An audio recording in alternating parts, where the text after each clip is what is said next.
If you're listening, you're a member of the Road Gang because this is Road Gang Radio. Saddle up. We're wasting sun. It's Jimmy Mack. It's Lindsay Lawler. It's New Orleans. It's Nashville. A show about making a living. A show about making a life. It's the biggest... Is that a fat joke? And the best collection of voices in trucking, transportation, and travel. Not only in this world, but beyond. We're looking at you, Zebulon 5. Let's turn this sucker over. I think that's your cue, Phone Master Dre. Oh, it is, because this is Hump Day! Hump Day. From the Fastport Studios with your hosts, Jimmy Mack and me, Andre Thibodeau, because Lindsay's not here and we're missing her. But look, we're going to get through it. Day two without Lindsay on the scene, although she did manage to drop in yesterday. Who knows? There are always surprises around the corner. Claire, of course, covering for Dre and I, has loaded us up with a plethora of guests. We'll get to the phones here in uno momento. Let's get down to the fact of you have to drive for a living, so I want to point out that there is a significant winter storm. Expansive is how the National Weather Service describes it. It will produce a swath of heavy snow, sleet, and freezing rain from the southern Rockies Plains and Mid-South starting Friday and shifting towards the East Coast through Sunday. Extreme cold in the wake of this system may prolong snow and ice impacts. It's coming again, by the way. God, okay. We got one coming for us, dude. Yeah, I saw that. All my family's like losing their mind right now. I'm telling you right now, what is coming down here is going to be savage. So if you think you're on the other end of it, you're not. Tomorrow in the city of New Orleans, it's going to be little drizzly poo, little 71 degrees. Then get your skis. You know, and then, man, lock it up. Get busy. Go listen to some Kevin Lindsay. Go over to Spotify or Pandora, any of the above podcast things, and go check out the last 3 episodes of Maintenance Matters, because maintenance does matter right now. And if you're out there on the open road, oh, my friends, it's going to get cold. I'm talking about here's the deal. Only thing between Minnesota and all those states up in the, what they used to call the Midwest, it's now actually the Mideast or the Mid-Center. Only thing between that and Canada, barbed wire. Oh. Going to be cold. Man, listen, I have family, and I have a friend that's listening as well that has family up in Colorado. God bless them. Colorado's going to be okay. Yeah. Because Colorado gets sunshine. I mean, it's just not here. It's just not here. I mean, but I'm telling you something, man. Colorado, by the way, it's once you drive out of the... People in Colorado live in the right places. Yes. I mean, there's some rich people who live in Stupidville because they can afford to, up in the mountains and all this. And most people in Colorado, like Denver and Colorado Springs and those places, they're a little further down. I mean, it don't mean they don't get cold, but they get sunshine. They get a little protective. Colorado cold is a descriptive. It's one of those things where, man, this feels terrific, and you walk in the shade and go, yeah, feel it in my bones. Feel it in my bones, by the way. I could talk about a book that was returned to a California library, simply overdue 46 years. Or how about the fact that Austrian researchers have documented the first case of a cow using a tool. It was only a matter of time before our cow overlords figured out how to actually work the handles on the door. There was an escaped parakeet, by the way, that flew into a kindergarten classroom and landed on a girl and a rabbit who was attempting to enter vehicles in Colorado. Maybe it was the one that our good friend Chowder was talking about when he was chatting it up there over on YouTube. By the way, good morning to everybody on iHeartRadio. Welcome back. We got those issues worked out. We are back in the game on that platform. Thank you for that, Phone Master Dre. Anytime, my pleasure. Listen, I know you're probably at some point going to talk about National Day ofs, but can I talk about my favorite right now? Lay it out there. National Hugging Day.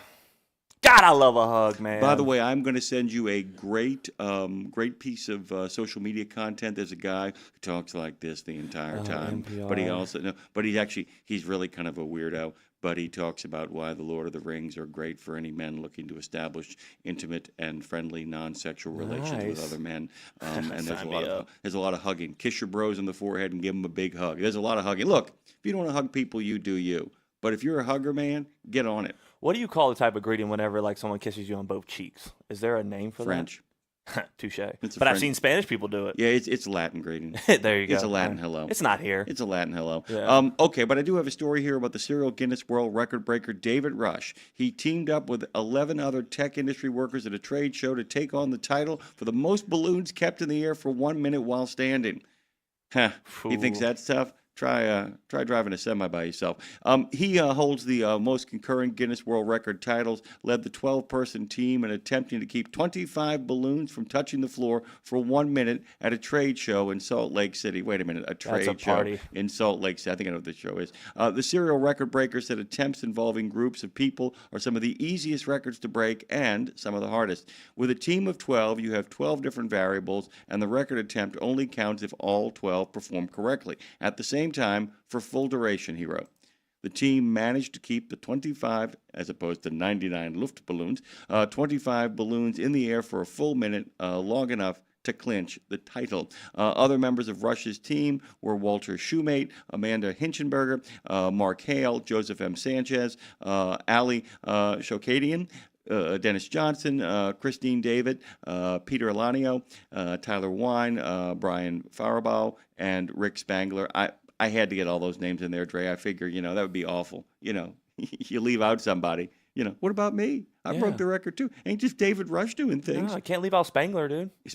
Come on, man. Come on, Spangler, which is really close to a name from Ghostbusters, by the way. Welcome, everybody who is listening on iHeart.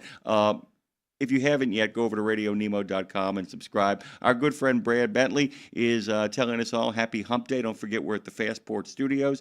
You can go to fastport.com or nationalapprenticeship.org. A lot of folks dropping in. Trucker Bosun, good morning, road gangers. Jimmy Dre, Madison, and all the gang, as Dre says, open forum. It's 23 degrees in Oakwood, Georgia. Joe J says, good morning, road gang. Macon, Georgia, getting ready to head north to Iowa. By the way, ooh, man, if you're dealing with 34 degrees and that kind of weather right now and you're heading up to Iowa, ooh. By the way, it makes Joni Ernst's comment that we all die eventually seem a lot sooner than she actually meant it. By the way, he's wishing everybody well, as Trucker Bosun and Joe J always do. Good to have everybody in the conversation and everybody in the gang here with us this morning. I sent you a picture. Okay, tell me about this picture. I'm hungry now. And you looked at it. Can you describe it just in the best way you possibly can? You hold on. We're going to do this right. Let me pop that picture up. All right, let's see. We got a styrofoam container. It is a fully loaded situation of chips covered with, God bless America, is that chicken? Is that sour cream? What sauces are on here? It's pulled pork, dude. Oh, it's pulled pork. I can't even see it. That's how much it's covered. It's pulled pork with barbecue sauce and a light drizzling of cheese, and then all the fixings for regular nachos. And I got it from Blue Oak Barbecue. I'm bringing this up because I knew Brad was listening this morning. And let me tell you something, brother. My mom, as you know, is going to get 2 knee surgeries, back to back, and her legs hurt more and more every day. So we got to get it taken care of. She called me and my dad. We had to run some errands, get some gas, a whole bunch of other stuff to do. Well, this is really old people stuff, dude. My father called, and he's like, yeah, so I'm going to pick up some stuff from the grocery store. I said, hey, hold off on getting Mom or yogurts. He's like, why? I said, dude, there's a deal at Robert's. You can get 10 of them for $5. So we did that. We drive back up home, and my mom just calls, and she said, I'm sorry I can't make you guys dinner. Can y'all just pick something up? So we went to Blue Oak Barbecue, and I got her a little wing dish. She got her wing dish with a side. My dad got a brisket sandwich. Oh, brisket burger. Yeah, that's what I'm talking about. Wait, but brisket burger. What makes it a burger with brisket? If it's a not burger with brisket on top. Oh God. Okay, continue. And then of course I got those nachos, dude. I got those. How'd you feel after? Well, I only ate half of them because I'm a smart person. But I'm telling you, there's a lot of stuff at a lot of restaurants. I'm making this recommendation now. If you have a friend, sometimes ask the people at the restaurant what the portions are like. Split things. For God's sake, people, split things. You don't need to get like 4 and 5 dishes when you got like 2 people there. Ridiculous. Then there's so many places that have like the 2 for $20 or whatever deals. But man, there's some certain places that I found that it's like, hey, you get this one big item and it's $30 or whatever. But God, it can go between 3 people. Because you got that one person who's just like, I'm not quite hungry because I'm on the early bird special, you know what I'm saying? I'm $4.35. Yeah, you got to do it, man. It's you and me, dude. That's you and me. I mean, my mom and dad are pretty damn good about it, dude. It's like at 6 o'clock you're eating, dude. 6 o'clock it's dinner time, and she'll put it aside for you. But it's like that's the ball game, dude. That's when they sit down to eat, and it ain't just because they're old. It ain't the Blue Parade special because they're old. It's because people made a commitment that they wanted to meet great grandchildren at some point. And I'm telling you, man, not eating late.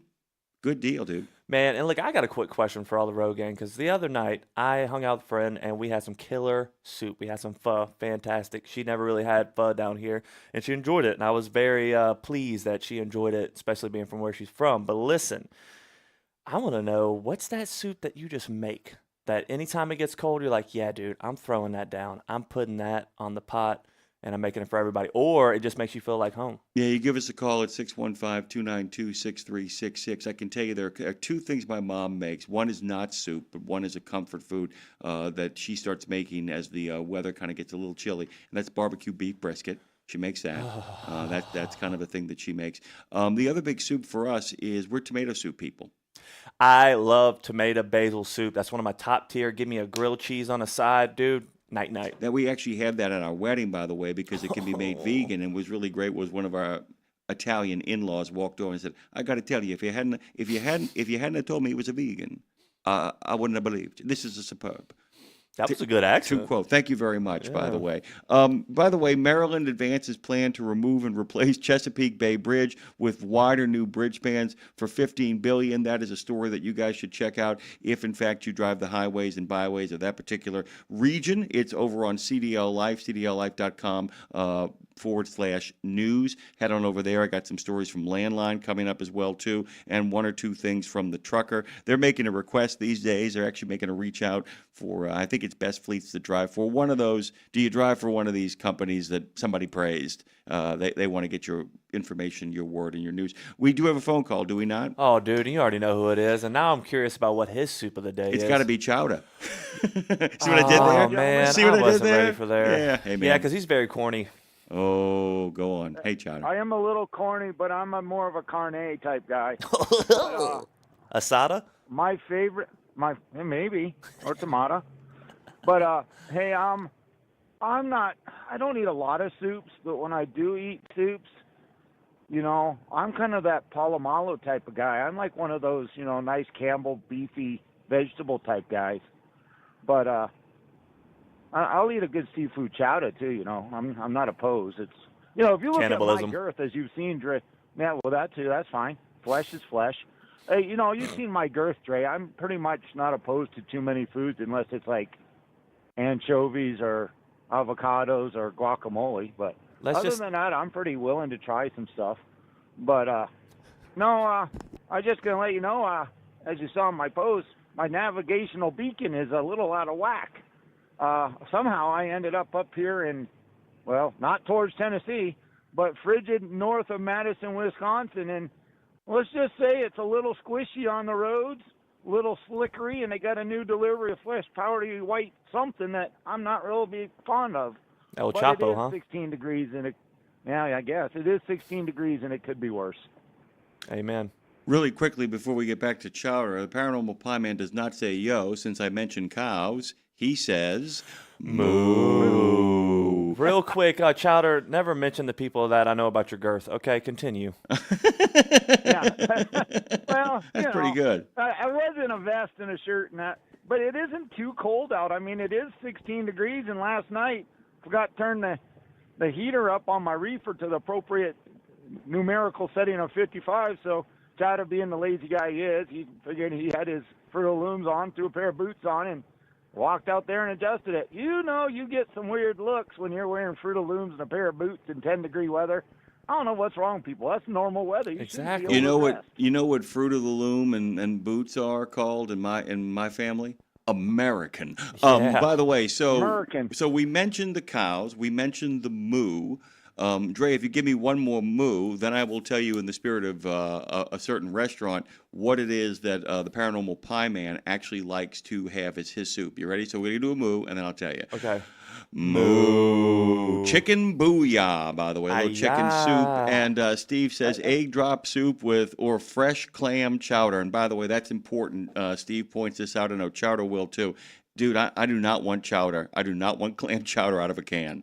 I don't want any part of that. No, absolutely chowder not. Is only acceptable where there's an ocean present and you can dig the clams out of the flats themselves.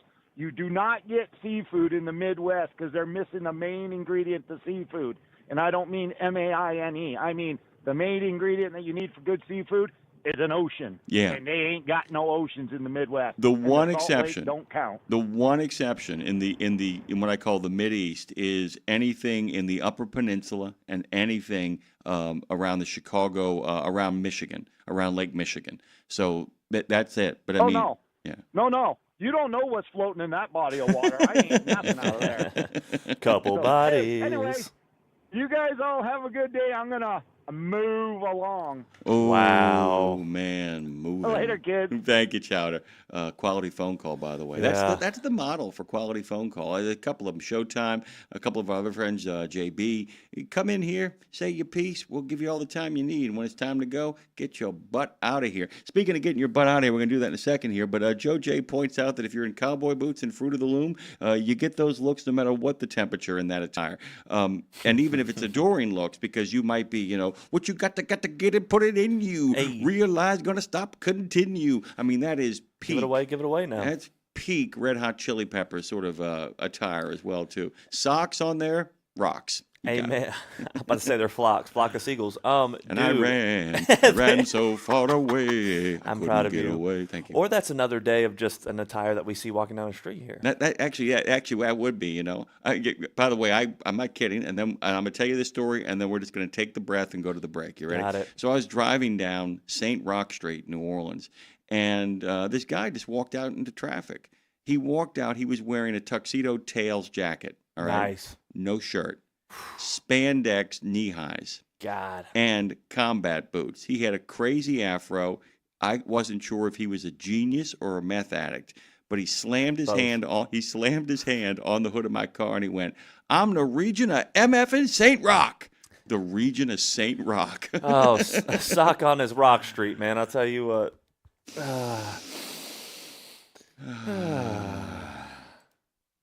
pledge allegiance to the flag of the United States of America and to the republic for which it stands, one nation, under God, indivisible, with liberty and justice for all. Oh, say, can you see by the dawn's early light what so proudly we hailed at the twilight's last gleaming, whose broad stripes and bright stars through the perilous fight o'er the ramparts we watched were so gallantly streaming, and the rockets rocked away, the bombs bursting in air gave proof through the night that our flag was still there. Oh, say, does that star-spangled banner yet wave o'er the land of the free and the home of the brave?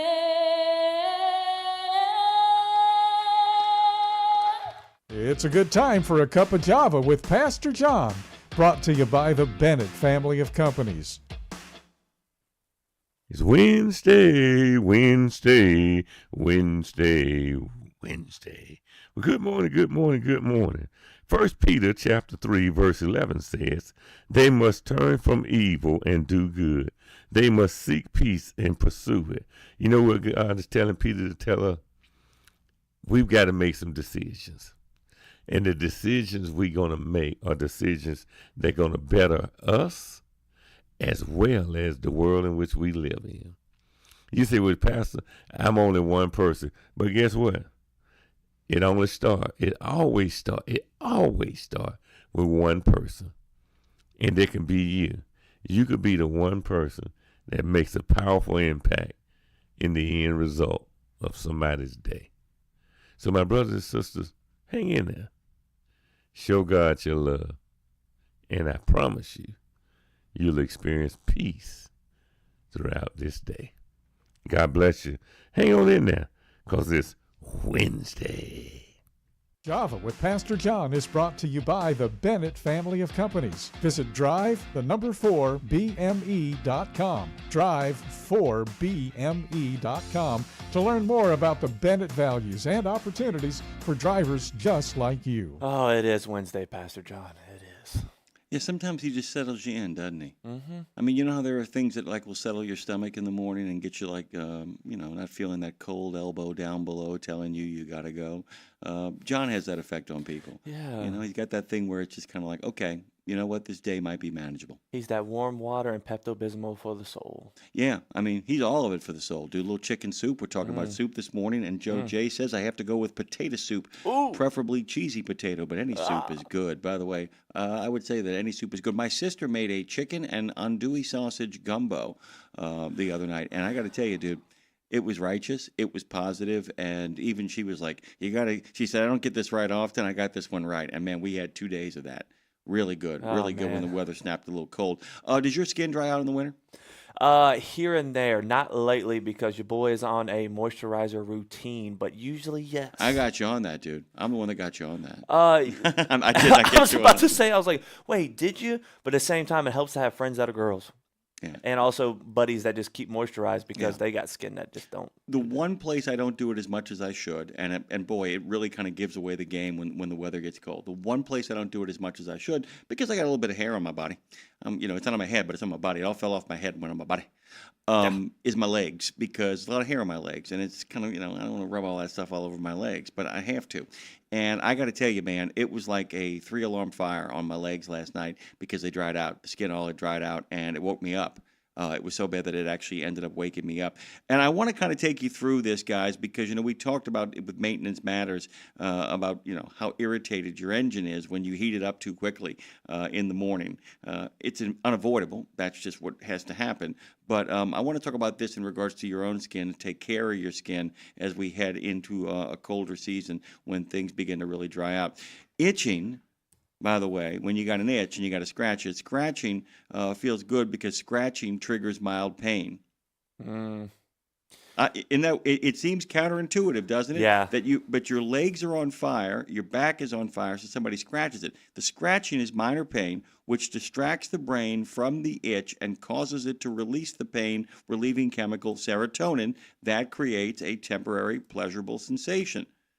The problem is it intensifies the itch and leads to a harmful cycle.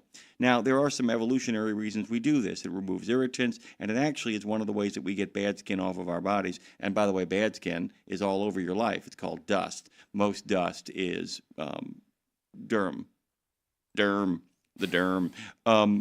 So basically, that's what it kind of comes down to. The science behind it is the skin irritates. It causes cells to release histamine. Nerve fibers send itch signals to the spinal cord and the brain. You respond by scratching it. You are overriding your itch signals by creating a mild pain sensation, which distracts the brain from the itch. And then the serotonin, gets released, and you're off to the races. The problem, of course, is the cycle. Now, that being said, it is better to consider, and Dre brought this up, there's another alternative to putting your hands on your body while you got an irritant, and it's not scratching. It's what? Patting. Just tap that thing, man. Tap it. Because I've seen plenty of people have a itch in their hair, and they don't want to mess up what they got going on. They just got to pat it. But it also shows that you just saying that what did you say about what did you say about the pain? With just like it's just that little sensation, because it also shows that we like a little pain. We like a little pain. We like a little pain. We like the sensation. That's absolutely true. Well, we like pain. The reason we like pain is because of the serotonin release. Because here's the thing: goosebumps, by the way, are often a response to pain. That your body is creating ripples of pleasure in different places to offset the pain you're experiencing. That's why people like pain. It's a genuine biological response. And then, of course, any sort of emotional or psychological responses to pain actually come from the sensation of the pleasure, serotonin, that is released while that's happening. In regards to long-term solutions, though, guys, I'm going to keep on encouraging you guys, moisturize. And by the way, there are moisturizers and cheap moisturizers for all you guys out there like, I don't put all that fancy pants stuff on my skin. There's some really good stuff. Nivea for Men. That's good stuff. It's quality stuff. And Nivea for Men Aloe to bring relief is quality stuff. You smell like a dude if you put it on. You don't smell like, Fruity von Fruitstein, you know. And there's no excuses anymore because if you go to Target, you go to Walmart, there's different sections for men with all the different necessities that you need. You got your shampoo, you got your lotion, you got your hair stuff, your beard stuff, but they have lotions with the mahogany, the teak wood, all those different smells, man. All those different smells. And here's the other thing, too, about it. As you're driving down the road, let me tell you something. One of the places that people don't moisturize are their ankles and their calf areas. I thought you were going to say something about besides ankles. No. Okay. But the problem with it is the fact that if you think about it, how many times have you been on the road wearing your boots, wearing your jeans? You know, you're getting some quality time across the road, making time. And you get that sensation down there, man. You got that itch and you can't get to it. Come on, be honest. Oh, dude, especially when you get a fresh tattoo. Well, you wouldn't know about that quite yet, but the significant other would. But, man, you got to tap it. Can't scratch it. Tap. Because then you're just going to spread that stuff all over the place. By the way, our good friend Marshall Platter agrees with me. Tomato soup and a grilled cheese sandwich. Man, I got to tell you. Hey-ya! My grilled cheese sandwich, one of my grilled cheese sandwiches, it can't even call it grilled cheese anymore. It's grilled cheese, but it's actually got 2 big slabs of bacon on it and a hunk of tomato. Oh, that's a grilled BLT, dude. So I get a grilled like a BLC. BLC. No, I don't know. It's bacon, got cheese on cheese. it. No, bacon. The cheese is the main event. What I use is Gruyere. I use Gruyere and a really sharp cheddar, and then I put some bacon slabs and tomato, and I grill that sucker up and eat it with my tomato soup. I got it going on, brother. And then I dip it. Dip it good. You know how where I learned how to make the ideal grilled cheese? The movie Chef. You remember that scene whenever he does a good job with that, yeah. Yeah, and what's cool is the guy that actually the story is about showed him how to make some of the food so that it can still be his arms. But, dude, that grilled cheese, and his son was like, oh, yeah, it's pretty good. He's like, you bet your ass it's pretty good. Let me tell you something about grilled cheese, dude. Grilled cheese is one of those things where I won't accept them as I have the best grilled cheese. I said, I like yours. I have an ideal grilled cheese, ideal for you. I think that there are multitudinous numbers of versions of grilled cheese. Don't come to me, well, you got to have it with this kind of... Shut up, dude. Shut up. Don't tell me. Don't yuck my yum. Yeah, we all have preferences. You eat what you like, and I'll eat what I like, to quote the great Yukon Cornelius, and that's how we roll around here. And that's interesting talking to the fan base that we have and the listener base that we have because, dude, we go from Canada to Florida to California to New York. So I'm like, everybody's got different bread, man. You know what I'm saying? Texas toast was my thing growing up, but now I love a good sourdough. Yeah, I'm telling you, brother. I'm telling you. Joe J says, good natural soap without fragrance or chemicals works wonders for dry skin. It does. The thing is, though, Joe J, and I'm in agreement with you, it does, but there are people who, probably should not be in colder climes without taking care of their skin a little bit. But in the same spirit, Joe J, there are a number of, as we have been mentioning, a number of skin moisturizers that don't have a lot of chemicals in them either, that really are kind of water-based, hydration-based, aloe-based, really some solid stuff out there. But he's right. A good soap without having... what I would call, the chemicals that add a false scent. That's the other thing. So you got to check how they're scenting your soap. Yeah. If you like a scented soap, if that gives you a little aromatherapy, make sure the scent is not just some chemical induction, that actually it has a basis in the thing itself. We got to take a break. Taking it. Phone calls can be sent to 615-292-6366. Those first couple of numbers plus a Nemo. By the way, how's your face doing? Dude, I'm not going to lie. Does it look better? Looking good, dude. Hi-ya. Looking good. Looking better than I just bought these. And by the way, it looks better than the original stuff that they used. I'm going to be honest with you, man. In a way, yeah, but the way it feels, hey, God bless the girl that was filling in for my original dentist because, hey, congrats to that man. Not going to butcher his name, but he just had a baby girl. But the girl that they had coming in, sweet woman, fantastic woman, not letting her in my mouth again. Never again. She beat me up, man.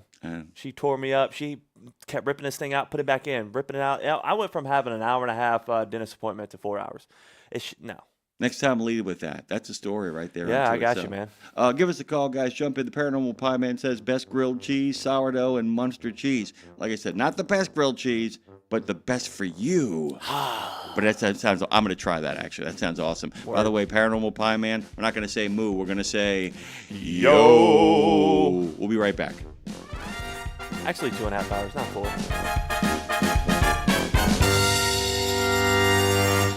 In a video game, if you get enough experience, you level up. And when you level up, you gain more skill. And with enough skill, you beat the boss and win the game. Sounds a lot like trucking, doesn't it? Except in trucking, you don't beat the boss, you become the boss. And if you want to be the boss, you gotta meet the boss. And that boss? Carrier's Edge boss, Jane Jezraoui. Want your drivers to level up? Carrier's Edge has the training, comprehensive safety, compliance, and best practices on one website. It's a simple subscription with no contract and no commitment. Learn more. Try it out. Level up. CarriersEdge.com. Hey, come on! We're starting the game! All right, I'm coming. Wait for me. CarriersEdge.com.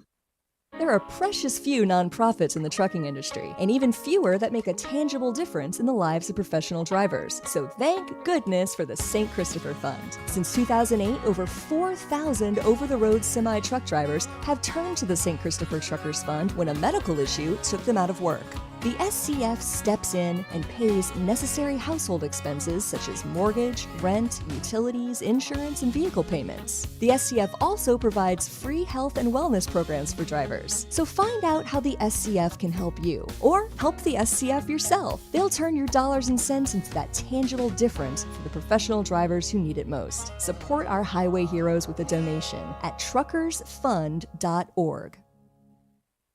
Did you know it's extremely easy to join the Wreaths Across America mission to remember our fallen heroes, while at the same time honoring those who are currently serving our country and their families? Plus, you're helping to teach our younger generation about the value of freedom. With just one $17 donation to Wreaths Across America, you're sponsoring a fresh Maine Balsam Remembrance Wreath. They've really become a symbol of America's respect for those who bravely served and are no longer with us. To sponsor your wreath, just visit wreathsacrossamerica.org. That's wreathsacrossamerica.org. Welcome back to Road Gang Radio. Join Jimmy Mack and Lindsay Lawler's Gang of the Airwaves by subscribing to RadioNemo on YouTube. We celebrate all kinds. Make it official. After all, if you're listening, you're already in the gang. The Road Gang. Hit that share, hit that subscribe, hit that like. Just hit all the buttons incorporated with RadioNemo, baby. Baby, we got ourselves a show this morning, but really quickly, in case you didn't hear, there was nothing to hear. The Supreme Court did not rule on President Donald Trump's tariffs on January the 20th, meaning it probably will be at least another month before a challenge to his signature economic policy is resolved. That's the word of Bloomberg, not Michael Bloomberg, but Bloomberg News. The court is preparing to begin a 4-week recess, and under its usual procedures for releasing opinions, the next potential day for a tariff decision is February 20th. If you actually heard the arguments on November 5th, it don't look good for the president's policy. And I'm talking about the conservative justices were like, yeah, no. They were like literally had, and part of the problem is the fact that some of the administration's lawyers are just not good at what they do. Part of it was that. I mean, those guys might have been setting them up. There's something else, too, that happens, that often justices will, turn to a lawyer and be like, okay, look, here's the deal. I'm going to make this as hard for you as possible so that you can give me a great answer that I know you've rehearsed. Yep. And then they haven't. They got tied up in knots. The administration's attorneys really got tied up in knots defending the position. What's really the argument here, guys? And I'm telling you what the argument is. I'm telling you what the argument is. The argument here by the companies that have brought this lawsuit is that it's taxation without representation, that they are arguing that the tariff by its very nature is a tax imposed on foreign goods that is then passed on to either the company and by that proxy, the consumer. That's what they're arguing. Yep. Okay, that is the argument. The president is saying, the president's argument is that we are under an emergency situation and that he has a right under emergency conditions to actually impose that. If you were going to ask me to read the tea leaves, there is going to be a punt on this. They're going to come out and say something along the lines of the fact of they're going to give a nolo contendere. Well, I mean, they're going to basically give a no decision, I think, at the end of the day, and say it is Congress's responsibility, and we will respond when Congress makes an attempt to respond. There's no response from Congress. Therefore, if Congress doesn't want to assert its authority, not much we can do about it. That's the big fear of the people who are against tariffs. Not that they'll say the president has a right to do it. They will simply say, this isn't our branch of government. The one place that can stop the president from doing this is the Congress. If they want to do it, they can. If they don't, they don't. And that's it. That you can basically, maybe they say that the Congress, by doing nothing, has consented to the tariffs by not doing its job. That, like I said, I'm telling you what's being argued. Don't tell me if you think the policy is working. We are a free zone on that stuff, man. Yep. That's how we kind of roll around here. Love to hear your opinion, how it's affecting you and your bottom line, Yes. or how it's benefiting you. Because there's some people who work and drive for manufacturing plants that are here who might see the benefits. There are some stable portions of the economy that way. Like I said, we are free of that zone. Fortunately, it's what allows us all to be friends around here, and that's a really cool thing. Jump in the conversation at 615-292-6366. So you're big on the hugging, are you, Dre? Are you a big hugger? Oh, yeah, man. And I've gotten with my age. Wait, hold on real quick. Had a little something there. I've gotten to the point in my age that I have to realize that I can't hug everybody. You know what I mean? Because someone will come up to me, and I'm like, if it's good to really see them, but I also know they don't really like being touched, I still do it. Where I just I'll get the hand, slap it out of the way, and be like, "Come here." But I'm gotten back into my dapping and just kind of just leaving it at that. But God, I love a hug, man. Yeah, dude. And I do it to where I'm almost cracking your back. Well, and the other thing is, too, I'm going to say this right now, that, simply asking, you a hugger? Yeah. That's become a good thing, too. You a hugger? Yeah, and I'll tell you something, too. There are people who, I get it, and it's got nothing to do with, safe spaces. The people out there don't be touched. Don't touch me. Don't touch me. But we've got it worked out, I think, now. Are you a hugger? Now, if somebody, I'm going to get really... I'm gonna kick some Baron von Wokensteins in the tuchus here. If we get to the point where simply asking that question puts pressure on me, no, because basically at that point, you know what that jerk off is telling, and there are people like that out there. You know who I'm talking about. When you start doing it that way, Dre, you know what the problem with that is the fact that what they're really saying is nothing can happen in the world unless I say so. You can't even ask the question. I don't know who this person is. But I like making fun of them. Today's Grandma Day, along with Hugging Day, which is a wonderful thing. Today's also Squirrel Appreciation Day. What? Squirrel. It's International Play Day date, International Sweatpants Day. That's what I was waiting for. Yay, yay. Yeah, it's International Sweatpants Day, which, by the way, there's two ways to wear sweatpants as a trucker, I think. There's the good way to wear sweatpants, where you look completely presentable and comfortable and a representative of the trucking industry doing your job in the most comfortable of conditions. Phone Master Dre actually is a model for that.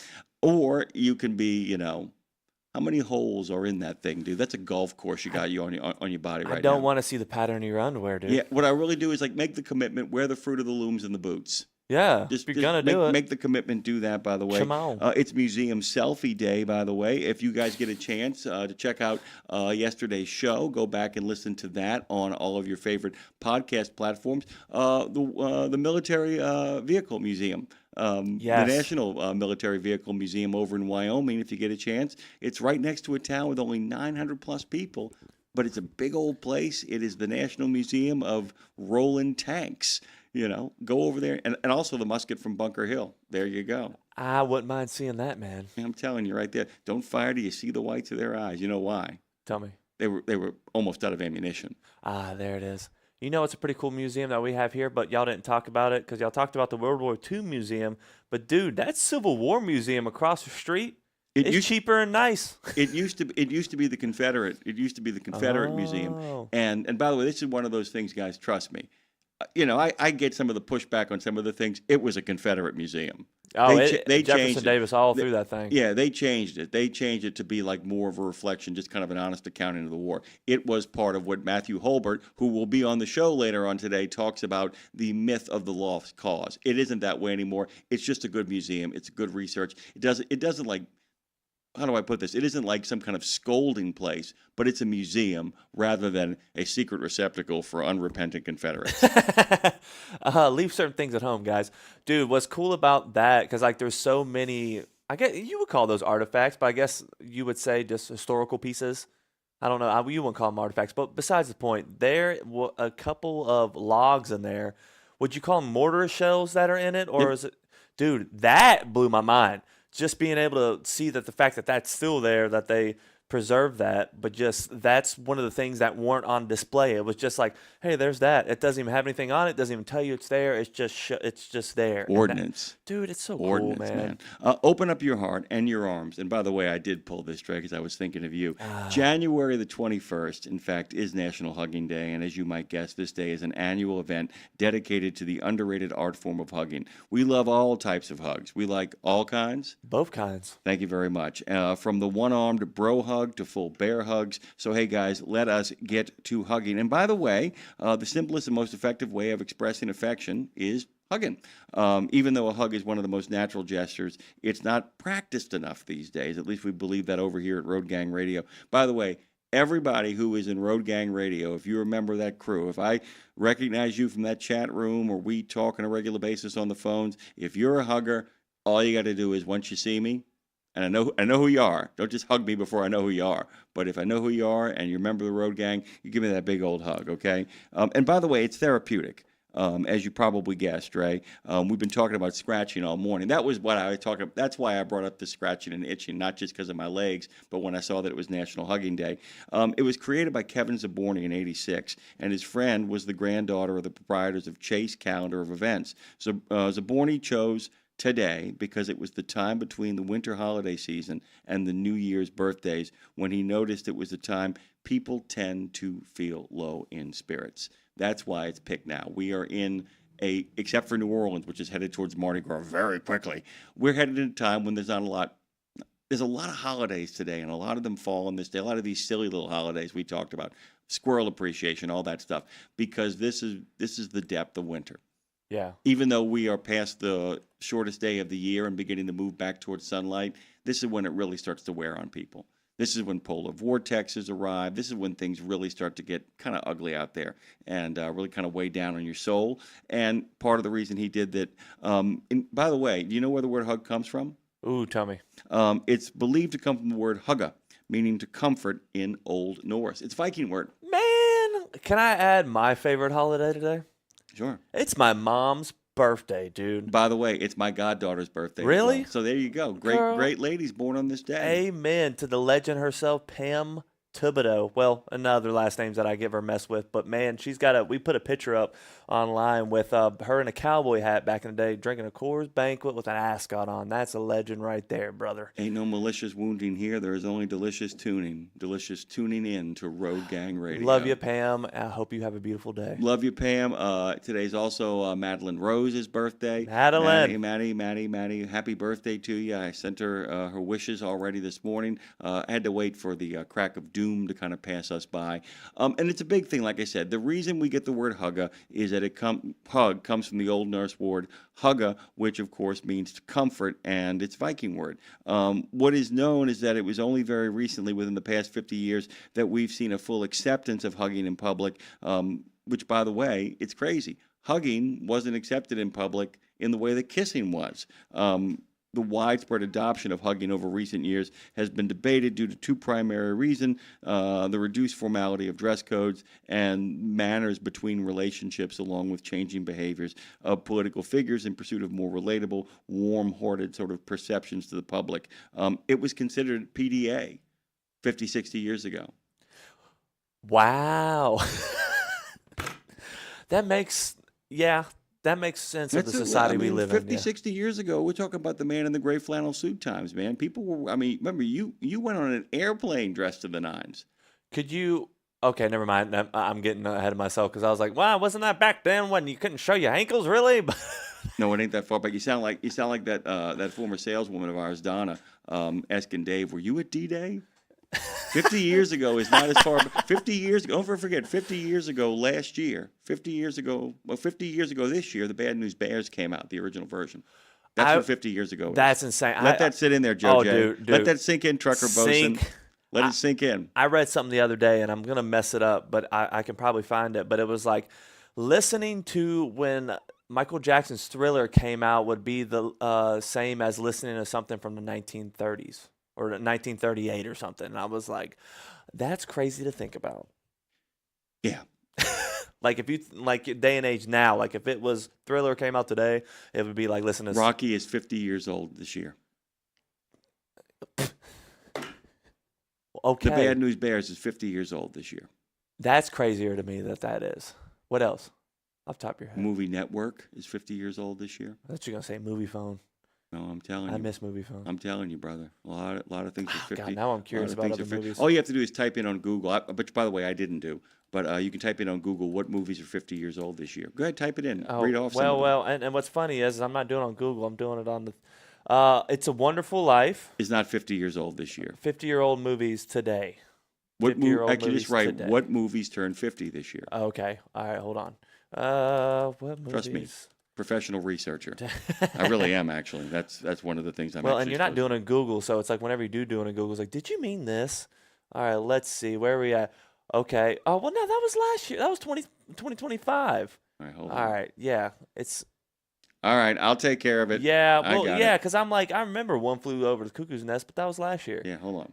I'm in Bing. Bing doesn't know what I'm trying to say. Bing has no idea. Let me take care of this, by the way. This is what you do. What movies turn 50 in 2026? Yeah, that's what okay, that's better. Actually, the reason they had One Flew Over the Cuckoo's Nest is because of the nomination. Taxi Driver. Okay, Taxi Driver turns 50. Carrie turns 50. Rocky turns 50, Network turns 50, The Omen, All the President's Men, Dog Day Afternoon, Freaky Friday. All of these films turn 50 this year. They always add One Flew, but they add One Flew because it won Best Picture this year. This is the year that One Flew Over the Cuckoo's Nest won Best Picture. Monty Python and the Holy Grail, by the way, does not turn 50. It turned 50 last year. The Bad News Bears, which is a classic sports comedy. Turner, you pusshead! An intentional pass with the bases loaded. This is baseball, not backgammon, you imbecile. The Marathon Man. Yeah, and A Star is Born, the Streisand version, is 50 years old. With who is her co-star in that movie? Oh, God, don't tell me that. Chris Christopherson. Yes. That's why Bradley Cooper wanted to do it. Everybody wants to channel Chris Christopherson. What am I going to tell you right there? You give us a call at 615-292-6366.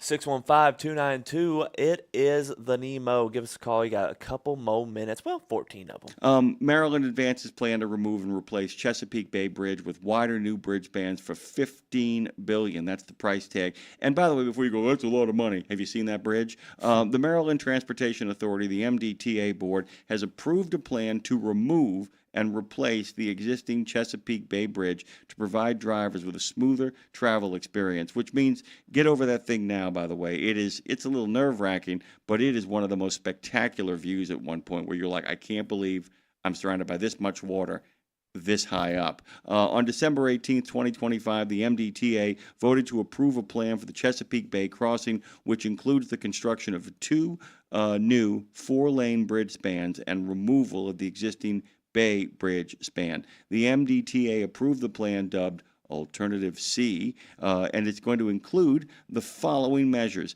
2 new 4-lane bridge spans with full shoulders across the Chesapeake. That should enhance safety, but it'll also provide additional capacity, reliability, and mobility, which means you guys won't be crushed up against grandma sitting on 3 phone books. It's going to remove, ultimately, the existing Bay Bridge spans, addressing existing roadway deficiencies. Guys, you know the drill. It's the same thing that happened in Louisiana, except in Louisiana with the UEP Long Bridge, they had to get rid of the old bridge. Yeah. Essentially, they had to shut down the old bridge. They won't have to do this until the new bridge is open. The lanes were too narrow. Lack of shoulders. And by the way, it would be more expensive to rehabilitate the bridge with the associated lane closures and delays, increasing navigational clearance to meet U.S. Coast Guard requirements. The navigational clearance will match that of the new Key Bridge, allowing larger ships access to the Port of Baltimore. It's actually going to improve access and allow the port to pick business up. Widening of the US 50 and 301 lanes to 8, 4 per direction, from west of Oceanic Drive to east of Cox Creek to accommodate transitions and the new crossings. And then it's going to get some financial commitments for transit-related improvements and an optional bicycle and pedestrian shared use path, which the MDTA will further evaluate to determine if it should be included. That's a big thing these days. I have no problem, by the way, I have no problem adding bike paths and walkways as part of transportation bills. I have a problem when they get snuck in for stuff that you need. That's problematic, and I'm big fan of building infrastructure. I am not a big fan of slipping things in that nobody wanted or only a few people want on the back of you guys, once again, through a highway or trust fund. Man, I wonder who else feels the same with you out there, Jimmy. Who is this calling? What do you want? Hey, morning, fellers. Hey, Weasel. Happy New Year. First time I've called in this year. Good to have you back. It is, man. Happy New Year, buddy. What's going on, my friend? Oh, just out driving around, playing in the wind. Wearing your Fruit of the Looms, huh? Yep. Airing them out. Are you a tighty-whitey guy, or are you a boxer brief You guy? boxer or brief guy? Boxer briefs. Good for you. There Nice. you go. You're not a communist. I like there's that. no shame. I'm into jock straps. No, I'm totally kidding, by the way. Go on. Who wears underwear? Underwear. Commando. Let off a little steam, Bennett. Okay, sorry about that. I got the commando joke in there. What's happening? What's happened now that we've ruined your phone call? What can we do for you? Yeah, you kind of threw me off track. Kind of threw myself off track. He was there, talking too. about bridges and stuff.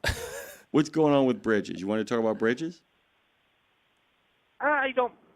That Key Bridge, they need to get that done, and the quicker the better. Yeah.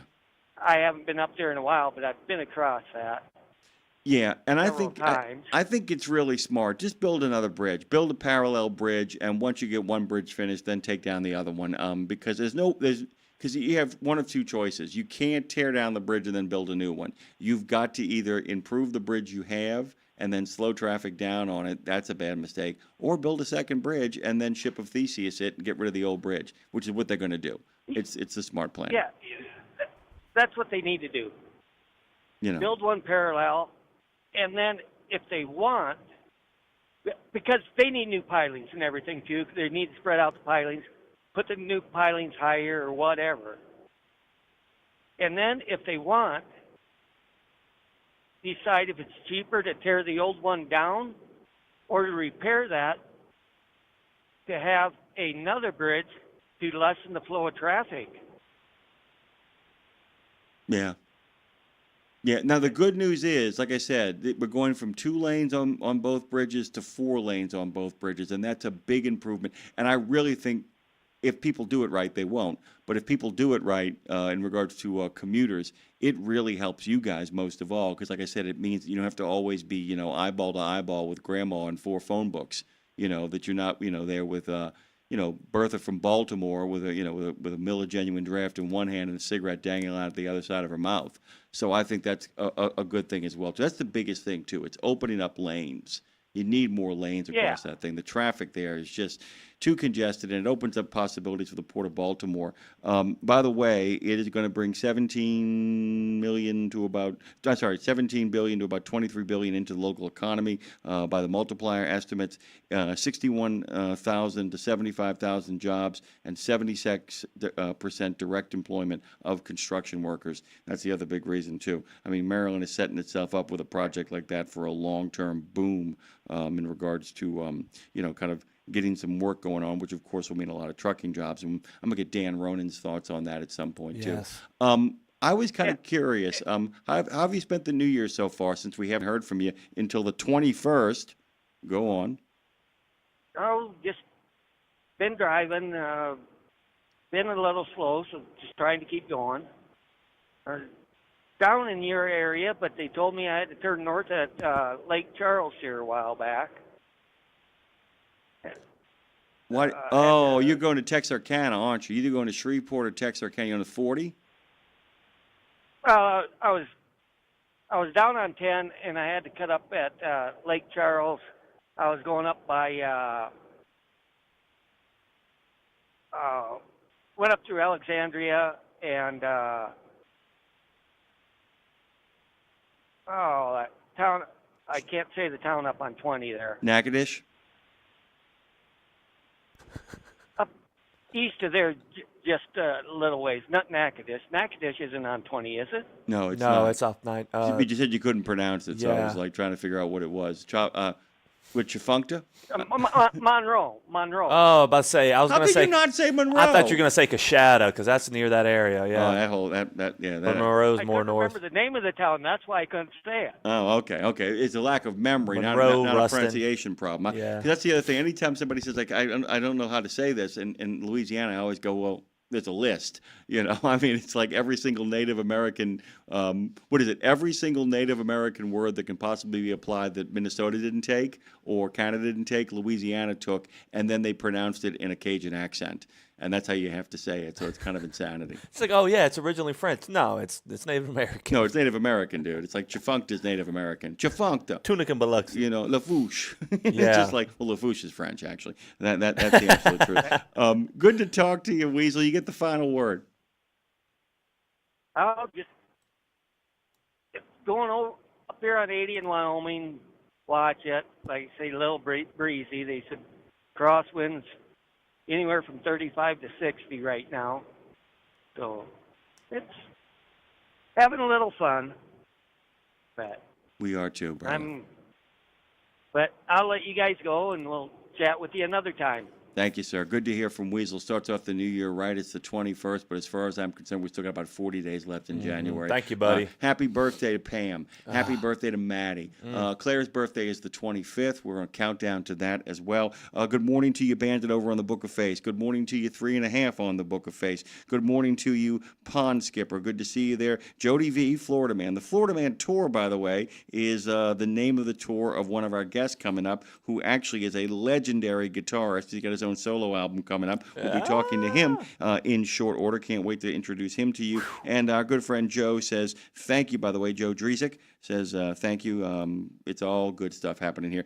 The rest of the show, by the way, of course, as always, Education Station is going to be at 8:30. Our good friend Missy Blair will be back on the scene. Robert Braswell is going to be dropping in. Always love having the Braz, the longest running segment at RadioNemo.com. Dave Nemo Entertainment, Radio Nemo of North America, the Road Gang, all of it. There has been no segment that has run longer than Tech Talk with TMC, featuring the vocal stylings and talents of the Braz himself. Robert Braswell will be joining us in uno momento, as he always does, on that field tap device that he has become an absolute master of making it happen. He's talking wheel end maintenance as opposed to world-ending maintenance. I would rather go with wheel end maintenance. Yes. No matter what the situation. It's a really good show. Like I was saying, Matthew Hulbert's going to be here for his first appearance of the year. By the way, guys, we're talking revolvers. You do not want to miss that. As a matter of fact, Dre will probably post just saying, come on over and talk with us about revolvers. If you know about old pistols, you might want to tag our good friend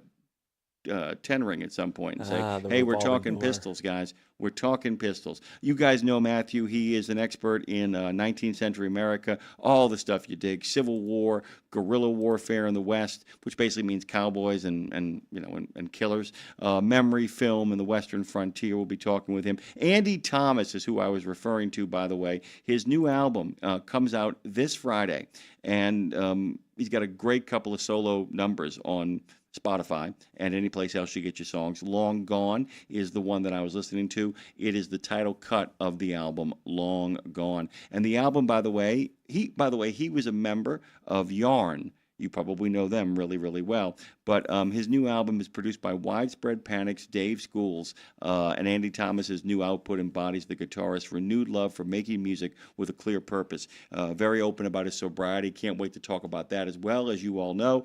And then we're going to close it off this morning with Kit Karson. The author is joining us, a series of books about small-town murder mysteries. The Anderson Chronicles, a Sheriff Elliott mystery, and Kit Karson will be joining us in just a little bit here as we try to make room for the hole that is in our hearts from Lindsay being in Belize. But man, don't give up the ship, don't give up the fight, and don't give up the wheel, man, because Road Gang Radio rolls with you. So does truckdown.com. They get you out of the ditch, back on the road, been doing it since 1997. 50 states, 8 provinces. Find that provider, find your way home. Go to truckdown.com. Thank you, Dre. You're welcome. St. Christopher Truckers Fund provides free health and wellness programs for drivers to help prevent some common medical conditions seen in the industry. These programs include diabetes prevention, Rigs Without Cigs, a tobacco and nicotine cessation program, Healthy Habits for the Long Haul, a 12-week total body wellness program, a vaccine voucher program that includes free flu, shingles, COVID, and pneumonia vaccines, and GPS, Get Preventative Screenings. That includes free at-home cancer screening tests. These programs are available to Class A over-the-road semi-truck drivers. For more information or to register for a program, visit the St. Christopher Fund website at truckersfund.org. At Radio Nemo, we believe in finding your tribe, your people, your gang. But you can't find your gang unless you find yourself, and you can't find yourself unless you write, right? Lindsay Lawler's We Should Write is a podcast about the healing power of writing. It dives deep with creatives of all types to discover how putting a pen to paper helps them work their stuff out, and maybe gives you the permission slip to do the same thing. We Should Write, live at noon in the center every Wednesday, and then everywhere you get your podcast. Go to RadioNemo.com and learn how to write yourself to healing, creativity, and clarity. Right? 17 Sapp Brothers Travel Centers are known for great food, hospitality, and mom-approved showers and restrooms. But don't forget the service centers. Sapp Brothers ASE certified technicians can repair nearly any issue in shop or roadside, including axle repair. Dig into your free steak dinner with your oil change. That's a Sapp Brothers tradition to thank you for your business. Tires? Sapp Brothers will beat any competitor's advertised price on tires. And download the Sapp Brothers app for exclusive promotions in the shop, restaurant, and store. Your spot under the coffee pot is waiting for you at Sapp Brothers. Just one more hour until reinforcements, aka me, arrive to save the day. But until then, keep your eyes on the highway and keep on trucking with Jimmy Mack on Road Gang Radio, y'all. Man, stay tuned with Jimmy Mack. We miss Lindsay. She's not quite here. She may be here in an hour. Who knows? She You shows never know. up all the time. She can be found, by the way, on It's Lindsay Lawler, y'all, over on Instagram. Also has a nice presence on Facebook. Send her well wishes. I know she's having a good time. I know she's warm. We'll be looking up the temperature in Belize. That's what we're going to do. Use the first half hour to talk with Matthew, and then just do a little celebrating of Lindsay Lawler's amazing life right now. Living her best life. She'll be back next week. Speaking of best life, and a guy that is here every week, come rain or shine, even if he's got to move the day, Robert Braswell joins us once again for Tech Talk with TMC. And I talked about world end maintenance, but we're going to go a little bit lower key on that, aren't we, Robert? It's just wheel end maintenance today, right? Good morning. Good morning, Jimmy Mack. Great to be here. I'm not in Belize, actually in a much colder part of the United States. And it's going to even get colder as the week goes on, but that's another story. Maybe we'll do a winter prepper show again next week. Try to dig out of a foot and a half of snow with your truck being snowed in. I don't know, but we'll see. Yeah. In the meantime, you're right. We're going to be talking about wheel end maintenance, a very popular topic of ours. It's a very complicated topic, what with all the varieties and different kinds of applications and designs that are out there. It's not as simple as it was 20, 30 years ago. And fortunately, our TMC S6 chassis and brake study group has been leading the way in the standardization of maintenance and speccing practices for wheel end and related systems. Joining us on the show today is Roger May, who's National Service Manager for Consolidated Metco. You know him better as ConMet. He is a top expert in wheel ends, a frequent guest on Tech Talk with TMC, and he's been one of the founding fathers of our Technician and Educator Committee and our TMC Super Tech Technician Competition. When it comes to wheel ends, Roger is the guy to go to in the industry for all the different things you need to know about. He is a TMC recognized associate. It's Silver Spark Plug. That's our council's highest honor. And we're very pleased he can join us on the program to talk about some of the new developments that have been happening in S6 with respect to maintenance evaluation for certain wheel end conditions. But before we get started, we'd love to let our listeners know about this week's special offer. And this week, with the topic being wheel ends, and it's such an important part of preventive maintenance, we're offering again our preventive maintenance inspection manual for technicians for the discounted price of just $25 plus shipping and handling. Just call our customer service line to get it toll free at 1-866-821-3468. Mention RadioNemo. You can get it for that special price. Also, if you are an owner-operator or you are a small fleet with 100 or fewer power units, you can join TMC for the discounted annual dues of just $150. Do that today. You'll get our 2-volume recommended practices manual and many other great benefits too. So just call that same toll-free number if you're interested in signing up. And always we remind our listeners at the top of the show that any recommended practices we discuss reflect the consensus of our members. We offer them as recommendations only, and everyone must first determine for themselves if they are safe and appropriate for their operation. Please remember that TMC doesn't endorse any product, person, or service. The opinions expressed in the show are those of the individual, and not necessarily the opinion of his or her company, nor TMC, unless stated otherwise. And with all that out of the way, please welcome to the program this morning, Roger May. Good morning, Roger. I hope you're preparing for this big winter blast we've got coming. Indeed. And they're telling us we could get upwards of maybe, a foot and a half, 2 feet of snow out here on the East Coast. So, you're definitely firing up the tractor to make sure we can plow snow this weekend. That's for sure. Absolutely. So, Roger, there's a lot of interesting things happening in S6. That's where we do a lot of the recommended practices that deal with wheel ends. When we're talking about wheel ends, we're talking about not necessarily the wheel itself, but we're talking about the spindle, the kingpin, the wheel bearing, everything from basically the wheel itself back through the axle. And boy, there's just so much there that you really have to pay attention to, isn't there? Yeah, there certainly is, Robert. And one of the things I've discovered is a lot of people take some of this stuff for granted and never really look at it. When you're servicing a wheel end and you take it apart, say we're repairing a steel leak, it's very important you inspect all the components that you've disassembled. We clean and inspect the bearings. We check the hub for signs of damage, anything that might need maintenance or might cause it to be replaced. And one of the things we've kind of neglected is looking at the mounting hardware and the spindle itself. And all of that stuff is subject to wear in certain conditions.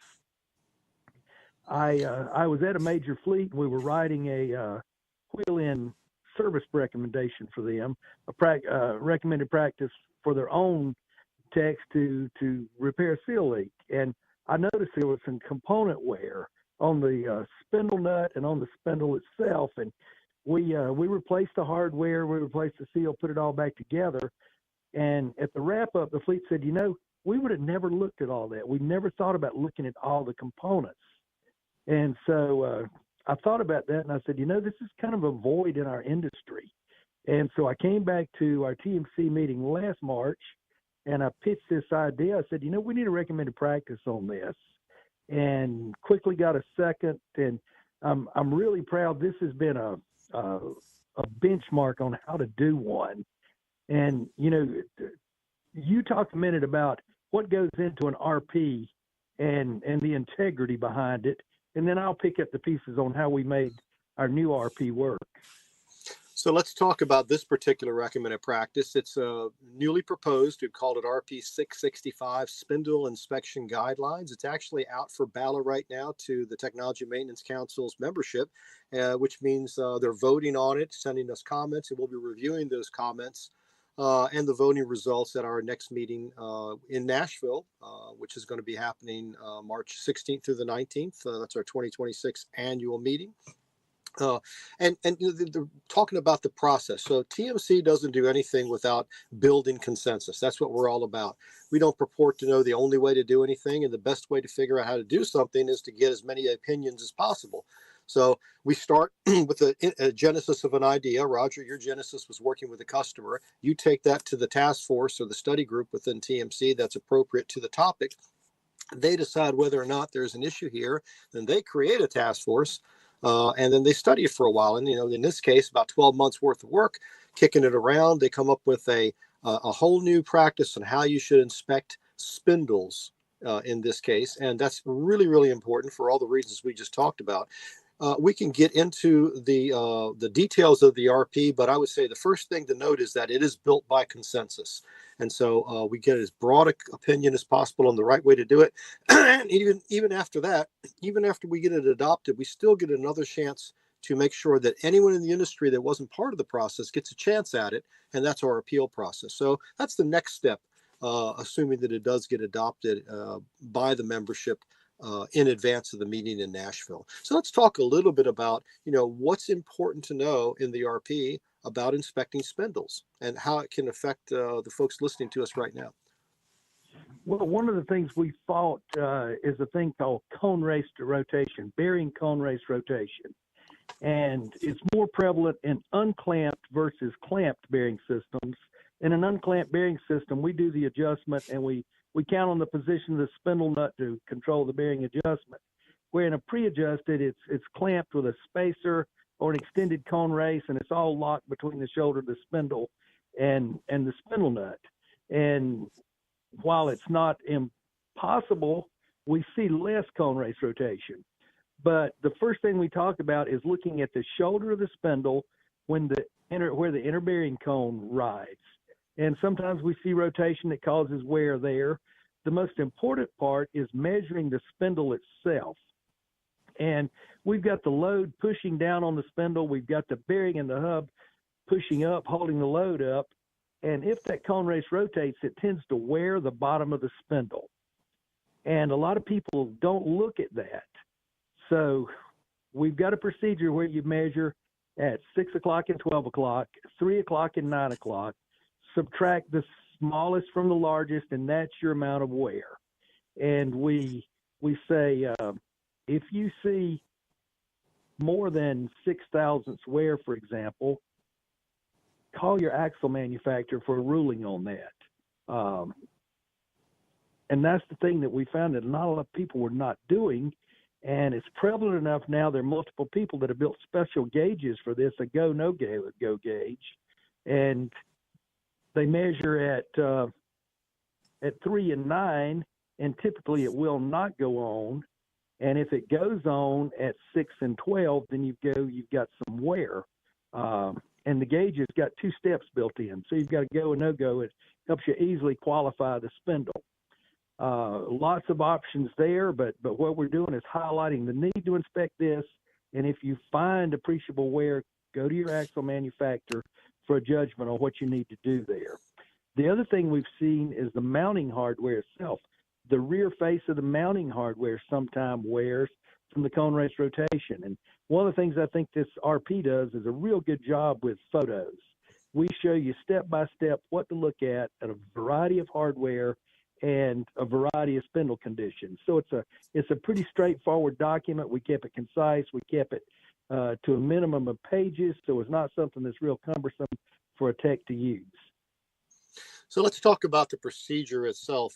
Everything has to be done in a certain order. And one of the things we recommend early, if you're doing a wheel end disassembly, you should be inspecting that spindle as soon as after removal as possible, right, to prevent any misidentification of a fault condition.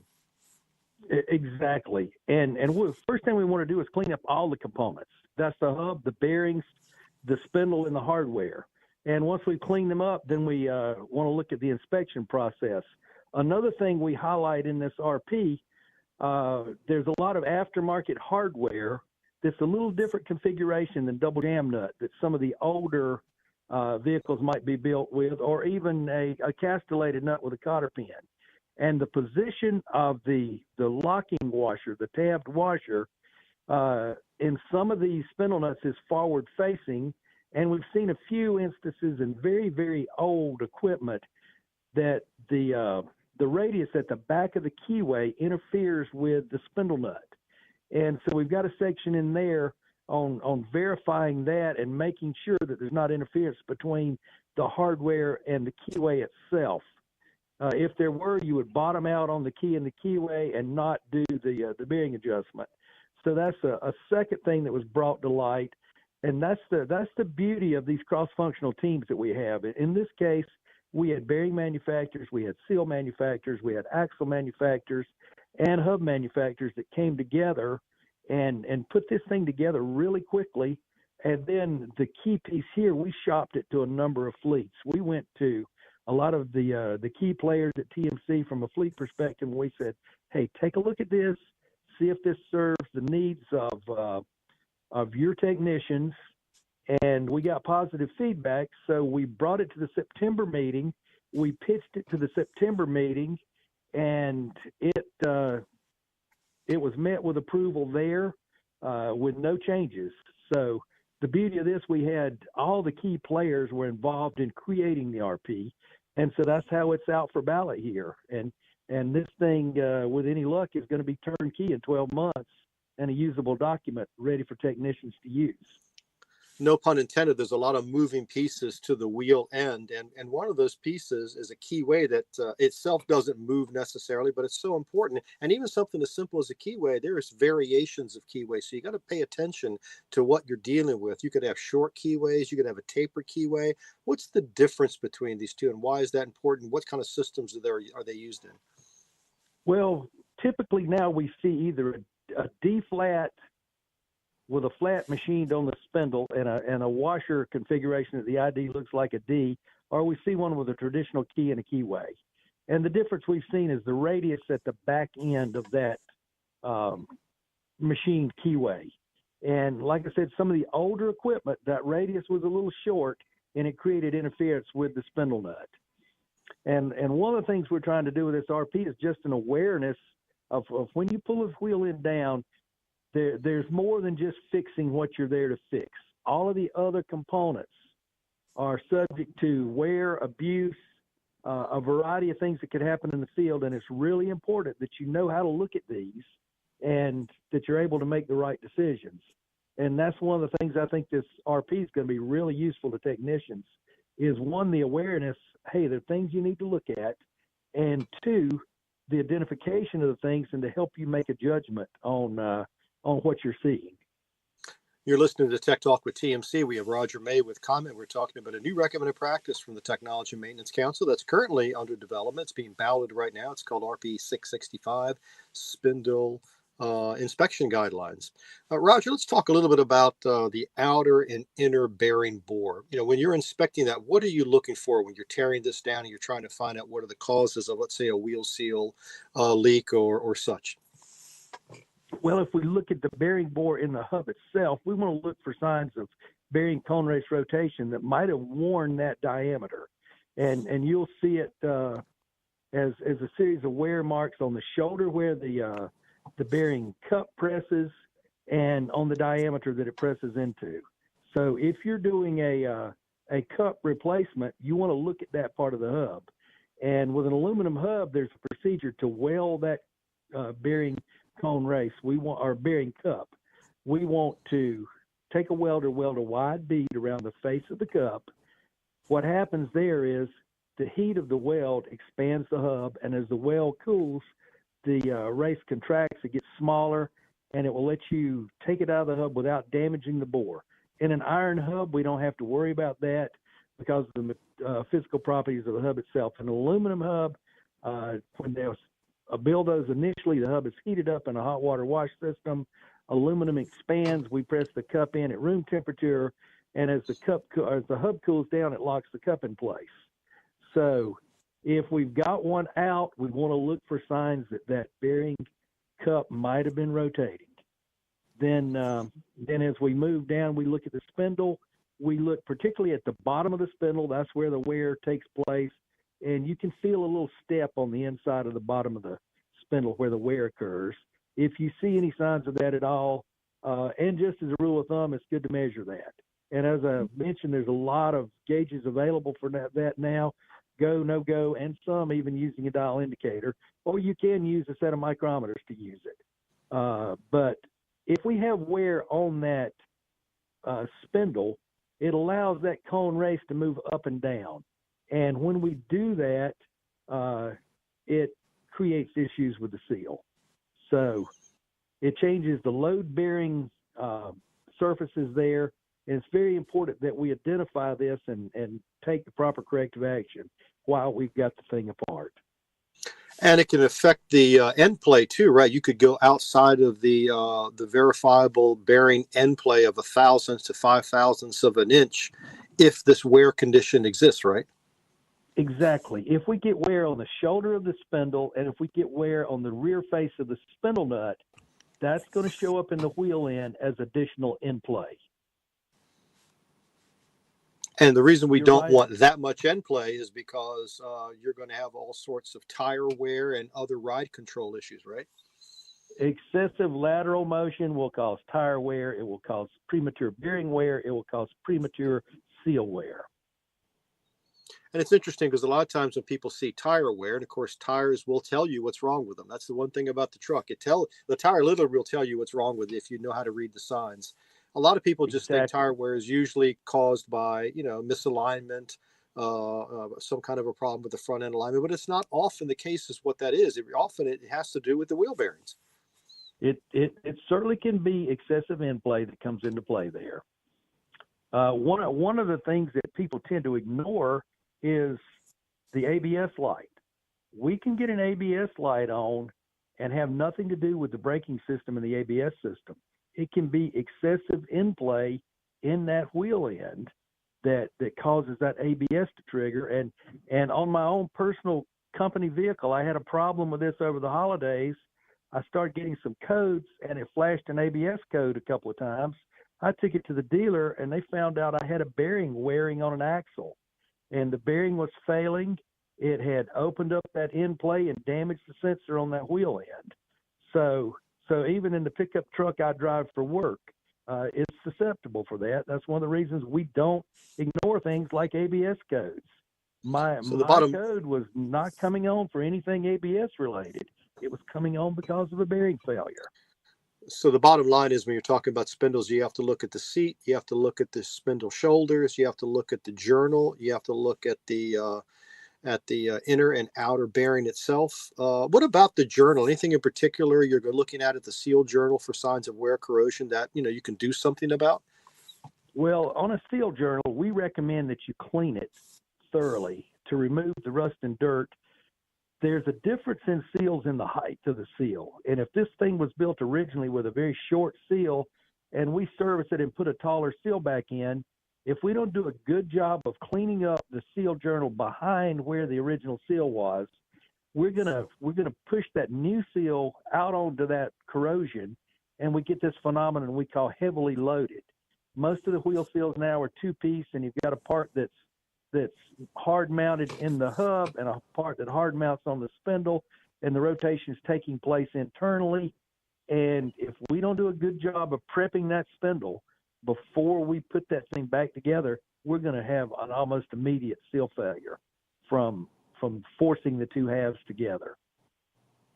The new RP665 spindle inspection guidelines is not meant to be used in isolation. We have a couple other RPs that are just classics and really important for technicians of commercial vehicles. And that's RP644A that deals with the complaint causing correction of wheel ends, doesn't it?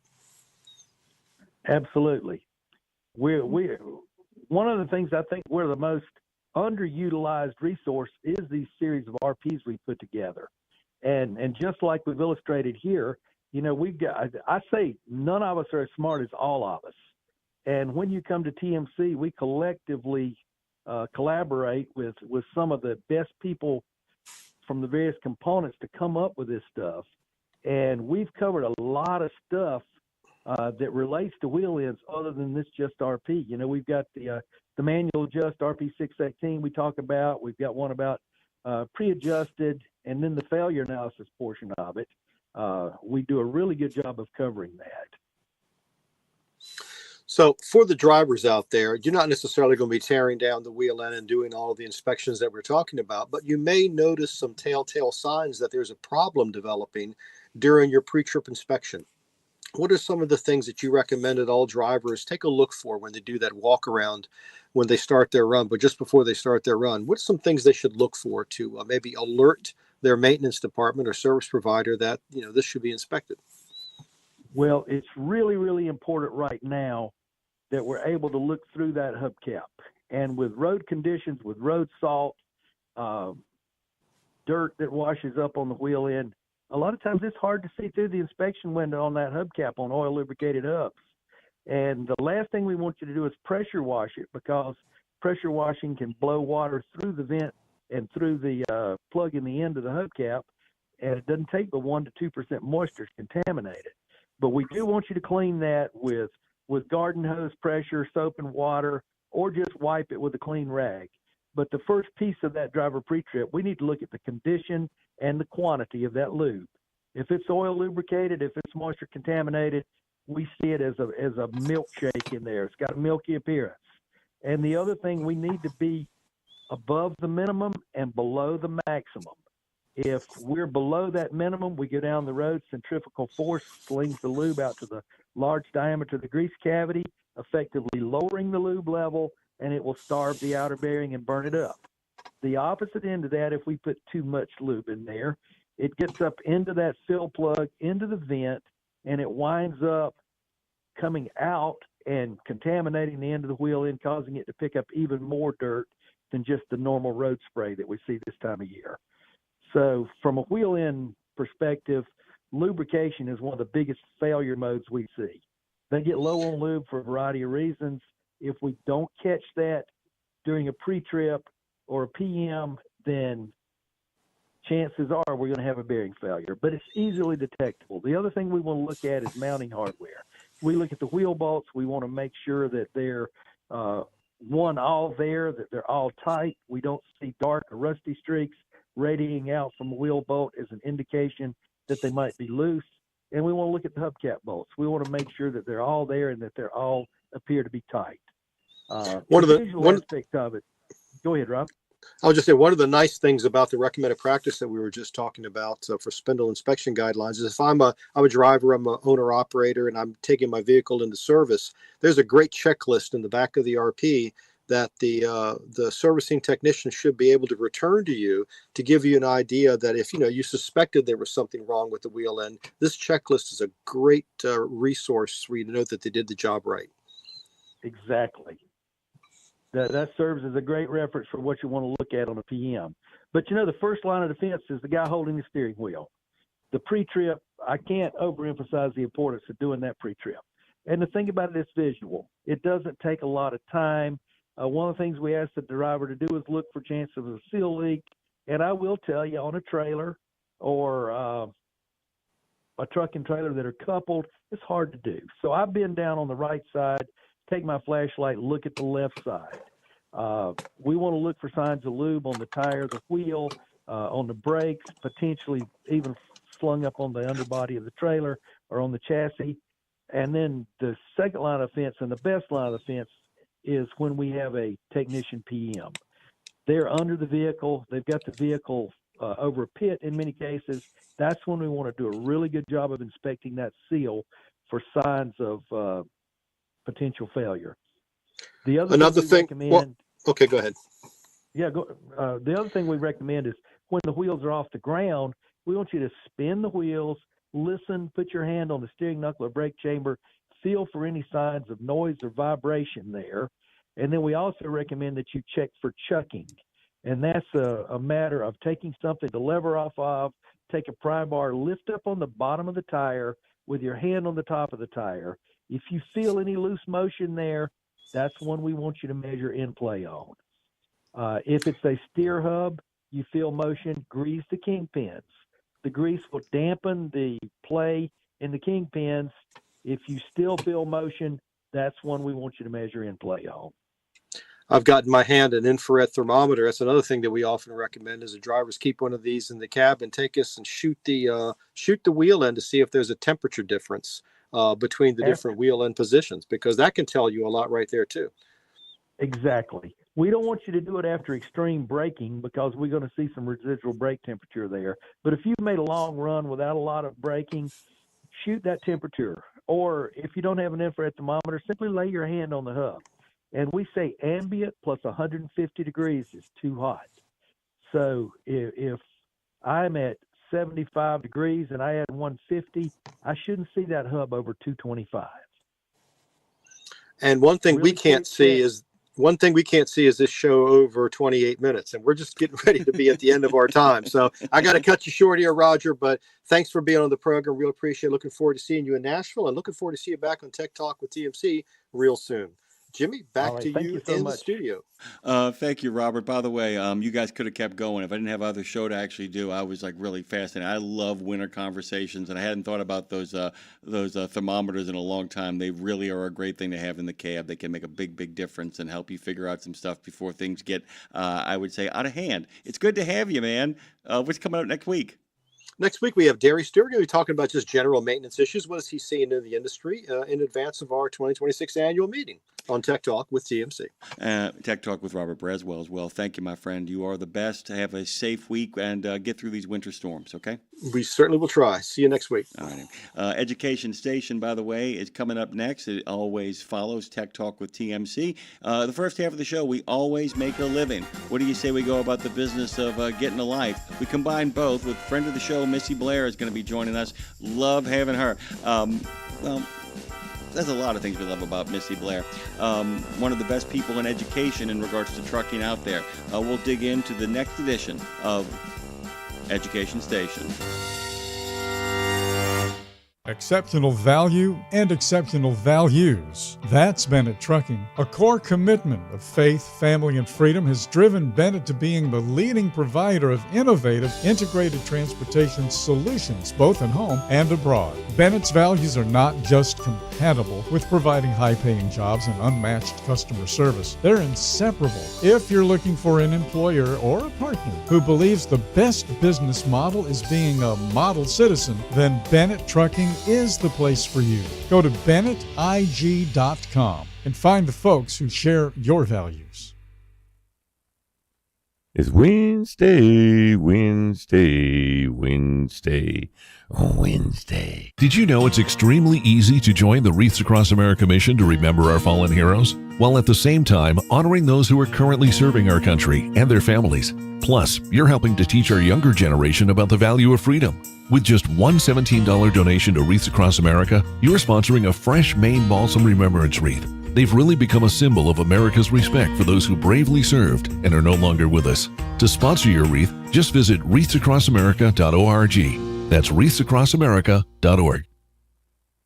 Back to Road Gang Radio with Jimmy Mack, Lindsay Lawler. Give me a minute, y'all. I'm coming. And you, because if you're listening, you're in the gang. Take it away, founding member Phone Master Dre. I will, and Lindsay's not quite here, but she's here in spirit, and she might pop up. But we got Jimmy Mack and myself, Andre, on this Road Gang Radio Wednesday from Passport Studios. By the way, these are the words of the Maryland Department of Transportation's Acting Secretary Samantha J. Biddle in the lead-up to the vote for that $15 billion that's going to create a brand-new bridge over the Chesapeake. This recommendation is an exciting step moving us closer to a bay crossing that provides a smoother travel experience for those who drive over the bridge and the Marylanders who live by it. Alternative C is the option that best supports Marylanders' current and future daily travel needs with the least environmental impact on our treasured Chesapeake Bay. Of course, our good friend Weasel was making a point of that too. It's like, don't ever forget, when you build a bridge, a causeway,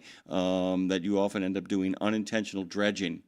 You can't avoid it. I mean, that's what building a bridge is on the water. You are dredging. You got to get those pilings in there. You got to get down there and figure out where the hard earth is, all of that kind of groovy, crazy stuff. That's why it costs so much money, man. Building a bridge over water, can cost you a lot of money. Unless, of course, you write a song about a bridge over troubled water, then you can make a lot of money. Yep. But that's another conversation for another day. We now pivot.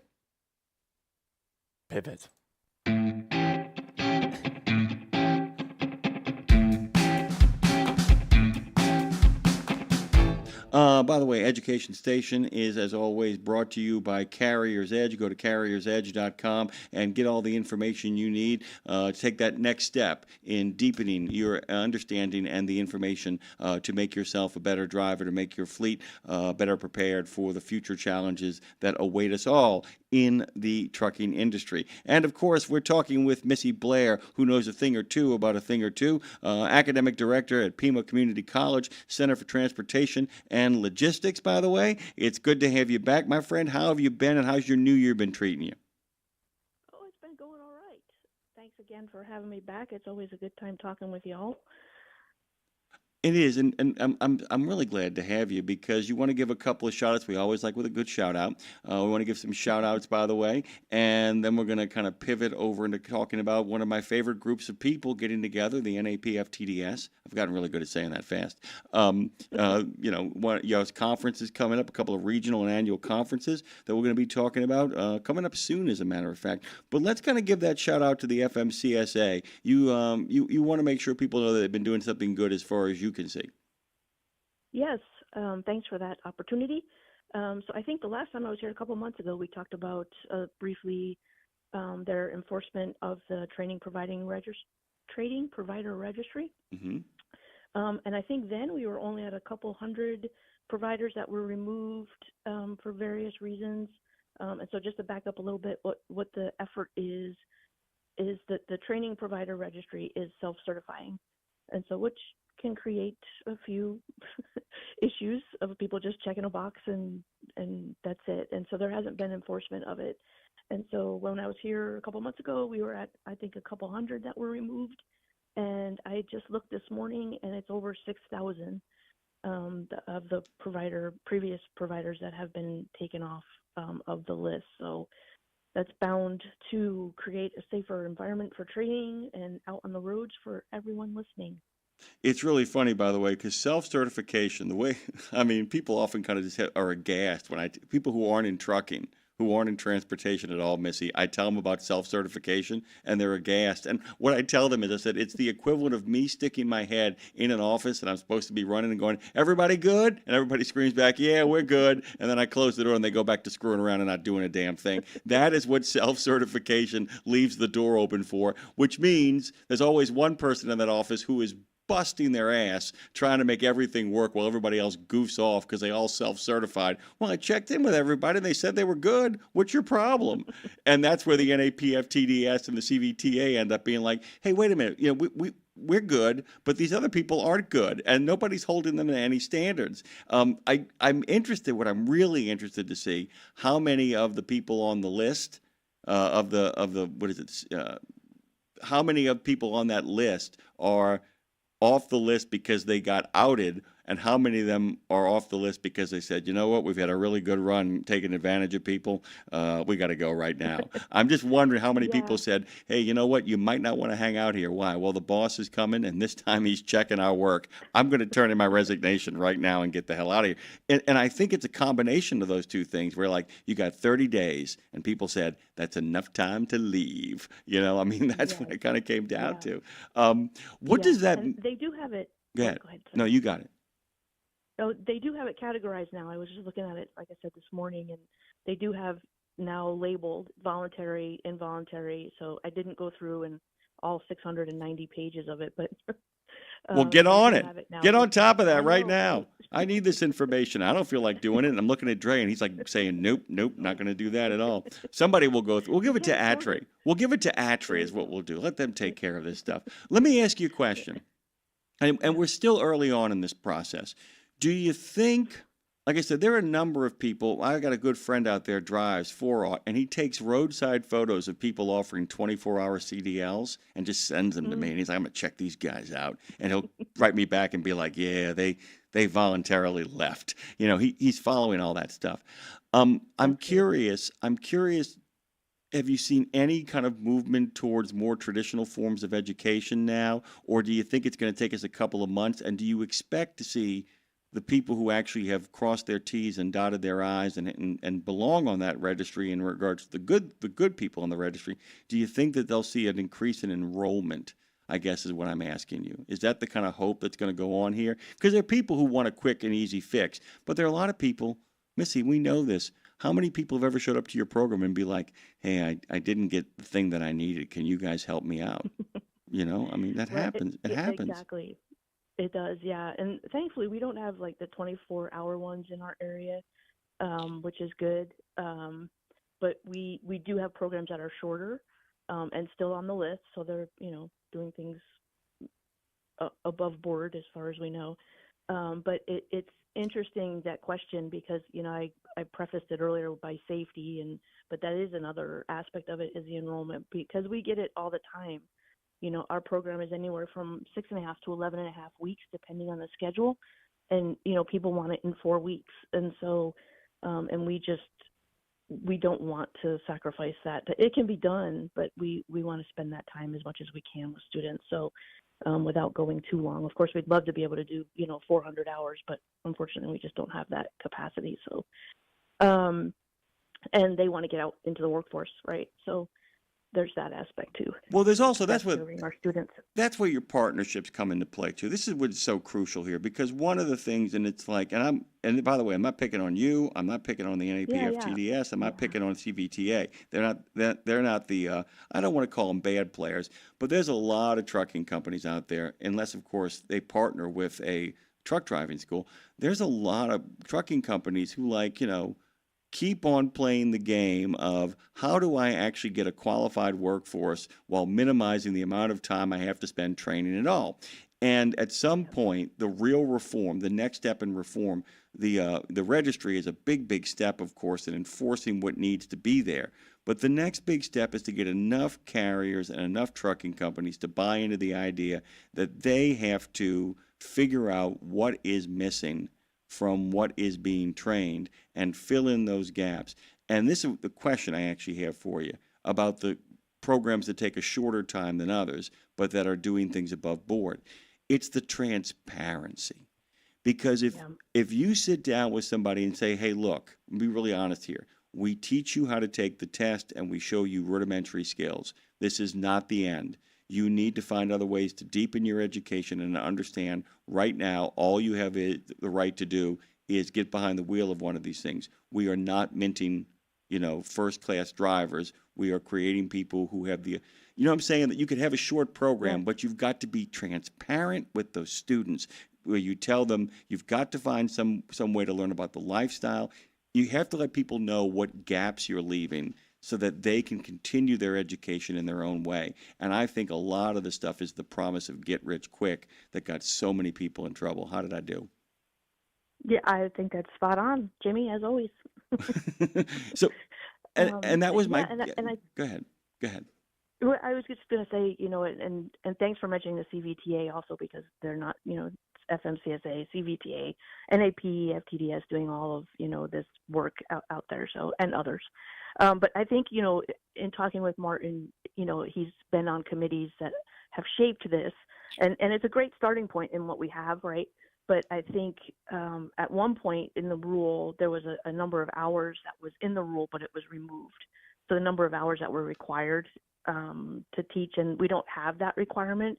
There's just subjects now that we have to copy or cover and make sure that the student is proficient. And so there's, industry talk about, well, what does proficient mean, right? So, and it, typically we, as long as they can repeat that maneuver or concept, et cetera, then they're good.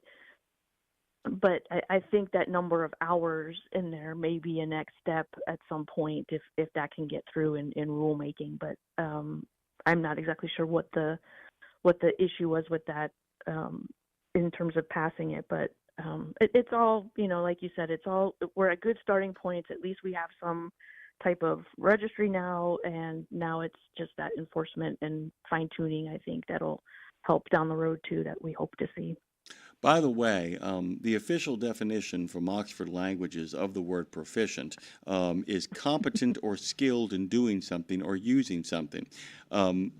I've always kind of found it interesting that it's like there are three words, I think, that actually two more words that couple with proficiency. One is reflexivity, and the other, of course, that they just mentioned is competency.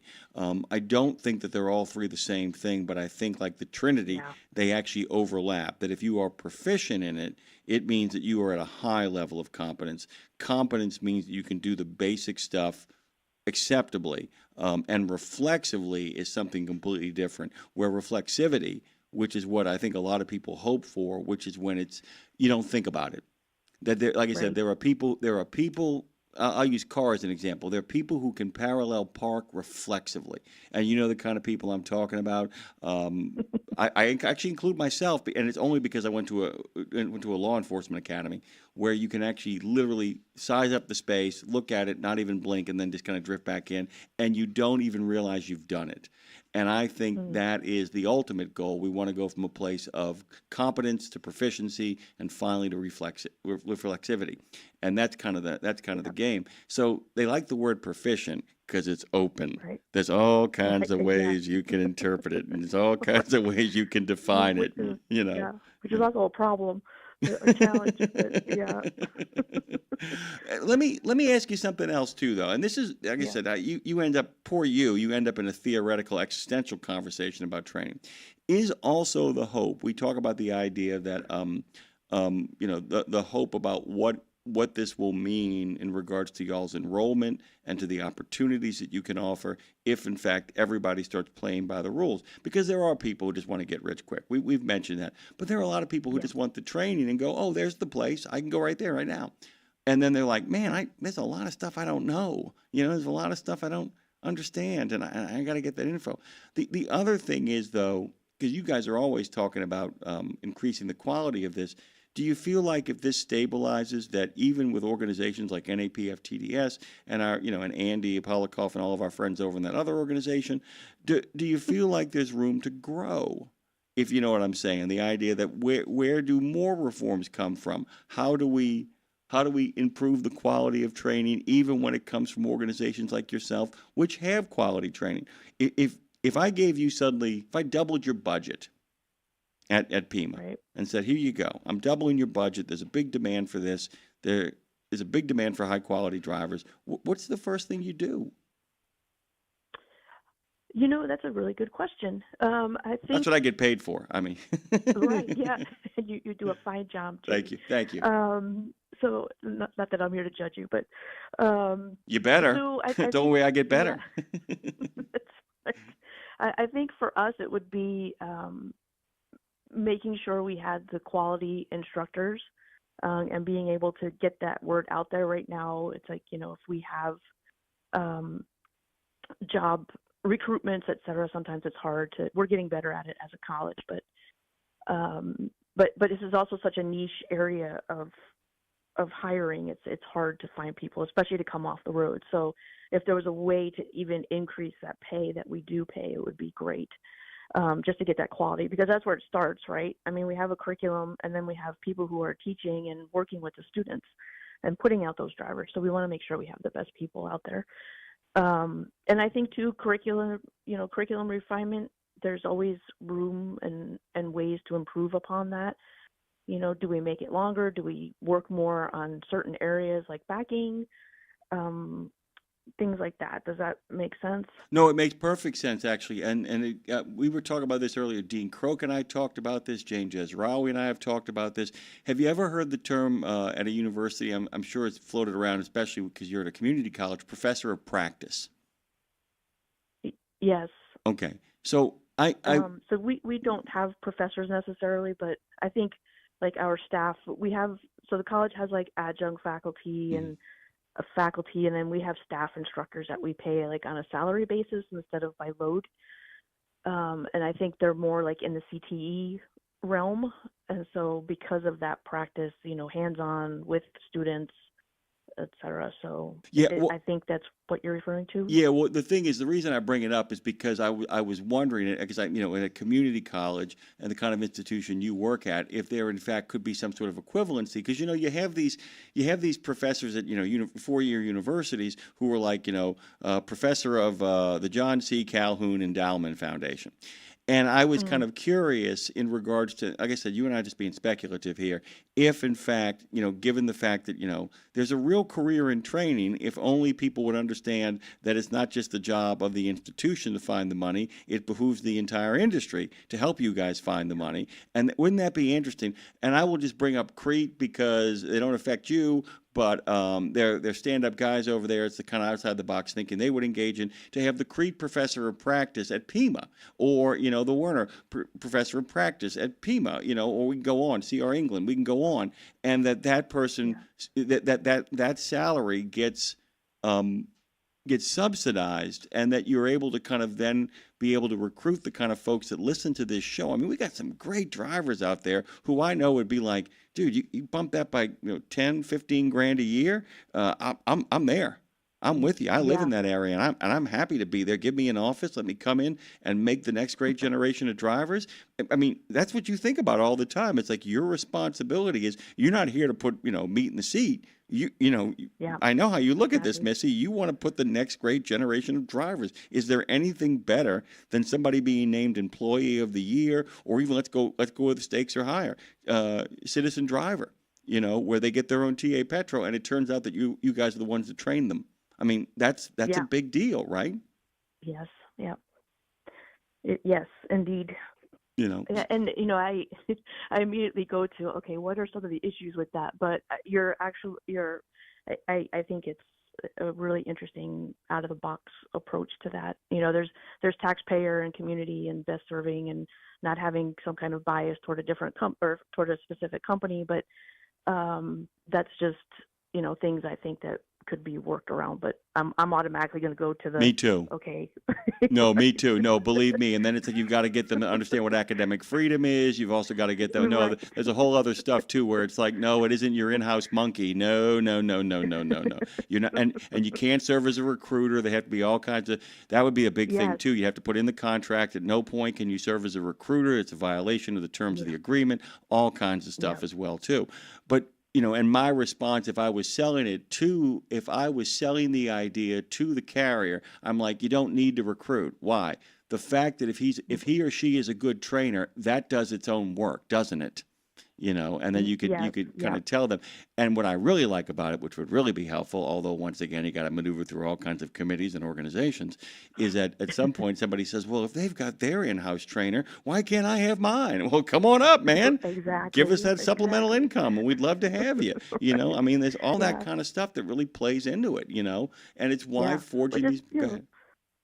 I was just going to say, which is, not necessarily a bad thing when you have people knocking on the door wanting to do it. It's just making sure you have a very strong infrastructure around that, I think. Yeah, and also, like I said, this is why a lot of people don't understand. This is why academic freedom is such an important thing at the community college level, the VOTEC level, and at the university level. Because what you don't want to have, and I'll use a university example, that way I can let everybody off the hook. You don't want a professor who is the McKinsey professor who actually is serving as an HR development officer for McKinsey, sending the best and the brightest and the engineering students over there to help them solve their problems. What you don't want, you want to create truck drivers, independent thinking, qualified human beings who can handle 18 wheels over the road or in a local sort of environment. What you don't want to create is an in-house recruiting machine for one particular company. Believe me, I left that door open because I knew you would say, yeah, I like the idea, but we got to put in a whole bunch of riders into that contract. You know what I'm saying? But which I'm not afraid of, but it's just, you always have to think about those things too down the road, right? So what could possibly go wrong with that scenario? Oh my God, I can give you the list, but the idea is, is to really kind of engage. That's the big engagement, though. The thing is, but it's important for people to understand what we're talking about here. And of course, Missy Blair joins us as she often does on Education Station. She's one of the regular contributors. We have so many people, but you've actually turned up here a couple of times. But I want people to understand that people always have these things where, why don't we just do this? Why don't we just do that? And it's like, yeah, well, you ever heard of a committee? And by the way, I always tell people, if you don't like committees, you should see what departments look like when only one bully runs them. Whoo, man, you should see what universities are like when only one bully runs them and everybody else has to shut up. That's equally unpleasant, as you well know. Equally unpleasant. Yes.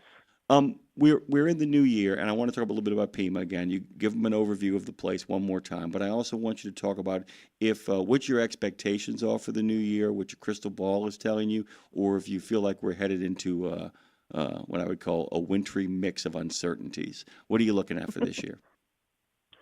That's a good another great question. So of course, just Pima very quickly, we have logistics programs and CDL programs. We just recently merged the logistics programming into the transportation center. So it's been a really good mix of learning new stuff for me, the team, and just adding to our team too, and the perspectives that we have, that overall logistics view. So it's been great. Did you have a question? No, I just open my mouth at times because I get really excited about things you're saying. Go on, continue, please. But the whole thing with Missy and I, the reason we talk on top of each other is because we get really excited talking about this stuff. Because it's like I don't know what it is, but it's like I love talking about training people to become better truckers. Go ahead, Missy. Yeah, and there's no pre-talk beforehand. So if people think that we're going off a script, there is no script. So, yeah, which is great. I love it. So we kind of have an idea what we want to talk about, and then we just go from there, which is, I love the free-form conversation. Me too. So the new year, we've been lucky. We got a new trailer. It's not new. It's new to us. So it helps the students and the instructors have a little bit more efficient time because we had 3 tractors and 2 trailers. So it's the life of a community college, unfortunately. So we're really excited through our University Transportation Center grant to have funding to wrap that now. We found reserves in our program, thankfully, to pay for the trailer. And then we'll brand it with the grant program through the DOT.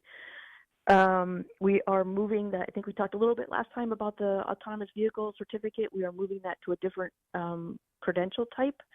So I'm excited about that and getting that moving. So we did just have 2 recent graduates in the current state. So excited about that, hoping things pick up on that a little bit.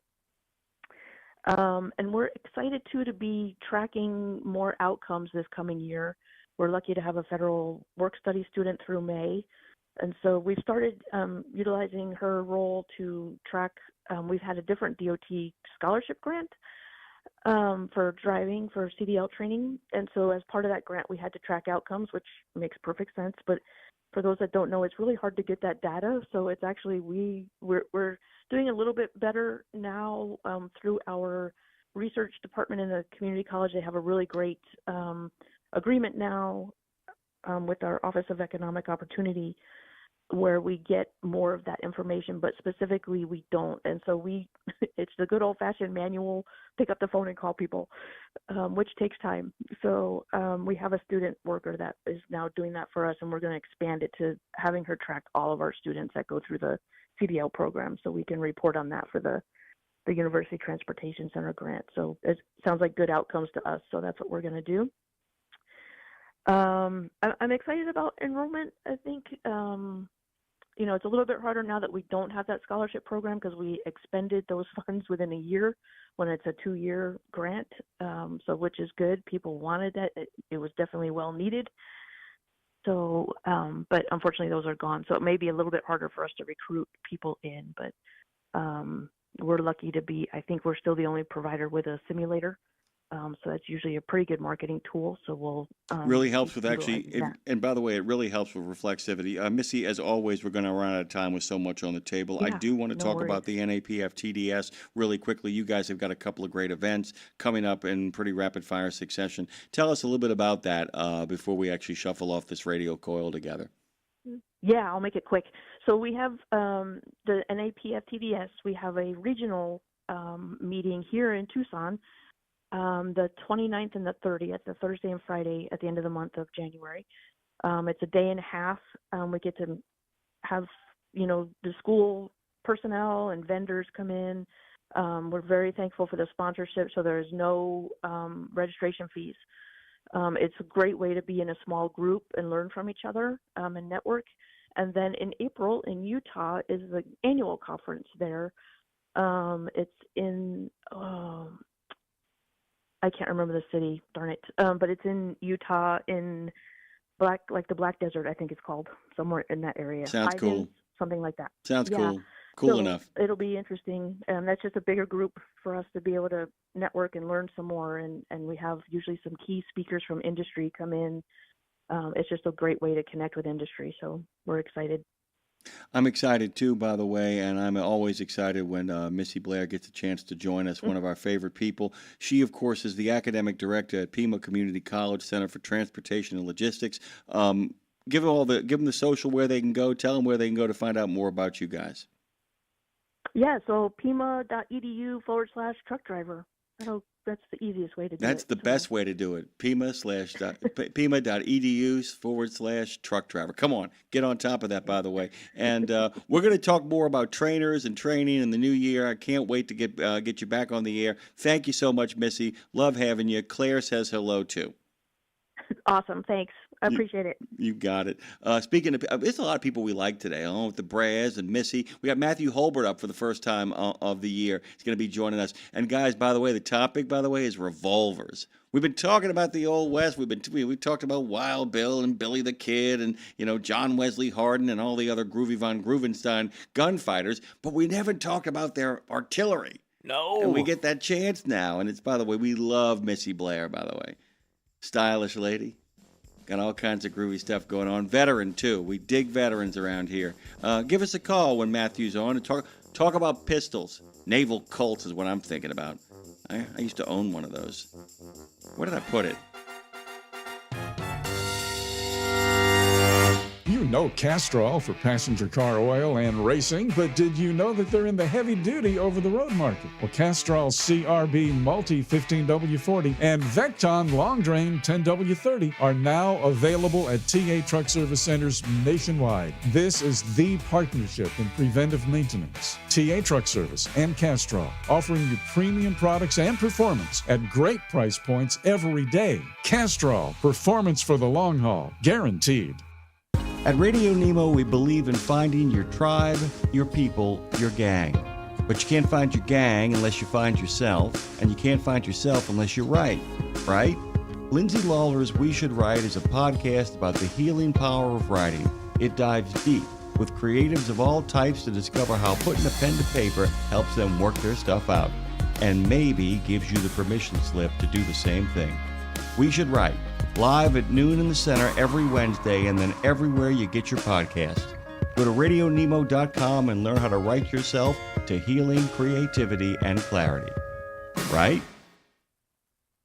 It's one simple act that helps Wreaths Across America fulfill its mission to remember, honor, and teach. Sponsoring a wreath, one more wreath. Means one more adoring father, one more loving mother, one more heroic son, one more brave daughter, one more beloved family member, one more dearly missed friend, one more American, one more wreath upon the gravestone of someone who served the cause of freedom, honored for their sacrifice, never forgotten, always remembered, through one simple act. One simple act. Go to wreathsacrossamerica.org/RadioNemo and keep the mission moving forward.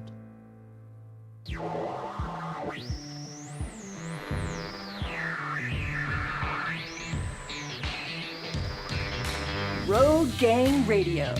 We've talked about making a living. Now let's get a life. It's Jimmy Mack and Lindsay Lawler with the best stories, the ultimate road trip, the concert of a lifetime, and a home when you're not at home.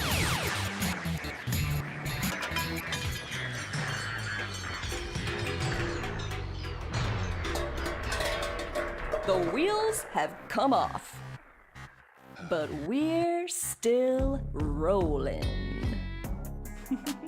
Yeah, buddy. We are still rolling, by the way. Welcome back to Road Gang Radio. Sans Lindsay Lawler. She, of course, is over in Belize living her best life where the weather is not going to get cold. I envy her for that. I also envy a chance to kind of sit around with folks and shoot the breeze about writing, the power of writing. And you can, by the way, hear, we get 2 replays of We Should Write this Wednesday as Lindsay is taking a needed break over in Belize. And she, of course, called me, Andre, and was like, hey, I don't want to leave you in the lurch. And I'm like, what are you talking about, dude? We never take vacations around here. I mean, even when we took that break at Christmas, it was about resetting some stuff. Mm-hmm. It really wasn't about like having time off. It was about just kind of taking a look at things and looking at the assets that we had. And we never stopped working around here.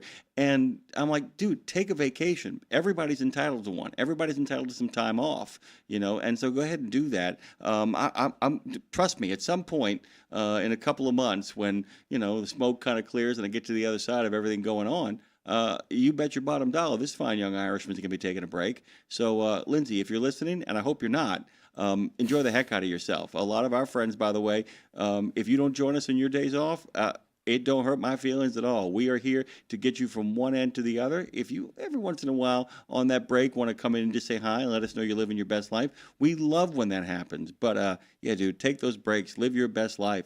Put a little skin cream on your legs and get over this winter. You know, enjoy yourself, by the way. Give somebody a hug. It's National Hug Day, by the way. And if you can't hug them, then basically go out in the street and pull out a pistol, because that's where we're going with our next guest.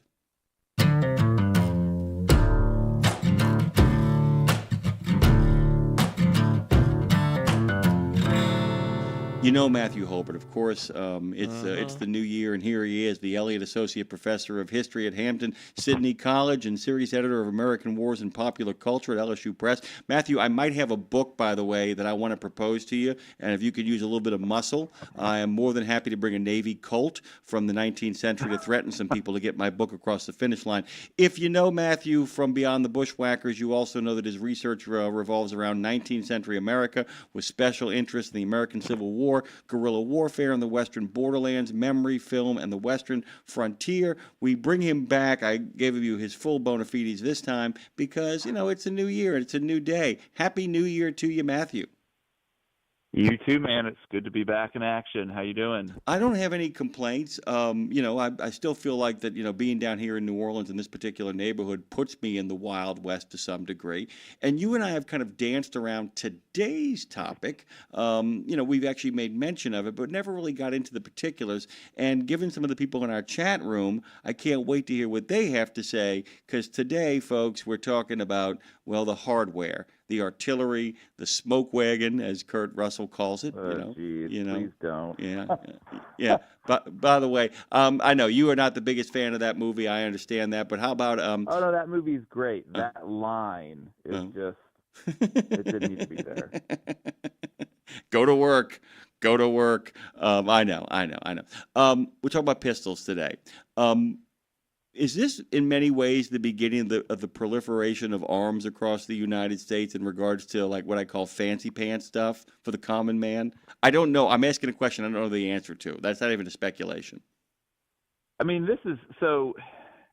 It kind of depends on if we're obviously distinguishing handguns, or at this point in history, just revolvers. We're not quite to the 9/11 or the 1911, which is just going to change everything yet. But you know, in previous centuries, long arms are ubiquitous in American society. It's nothing like, don't imagine the way guns are today, where there are sort of the people who have them and the people who don't, and the people who don't think the people who do should. Guns are just guns, and they're there because we're frontier people, and they're tools, and you need them and you use them, whether it's for hunting or defense or for militia service. But later, when we get into this period that we're calling the Wild West, you know, this sort of tight little mythical window, revolvers have become sort of the stock in trade or the signature weapon of gunfighters. I don't know the extent to which we would say that's actually true. I think just as much probably happens with lever guns, but I don't think everyday people look at Westerners with pistols and think, oh man, those gun nuts, because I think from the beginning of American history up to, I don't know if we go into the 1880s or 90s today, guns are just there. I mean, Americans they're just gun people. Yeah, and it's interesting too, because I was, you know, it's funny. I have a lot of friends, I know you do too, who are really, really what I would call peevish, skittish, nervous around any sort of firearms, no matter what kind of firearms they are. And I have friends, by the way, who literally are armed to the teeth and could probably hold out for more than a couple of days if anybody came for them. And one of the things that I've often kind of wondered about is people don't understand, too, the reason why people fight the urge to have guns in cities and need them in the West and the frontier and the constant movement is there's a lot of stuff out there that can kill you in the West, not just people, if you don't have a gun. And there's a lot of stuff in a city that can kill you really too quickly if things go sideways and there are guns available and present. And this is kind of the thing, too. And I think it's the beginning. I just have this thought that it is the beginning of this, but also the country is very much awash in guns after the Civil War, right? I mean, that's the other big thing too. It's the first mass manufacture of weapons at that level, and suddenly the country is just washed in guns, and half the people brought their own hardware into battle, right? Well, and it's not just that the country is awash in guns, but it's that you now have millions of men, hundreds of thousands of men, who are more proficient in using firearms under pressure than they've ever been before, and using them for different purposes than they've ever been before. You know, it wouldn't have been out of the ordinary at all in the antebellum period to talk to a 10-year-old kid and see him carrying a rifle musket down the road to go shoot a deer or a hog, or because somebody said there's a bear, you know, in the holler down the road. But that's a very different thing than hunting men or being willing to pull a gun on another human. If it's not, you know, we have people that you can go see and talk to about that. So the Civil War sort of changes what people know how to do with guns and what they're willing to do with guns. And then tons of those guys come west, and they're immediately thrown into this frontier situation. And they think, I just spent 4 years in the pressure cooker. I know how to deal with, you know, hostile Indians or raiders from across the border, or rustlers, or cowboys who aren't obeying gun control laws, which is actually a thing in the West that, you know, speaking of Tombstone, that a lot of people don't really either know about or want to know about, because it sort of ruins the mystique that everybody just, you know, straps on their Colt and goes walking down to the grocery store. Yeah, well, because once you put people on top of each other, and once you have a 3-story building, bottom is a hotel with a bar. I'm sorry, the bottom is a bar room with, with gambling, and above that is 2 rooms of hotels or women of ill repute, and you mix guns into that situation, things can go sideways really fast. You get the Dodge City nightmare. I mean, you get these explosions of crime waves on top of a boom and all that. The other thing is, too, is the fact that the inuring of watching people die. It's, you know, often people who have been in combat will speak about this. The first person you kill never leaves you. After a while, you start stacking, and you start putting notches in your rifle, you know, and that kind of happens, too. So I'm also curious if a number of these people had no problem using these pistols because, hey, man, look, you know, I was at Antietam. You know, I was at Gettysburg. This is nothing. You know, there's talk about at Gettysburg of people evaporating. They got hit by so many bullets simultaneously. And if you've seen that, the leap to killing somebody over a poker argument changes. So is that kind of what we're talking about here? That it's not just. I think it is, although we probably have to be careful not to generalize. With the majority of Civil War veterans, when the war ends, they put their Colt Navy, they put their Springfield or their Enfield down, and they go home and they go back to doing whatever they did before the war. But there's definitely a demographic that is changed by something inside them is changed by the war, and there's kind of a fork in the road there.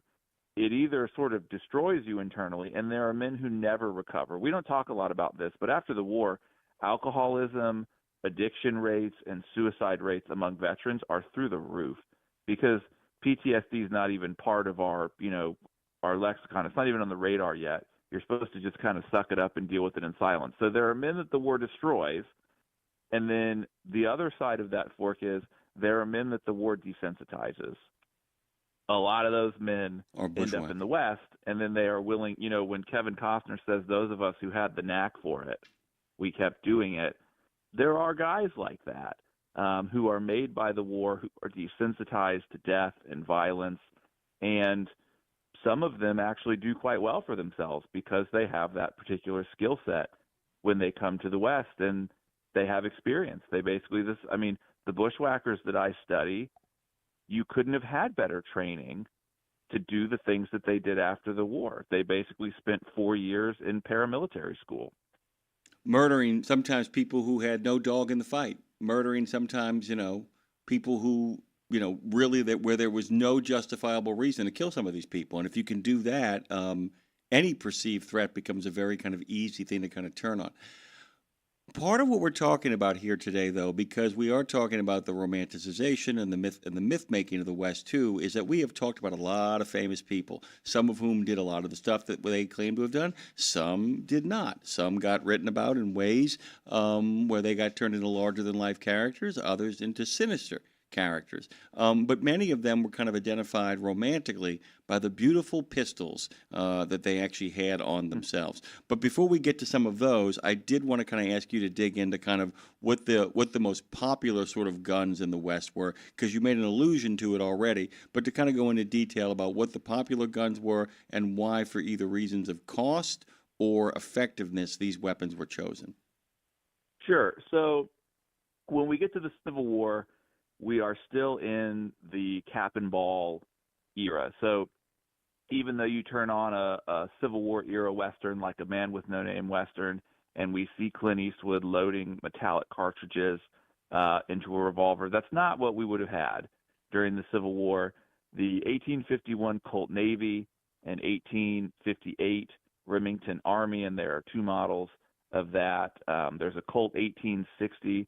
For the most part, these are either 36 or 44 caliber cap and ball weapons. They use black powder, so this is not smokeless powder. These are very dirty, smoky, noisy weapons, and the cylinders have to be loaded one at a time with the powder and the ball. But at the time, to us, we'd think, well, that pales in comparison to a Glock with an extended 22-round magazine. But at the time, these were the cutting-edge handgun technologies that were available to people. So these are the weapons that the majority of men, if you're using a pistol, that you would have during the war. So that first generation of sort of famous Westerners that we have that comes out of the Civil War, they are carrying these cap and ball revolvers. Doc Holliday, people know him sort of for carrying a Thunderer later, but he's really starting out his career as a killer with a Colt Navy. Bill Hickok carries a Colt Navy till the day he dies. These weapons later, after the advent of metallic cartridges, and that's really a Colt development, or at least they proliferate after the Colt Peacemaker is released in 1873, these older weapons can be converted to use the metallic cartridges. So a lot of people, if you had been comfortable with a Colt Navy for years and years, you didn't have to give it up just because you wanted to use the new cartridge technology. These are obviously revolvers. They're single-action revolvers until we get later in the 1870s, meaning you have to manually cock the hammer to rotate a cylinder, pull the trigger, it releases the hammer, it discharges a round, then you have to cock the hammer again. Later in the 1870s, Colt is going to come out with a double-action revolver I believe that's the model 1878, that allows you to just pull the trigger. It's a harder trigger pull, but it cocks the hammer and rotates the cylinder simultaneously. So we've got the Colt, we've got the Remington, and those are really sort of the best known in pop culture. But there's another weapon, which is a Smith & Wesson number 3. Sometimes it's called a Schofield Model 3 because of an Army officer that made modifications to it. This is the break action or the break top revolver. So rather than popping the cylinder out of the side, this weapon actually, it has a hinge under the barrel. So it pops up and then you can remove the cylinder from a loading arm vertically. This is also a very popular weapon. It's bigger, it's bulkier. It doesn't look as Wild West to the modern eye, but Jesse James and Robert Ford carried this weapon. John Wesley Hardin carried this weapon at one point. Billy the Kid and Pat Garrett carried this weapon. And while we've talked about Wyatt Earp and the myth of his bunt line Colt before, Wyatt Earp is actually carrying a Schofield number 3 at the OK Corral. So this is sort of the Western pistol that no one knows about. But these are all 6-shot weapons, and they're really designed for accuracy and for somebody with a cool head. These are not designed as quick draw weapons. They're not what we see in Westerns from the 40s, 50s, and 60s. Those quick draw holsters do not exist in the 19th century. You would look ridiculous if you had a gun down next to your knee, essentially, in the 1860s or 70s. This weapon would be up around your belt. a lot of people would have worn it across the belly, or they would have worn it butt out, meaning they would have cross-drawn, because the emphasis wasn't on how quick can I get this out and fan the hammer. It's, can I take a cool, measured, aimed shot while lead is in the air? And that's what made people like Hickok and the Youngers and the Jameses and the Earps so good at what they did. It's interesting, too, by the way, a lot of people, and I'd love your take on this, because there's a movie that I keep thinking about as well. And I remember when I first saw it, I thought it's kind of measured, methodical laying out of the actuality of what a gunfight was. Unforgiven, for all of its meditation on violence, for all of its meditation on regret and what it means to kind of walk away from your past but have to return to it to find a way forward. All of that stuff is brilliant, wonderful, elegiac. But at the end of the day, it only works in the same way that Tin Cup as a movie worked, because it gets the golf right. And it gets the guns right, in the sense that it's like there's a line at the end of the movie where he sets it up early and then they deliver on it late. He's like, I mean, you're going to die. There's bullets flying around, so I might as well take my time, steady my hand, and do some real damage as opposed to just throwing lead all over the place.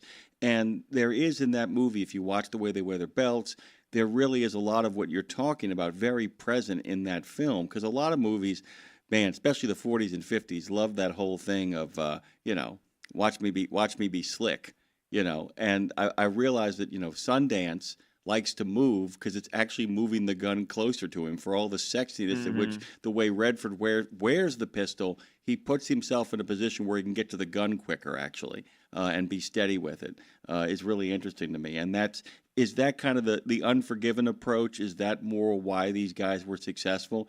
You might have a lot of firepower. I actually know how to keep my heart rate down during this. Yes, well, the other thing is it makes sense with it. So you're going to get 6 shots, and actually, in most cases, if you're carrying a single action Colt, you're going to get 5 shots. So a Generation 1 single action Colt, so a single action Colt manufactured prior to World War I, the firing pin is attached to the hammer and it is not retractable.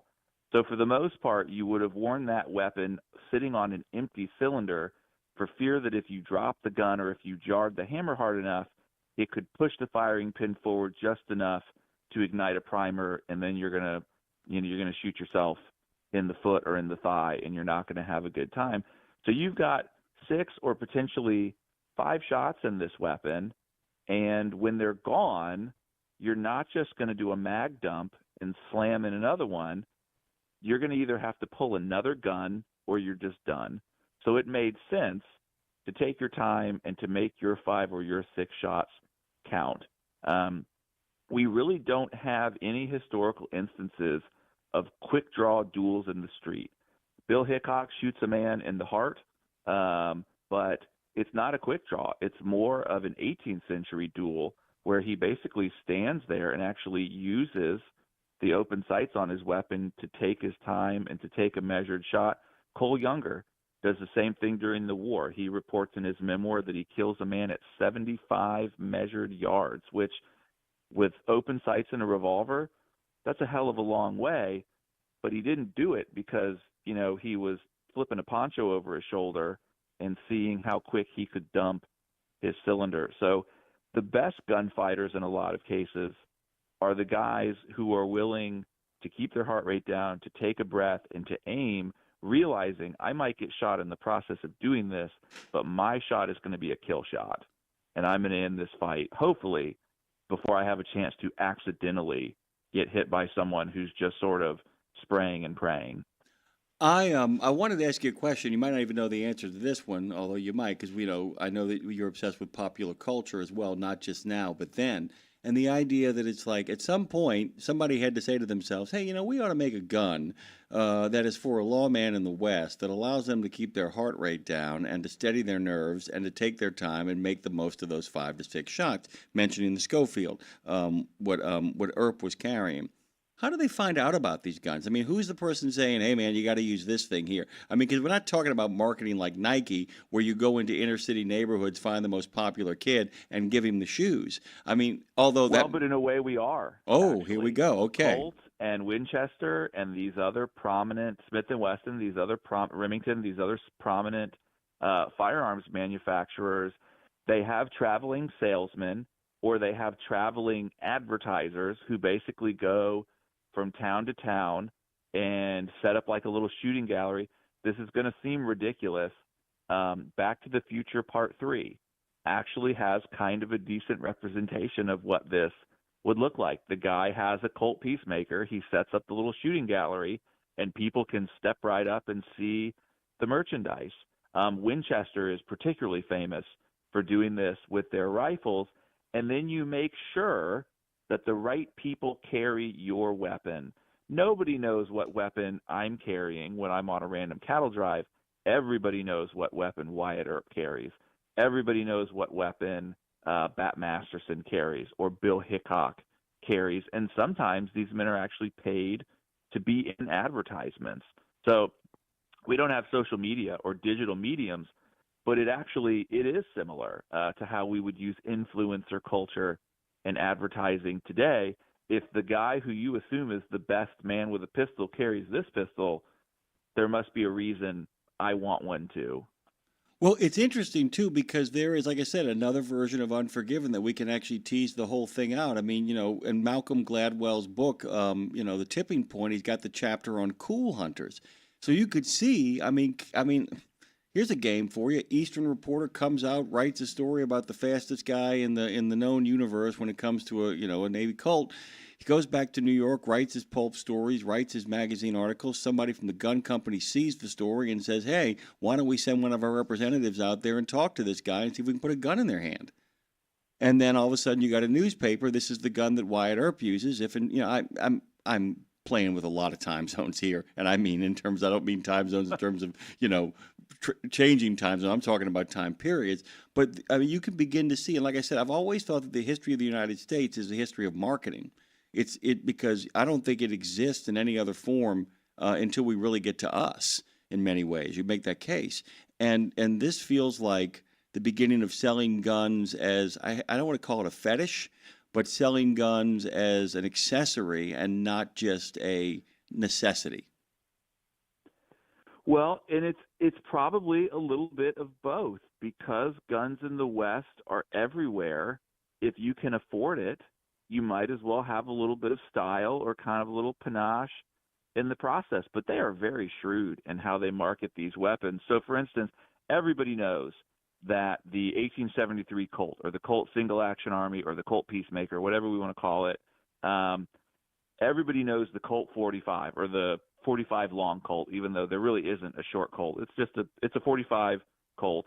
Now, when Colt is marketing this weapon, the 45 is a new metallic cartridge, and it's very popular, and it's a big bore cartridge, so it's known as sort of a man killer. This is going to put a man down better than a 36 or a 32 or even a 41 caliber might, but they want it distinguished from the 45 Schofield, so the legend of the 45 long Colt is born, and Winchester, because they are trying to compete with Colt in the firearms market, refuses to ever chamber a Winchester 1873, the most famous lever-action rifle in the West. They will not chamber it in 45 Colt because Colt owns that space already. Eventually, this forces Colt to release a version of the Peacemaker known as the Frontier model in 4440, which is what the Winchester 1873 is chambered in. So they go back and forth with each other the same way Adidas and Under Armour and Nike would today, or the way Apple and Microsoft do about compatibility. Oh, well, you're getting a little too popular. I'm not going to chamber my new weapon in your signature cartridge because I'm not going to help you. There's a lot more that goes into this than just let's all grab our guns at, Danny DeVito. So I started blasting. There's a whole culture and a whole industry around this that I don't think a lot of people realize, because we just assume these are bearded guys and it's dusty and they had guns. The guns just sort of magically appear. There's a very elaborate process for how those guns appear. Really quickly, Matthew, we're going to run out of time here. I knew this would happen. We're going to have a part 2 of this. Let's just pencil in next time. There's a whole bunch of stuff, and you and I can talk over the month and figure out how we're going to kind of unpack where we go with this. But Steve has a question. Were the bullets then rimfire, and what about misfires? You answered a little bit about the misfire with the legs and all that, but in regards to the reliability too, was that part of the advertising campaigns? We misfire less. How much of a problem were misfires? Were hands getting blown off? Because that comes up in Unforgiven. And the other thing is Trucker Bosun dropped in a .357 Smith & Wesson 8-inch rifle-barreled revolver, by the way, is one of the things that made Paranormal Pie Man go, revolver, like a Homer Simpson over a donut. But, I mean, in regards to that, how much of a problem were misfires in any sort of shootouts? Well, so there's a difference between a misfire and a chain fire. A misfire means however you've primed your weapon, whether it's with black powder and a primer or a cartridge that has an integrated primer, didn't ignite well enough to, send your cartridge down the barrel. Ammunition, it depends on where you got it, the quality of the powder, how was it stored. So a lot of people wouldn't blame the firearm necessarily for the quality of their ammunition, but why people trust Colt so much and the Peacemaker, it goes through extensive testing to get the right thickness of the chamber walls of the cylinder to cut down on what would be called a chain fire, meaning shooting one round ignites the primer and the others, and if they all go off at once, only one can go down the barrel, then the gun is going to blow up in your hand and you're going to lose some fingers. That's part of why Colt becomes such a trusted brand, because they're known for reliability and they're big, they're bulky. You just think this thing's not going to be a little grenade in my hand. There are rimfire rounds. 44 Henry is a rimfire, a very popular early lever action rimfire round. There are pistols chambered for that. But by the time we get into the post-Civil War era, center fire cartridges, the 45 Colt, the 44-40, the 38-40, the 32-20. There's a 44 Russian, a 44, and a 45 Schofield. The Schofield is a little shorter than a 45 Colt, so to distinguish it, that's why we start calling the Colt 45 the long Colt.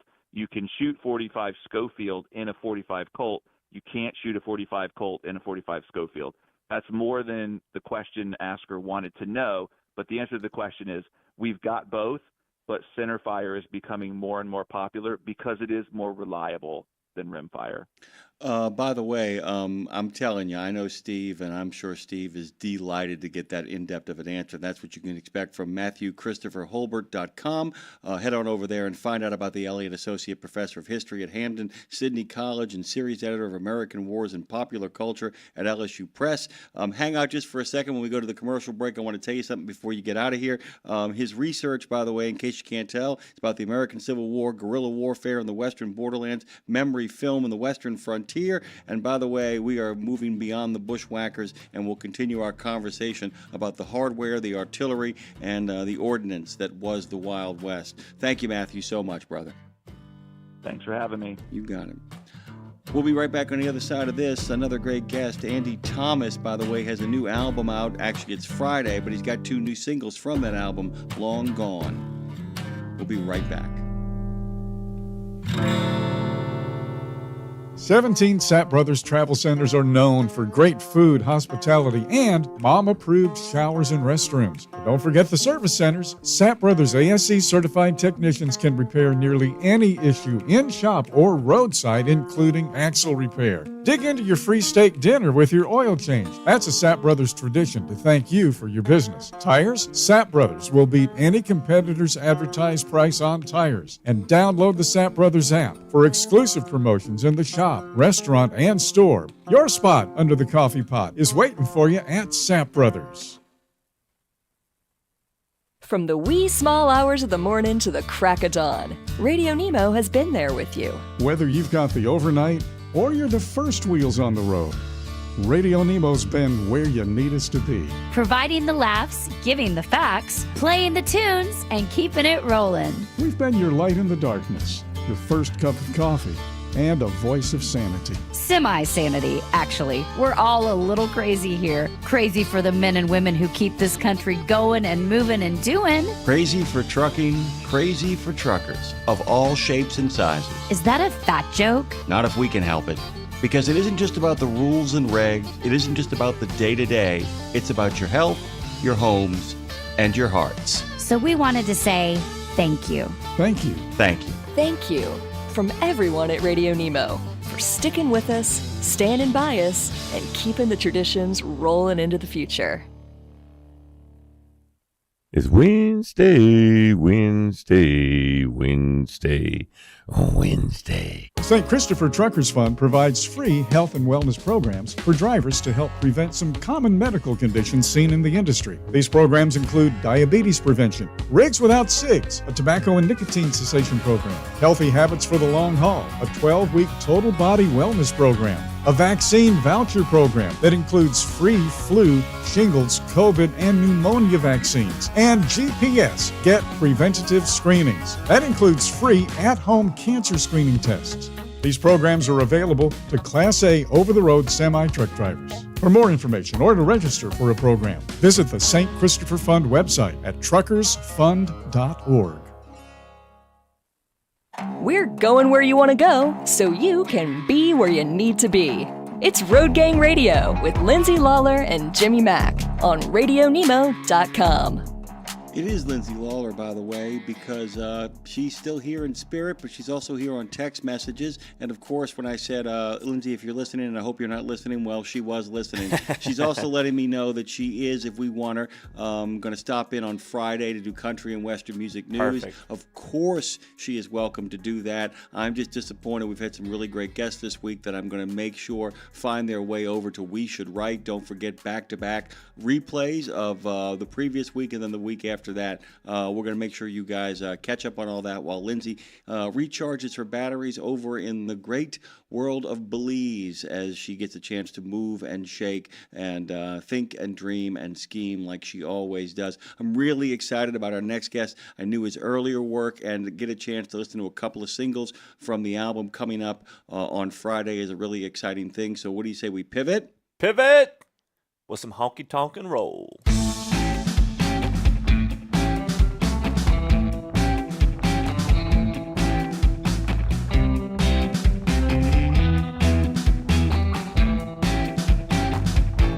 He's an electrifying guitarist, by the way. He's done that gig in the U.S. and abroad, whether it is fronting his own wild and out project, the Trongon Band, or being the six-string rocket fuel for the melodic muscle car that is the acclaimed Americana act Yarn. Love me some Yarn.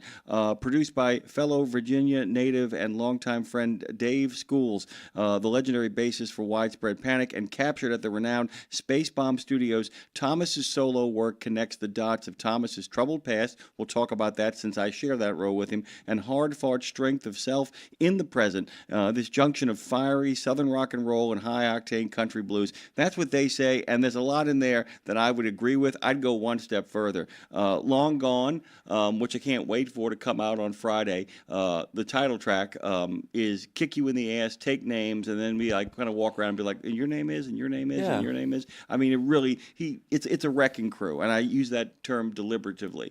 There's a real sense of that old kind of late 60s, early 70s sort of muscle, Allman Brothers, Gasoline, Kick in the Teeth, Leonard Skinner stuff going on in its own modern sensibilities. And he dresses and looks like it, my Yeah, friend. he really does, by the way, and we're pleased to welcome him here to, this morning. There's so much to talk about, so much to unpack that you can still, what I call, how do I put this, put a little adrenaline in the situation while changing your life and the way you approach life. AndyThomasMusic.com is where you want to be. The new album comes out this Friday, and welcome to the show. Thanks for making the time. Welcome to Road Gang Radio, Andy. My good-looking brother. How's it going? Thanks for having me. Pretty good. It's going pretty damn good, my friend. Are you excited? And I'm just going to get right to it. Do you have plans for Friday? How are you going to celebrate in your new existence? So real quick, slight correction. The title track, Highway Junkie, drops on Friday, Gotcha. and I'm formally announcing the record. Nice. On Friday. Oh, It fantastic. is coming out. We'll say it here now. It's coming out March 27th is the full record. You heard it here Fantastic. first. Fantastic, by the way. And let's just say, so that'll be the third drop, right? That'll make it the third drop of this collection. It will, yes. We did Long Gone in November. We did Dirty Work in December, and then now the title track, Highway Junkie, will be out in 2 days. I have to tell you, I heard Long Gone, and I was just like, I'm in. I mean, I felt like somebody had pushed their chips in the table, and it just sets up a really great conversation. Thanks. You got it, brother. And I'll tell you this, and I would, guys, look up Andy Thomas and look up Long Gone, give it a listen, and then you come at me and say, you're wrong, Jimmy Mack, or you can say, yeah, dude, that's it. What's crazy about it, though, is that it's crazy. It feels like a man. We have a joke on this show saying the wheels have come off, but we're still rolling. It feels like a man who literally is holding on for dear life and still kind of confidently behind the wheel. But you've actually reached a place in your own life where you're confidently behind the wheel and in complete control to a large degree, which is such an interesting kind of dichotomy because there's always that big worry when I change my life, when I change my purpose, do I lose my energy, or what's the British call mojo? Do I lose that? And I don't think you have. Could you kind of explain what I'm talking about to the audience here today? Yeah, totally. I mean, I think I've gained mojo, or, kind of gained myself back. God, I get that. I get that. I feel like years of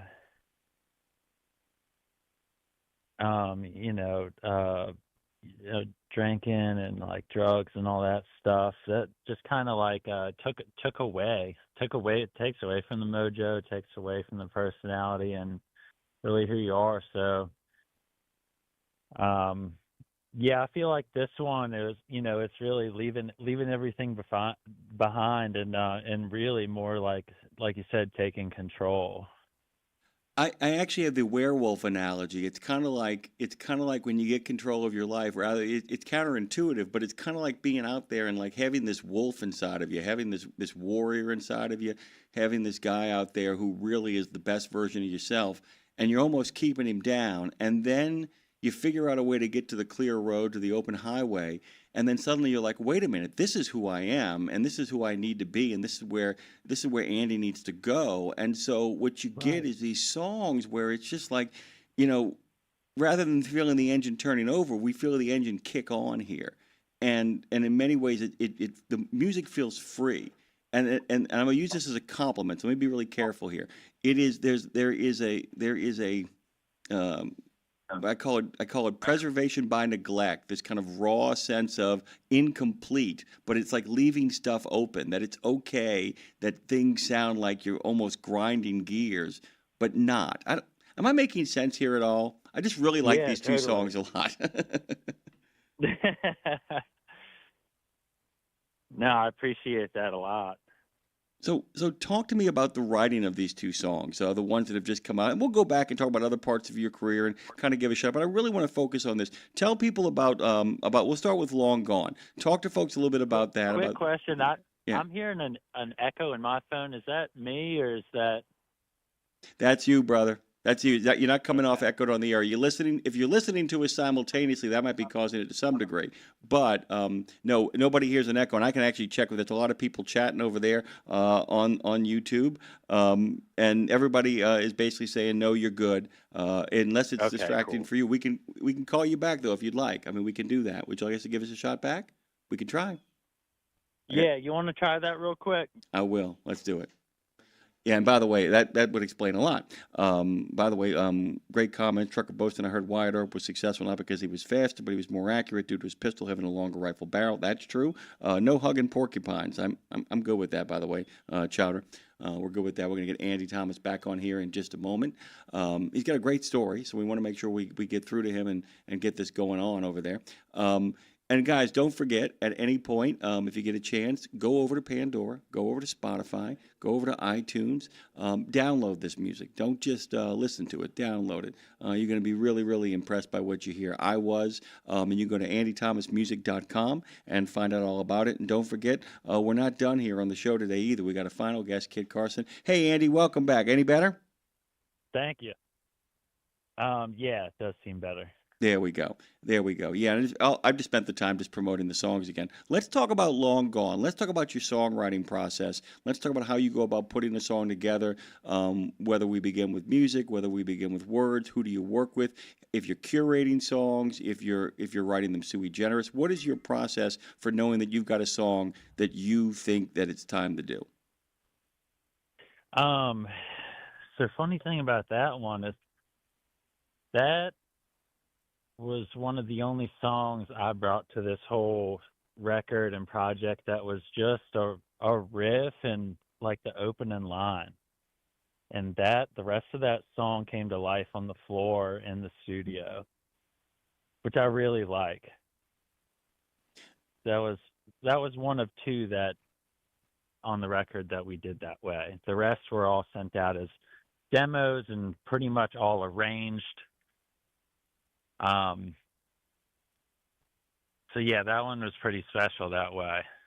Let me ask you a question about that. There's something cool that happens, but when you work in a world of creativity for a while. You're working on short stories or you're working on poems. You start working on these things, and you do a lot of crafting and a lot of experimentation, slowly putting stuff together. And then after a while, what ends up happening is you kind of sit down. In Excess has this happen on one of their albums. One of the biggest hits off one of their albums was literally written in the studio on the moment. And I'm just kind of curious if in many ways, I guess the question is, when in the process does it come? Did you do that early on, or is this after a lot of the demos and other stuff had been sent out? Was it just you got in there and then it came after all the other work had been done? Well, we got in there, and I didn't really want to waste much time, so we started cranking out 3 songs a day of the ones I knew were complete, we could rip through. The bands heard the demos of. I actually only sent the band acoustic demos. I had like full band demos that I did all myself at home, but I didn't want them to be married to my parts per se. I just wanted them to get the vibe of the song. So I only sent out acoustic and vocal demos of the 10 songs I knew I wanted on the record, and then I threw 2 wild cards at Dave and the band, and Long Gone was one of them. Okay, that's really cool. That's really cool. Go ahead. And yeah, that song I had the riff at home, and I think you know what, I think I had written like the little riff thing and had it swimming in my head, and I was out on the road, and I was thinking about it, and I was like, kicking the floor and drumming on the dashboard, and just that line, 1, 2, 3, 4, baby, it's all I'm giving you, just started. It hit me, and my phone was dead, and I think the outlet in the van was off, or the relay or whatever, the fuse was dead. So I didn't have, and I don't know, everybody was sleeping. I know I didn't have a way to like voice memo it on the spot. So you had to hold on to it. So you had to keep on holding on to it. And I think we were running late, and I was like, fuck it, I just got to sing this over and over in my head. So that whole from 1, 2, 3, 4, baby to tell me that you love me, and I'm singing about that whole line, I just sang over and over again, drumming down the highway. I was like, well, I'm not going to lose this. So I took that back home and thought it'd be cool. It's like I've never had like a clap song. So I thought that would add a good vibe and something different that I hadn't done before to the song. And of course, that's always great to get the crowd involved at the live show. So that's kind of all I had going in, and we kind of arranged it on the spot. I came up with the last verse later while I was doing the vocal take. I just started yelling stuff, and something worked. Well, and by the way, thank you for that, by the way, because it really did confirm what I was hoping you would tell me, was the fact that you had a lot. So basically, if I got this straight, is that you wanted to get in there and start recording the songs from the demos. What's really cool, if I'm understanding you correctly, too, is that while you, of course, could have given the people that you were playing with, including Dave, a much more detailed version of what you heard in your head, you wanted to make sure that the band members who were so talented got a chance to breathe their own life and to have ownership of the song with you, right? Exactly. And then, here's the best part. So you work with these guys putting this stuff together, which then means you all develop a vocabulary of how to work together. They've actually got ownership of the songs that you've already recorded, so that when you get the riff, when you get that riff in there, which you're desperately holding on to because you got no way to make sure that because you can't write while you're driving, so you're holding on to the damn thing. You walk in there like some kind of writer's room in a comedy in a comedy show. You have to kind of just come in there and say, I have this idea, we got to go with it right now. But they've played enough songs with you now in the recording that they can kind of go with it and figure out the sound with you while you're still writing the song. How did I do? Yeah, you did pretty good, but it wasn't on the way to the studio. I was like out west or something. I was on the road when when the lyrics started coming to me behind the wheel. Very cool. But I took a chance in the studio, just I didn't want to, Dave is there, making sure that I don't go off on any big tangents, like we're on a schedule, time is money. But he also loves the spontaneous stuff and coming up with stuff, like that. So I was like, you know what, screw it. I got this, partial idea. Let's run with it. And of course, yeah, we had already done maybe 6, 7, 8 songs that week, as a band. So we are comfortable as a unit. So that's when I thought it was a good time to give that a go. And of course, I think it turned out better than I could have imagined. Well, I mean, and that's kind of it. I mean, that's kind of the thing. It's like, because you don't always know either when you go into a studio and you have a band being provided, although with Dave and your friendship there, you could kind of trust him, and I'm sure you had some input about who was going to be in that room. But each band, when they're not your band yet, you don't know how that dynamic's going to work out. And I was just kind of curious from that standpoint, in regards to being at the center of an album like you are in this situation, if in fact you're able to kind of read a room and say, get 2 or 3, 4 songs in and begin to get a sense of what these people can and can't do, and then start thinking about them as a unit more than thinking about them as just the guys who have been hired to play the album. What was the process of putting that together? What did Dave do to make sure that you were in a situation where you could actually succeed? Well, Dave definitely believed in me from the get-go and in the songs. I brought him a lot of songs, and I actually put the band together. Cool. But none of these guys had played together previously, though, together. So it was a brand new band of all people that I thought would do the best job for what I wanted to get done. The other thing is too is the fact that you've been quoted as saying the road and the stage feel like home. You love playing, you love traveling, you love getting the inspiration to write. It's where you most find peace. And I just, like I said, I was tickled by that line because, like I said, there's a lot of chaos going on in these songs, and I mean controlled chaos.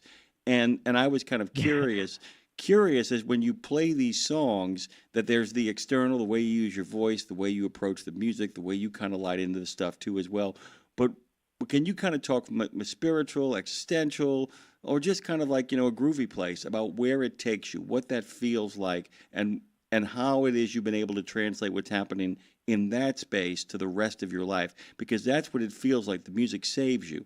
How do you transfer what's happening in studio, on stage, while you're working on music to the rest of your life? Oh, wow. Well,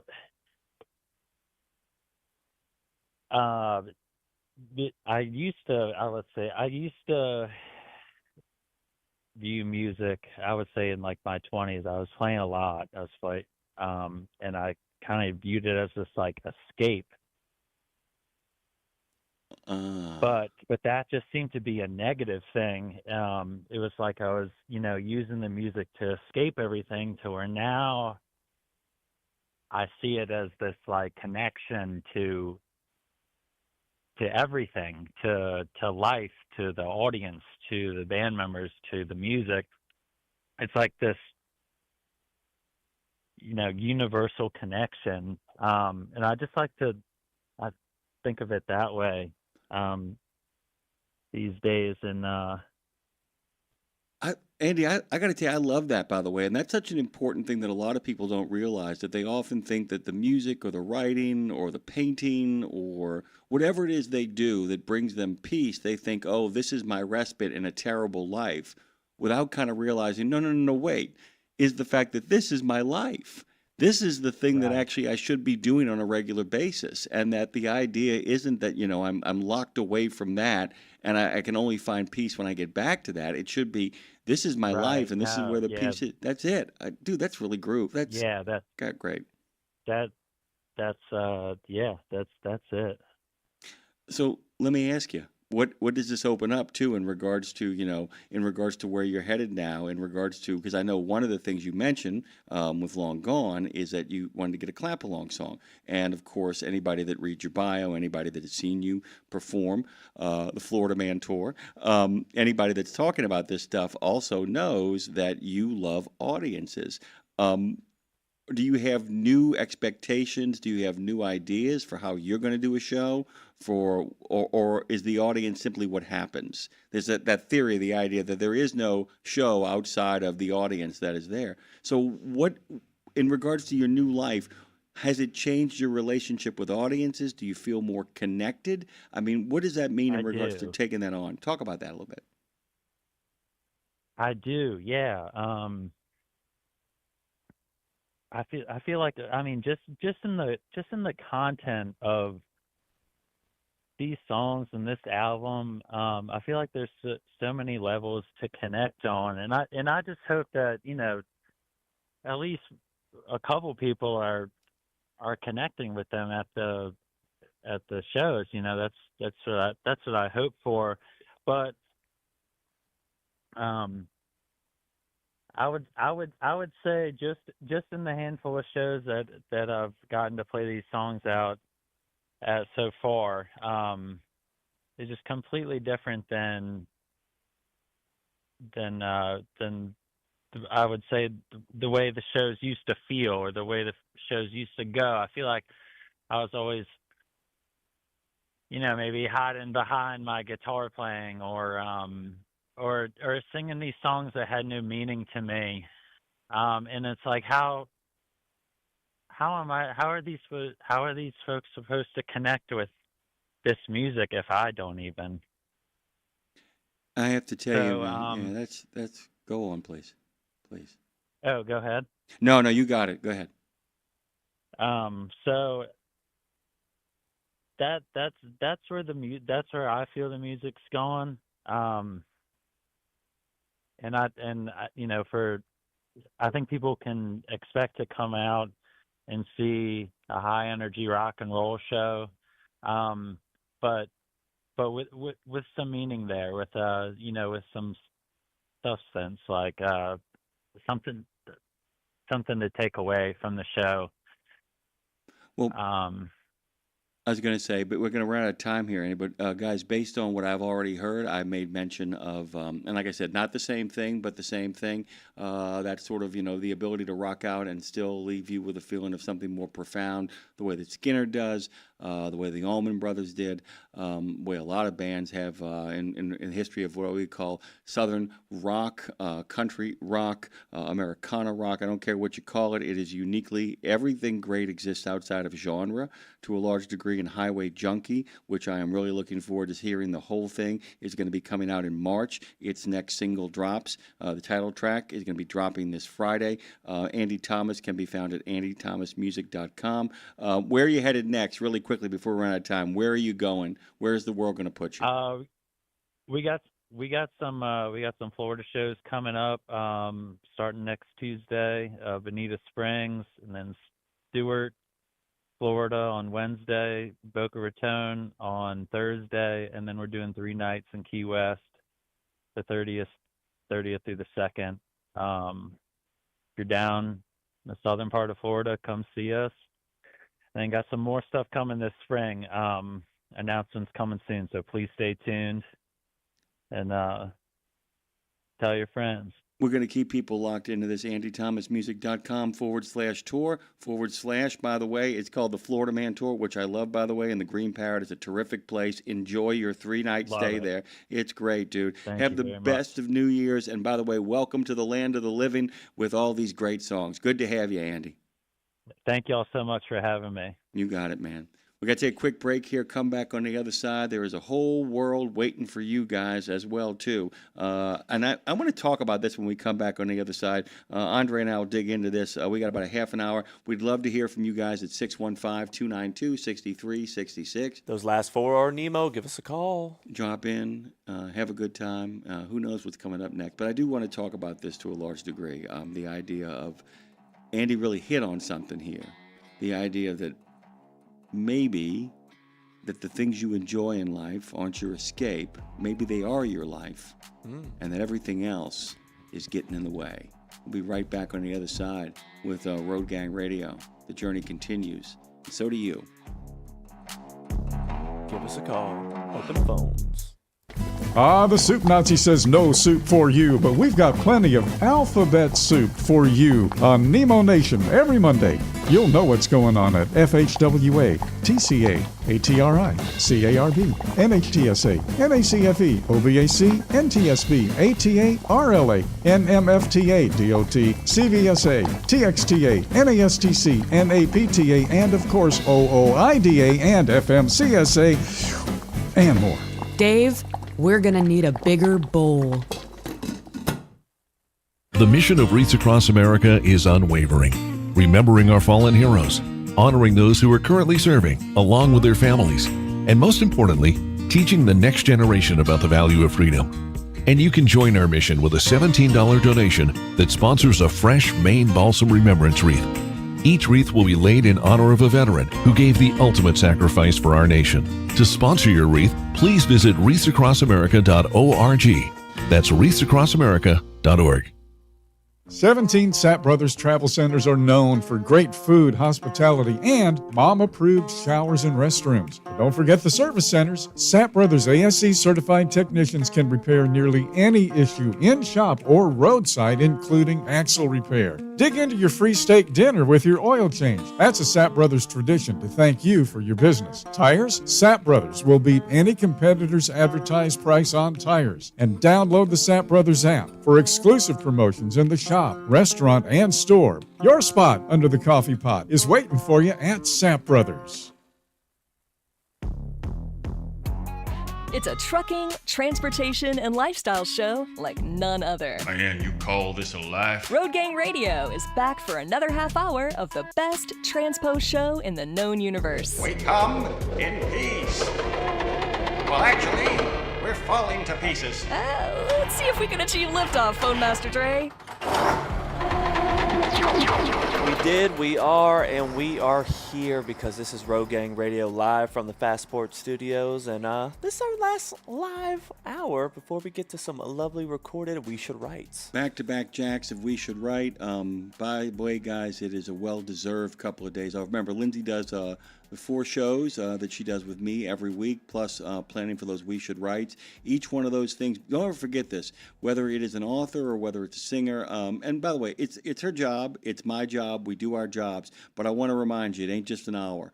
In order for her to be able to go on there, she's got to read their books, listen to their music catalogs, often dig deep, often prepare questions, and ask herself, is that the right question? Is that the direction I want to go in? Not to mention all the books and all the stuff that we kind of dig into over the course of our 2 hours together. There's a lot of work in there, so I am delighted for both her and to remind you, take the break when you get the chance to do something remarkable for yourself. We'll get to that in a second, too. What you got, Phone Amen. Master? Well, I was just going to say that the first one's going to be Sandy Knox because that's the one I picked because we have so many good We Should Writes, but that was the one I was like, we haven't heard that in a while, and I dig that conversation. That was a really great conversation, well curated. And then, of course, Dre made the other call, which I totally agree with. I'm head of programming here, but Lindsay often gets to call her shots. On this one, I kind of defer to Dre and Lindsay on this. There was a couple of conversations about do we play last week's first. I think the decision to play last week's second reminds people it's the most recent one. And you can hear all of those We Should Writes over on Spotify, basically anywhere you get a podcast. Wherever you get your podcast, We Should Write lives there. We make sure it shows up there. So let me get through this really quickly before we actually have a really fun conversation. Just 1 week after taking its fight to the next level, the federal government has thrown in the towel on its attempt to tie transportation funding to immigration enforcement. And by the way, like I said, the immigration enforcement is so very important right now, and it's been a problem for decades in regards to both the reform of it and both the fact that we can't have open borders. That's just the reality of it. They can't have open borders. Full stop. That being said, it gets really tough when you start playing these games of using one thing for another. I don't know if you know, famously, it started under the Reagan administration where they said if you don't raise your drinking age to 21. If you don't do that, we're going to withhold federal highway funds. Oh, I did not realize that. Yeah, and that's what they did. They did that, and then slowly but surely everybody kind of came on board for that. That's where you can actually show the direct connectivity. And I know a lot of you guys would say, well, no, there's a direct connectivity. No, what's happening with the highways is a secondary thing. Mm-hmm. And they've kind of thrown in the towel. And there are other ways to enforce this, by the way. You can still put the what I call the elbow on people, the strong arm. Cutting off the federal funding spigot to states that don't comply with federal policies has been a favorite tactic of the current White House administration. However, a lot of that money goes to law enforcement agencies, by the way. And it's like, hold on, if you want us to do our jobs, you can't cut that spigot off. Recently, the U.S. Department of Transportation has pulled $160 million from California for failing to address non-domiciled issues. Several states, including North Carolina and Colorado, have received similar threats. In those cases, the feds pulled funding over issues directly related to transportation. See what I'm saying here? Last April, the DOT attempted to pull funding from states that didn't comply with policies seemingly unrelated to transportation in regards to immigration issues that didn't deal directly with that. That's when it gets really problematic because I won't lie to you guys, no matter where you stand on this, that's a protection racket. Mm-hmm. That's extortion. Saying, I ain't going to give you the money.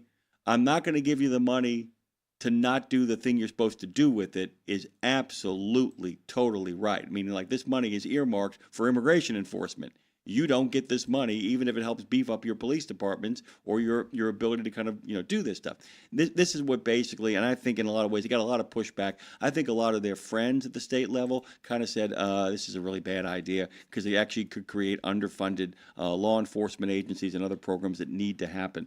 That prompted 20 state attorney generals when they tried to put the arm on them to file a lawsuit against the DOT. The lawsuit claims that tying transportation funding to immigration enforcement violates the statute that authorized the funding and constitutes an executive branch takeover of the power of the purse that is assigned to Congress. That, by the way, after the midterms, I'm telling you, regardless of how it plays itself out, because whether the party in power controls the House or the party out of power ends up controlling the House, it doesn't make any difference, guys. The President of the United States has, this is a prediction, has extended in many ways like FDR, extended the power of the presidency to its absolute breaking point, and regardless of who controls the House, knowing that he's only got 2 more years left, they're going to be like, yeah, no, we're taking that power back. They'll be pushed back in either direction for different agendas and for different reasons, because they're going to be people who are pushing back, if only because they want to run for president from both parties. There's a lot of stuff that's going to play out here. Once again, guys, I am telling you how this will play out. I am not telling you what I want to happen. I want to make sure I'm really clear on that. So I'm not, we've gotten to the point now where, how can I put this, where So you get people who professional gamblers pick football games, right? Don't get angry at them because they didn't pick your team. You can get angry at Paul Feinbaum, that maniac who literally is still acting like Kurt Signetti was a bad hire and shouldn't have got his money. I mean, Paul Feinbaum is a moron. Let's just say this right now. I think he's also a paid moron, to be honest with you. There are people on TV where I'm like going, dude, do you actually believe that? Or is that a way of getting clicks and likes and all the other kind of stuff, or getting people just rage baited? Yeah, I was about to say rage baiting. But there's a big difference is when, let me tell you something. Everybody said, I remember this when Notre Dame played USC. And all these people are like, how dare you?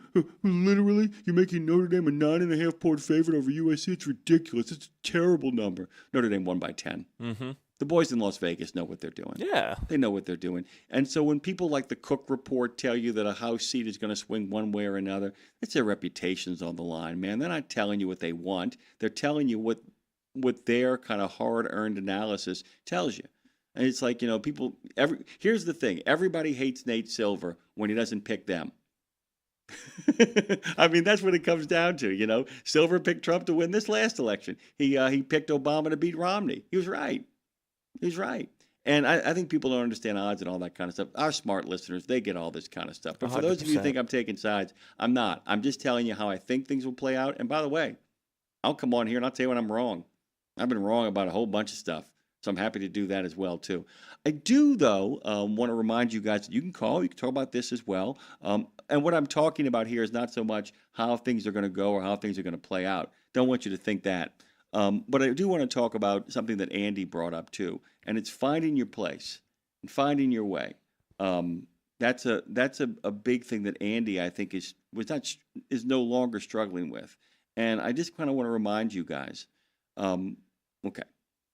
So Andy talked about the idea that singing, songwriting, playing for audiences, playing in front of people, making music was his respite from a chaotic life. Andy openly will tell you he's sober now. It's part of his bio, by the way, guys. I wasn't putting him on the spot. I make this really clear. Andy is just figuring out his way and how to articulate stuff, making his way through. Very honest about it. Dude can write a song. He'd be very honest about it. But it's like, he's still kind of, I think he's also in the rush of, I call it literally, rolling the stone away as a moment. Lazarus come forth. People who are trapped in the nightmare that often is substance abuse or even, problem drinking or anything like that. I think Andy was in that nightmare. And the big kind of clarity moment a lot of people have, Andre, and this is wonderful, is they realize they love something more than the booze. They love something more than the drugs. They love something more than the addiction. A lot of people, that's what Hollywood Henderson always said. He goes, you got to find your positive addiction. He said the way he quit cocaine was he realized how much he loved football. Yeah. And there are a lot of people who realize they love their wife, they love their children, they love their job, they love driving a truck, they love making music, they love telling stories. And what alcohol and all addictions do is they slowly whittle away everything until they come for the one thing left, and then you can't stop them from taking it. So the idea is you have this moment of clarity where you say, I love doing this thing. Yeah. And I want to hold on to it for dear life. You got something. Oh, yeah, because that was me with going to the gym and riding my Harley. So it was like having those segues to just go from any time that you want to grab that thing or smoke that thing, whatever, just finding that outlet and going in there and putting that passion into it, especially if it's something that gives you that positivity to be able to go on with life. Yeah. Here's the next step, though, that Andy kind of alluded to. Yeah, and this is where it gets really groovy. Everything you said, by the way, spot on. But here's where it gets really groovy, is that when you realize, and I think it's what frustrates so many people who are creative or people who love their job, like in trucking, it's the same thing. How many of you aren't happy, not unhappy at home, you love your wife, or maybe you don't have anybody in your life, or unhappy when you're not on the job? How many of you out there love the life? And when I say not on the job, I make this really clear. I don't just mean lifting heavy things or having your butt bumped around in bad roads or bad weather. I mean, like, are most happy when you're driving through the Ozarks on a beautiful day, or most happy when you cross the Mississippi River and then you're out in the Great West, like where Chowder and our good friend Weasel talk about. Like Dean, that constant wanderlust, that need to get out there and go see the world, and have this moment of like, I'm only happy here. It's not an island. That's what Andy realized, I think, that this isn't the island. This is where I should be. So the only question becomes, how do I be here more than any place else? How do I make sure that I'm always doing this thing? How do I make sure that the thing that I'm doing now that I love so much, that makes me happier than anything else, is the thing that I'm doing the majority of my time? Yeah. One of the first big steps is to stay sober. Yeah. Because it allows you to then spend the time that you are not doing the thing that you love so much, working your way back to the thing that you love so much. Yeah. And that's it. And then you start being able to realize, I've often said that people, when they try to fix things, try to fix it as opposed to starting with, what did I do right? Mm-hmm. Do more of that.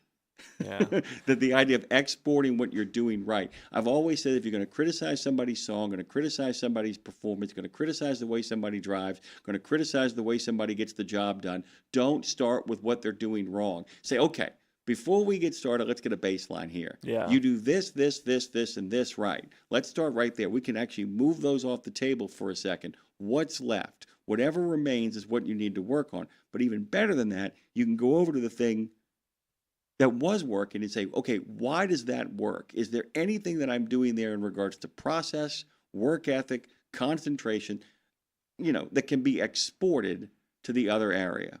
You know what I'm saying? That I am willing to do this thing over here over and over again until I get it right because I love it so. Well, maybe I should bring over that willing to do the thing over and over again into this area here because it will allow me to do the other thing even more. Am I making any sense here whatsoever? Oh, 100%. Yeah, I'm following you all the way through. And that, I think, in many ways, just changes the game for people.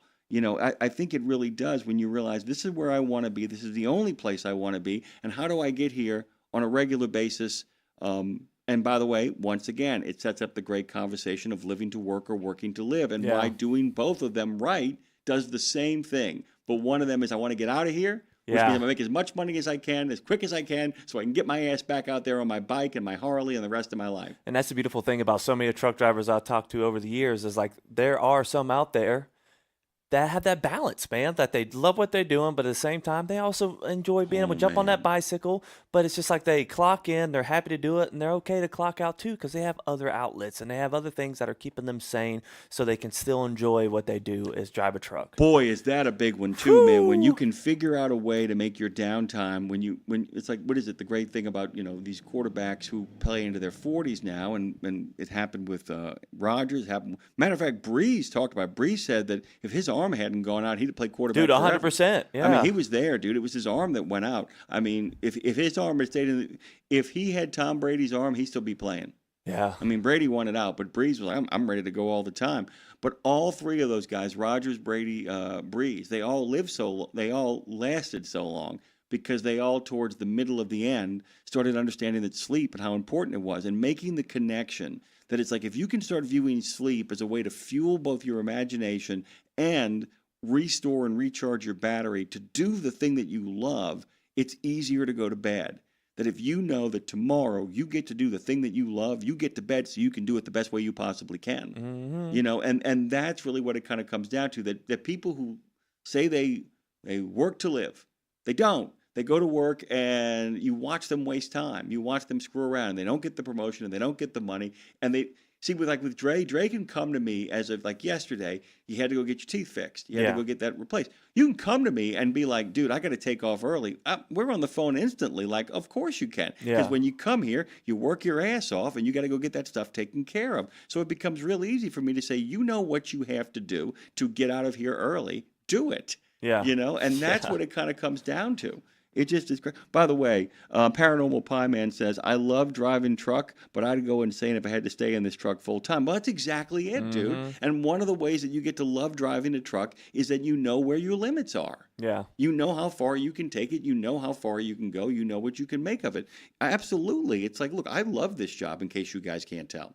I mean, it's like one of the things I kept telling Dre. I promised him. I said, if you get down to New Orleans, you will see how you get to participate more, and you will see how fast the show goes by. Tell me where I lied to you on that one.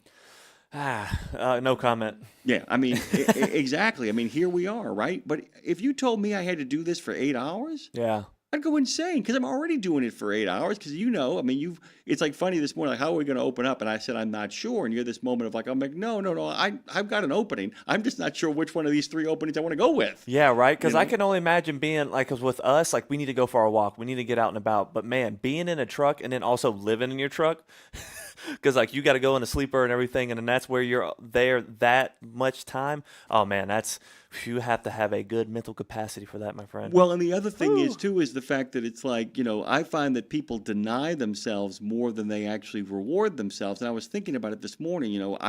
You've actually made mention of it. It's made me happy to hear it because you see me on a daily basis.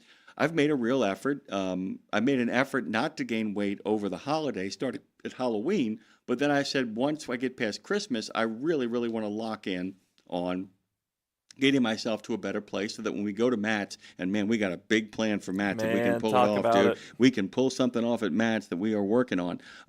This is really cool. But all of that doesn't matter if, in fact, what you're trying to do to improve yourself is an act of suffering. Look, dude, I won't lie. I love those chocolate donuts with those sprinkles, man.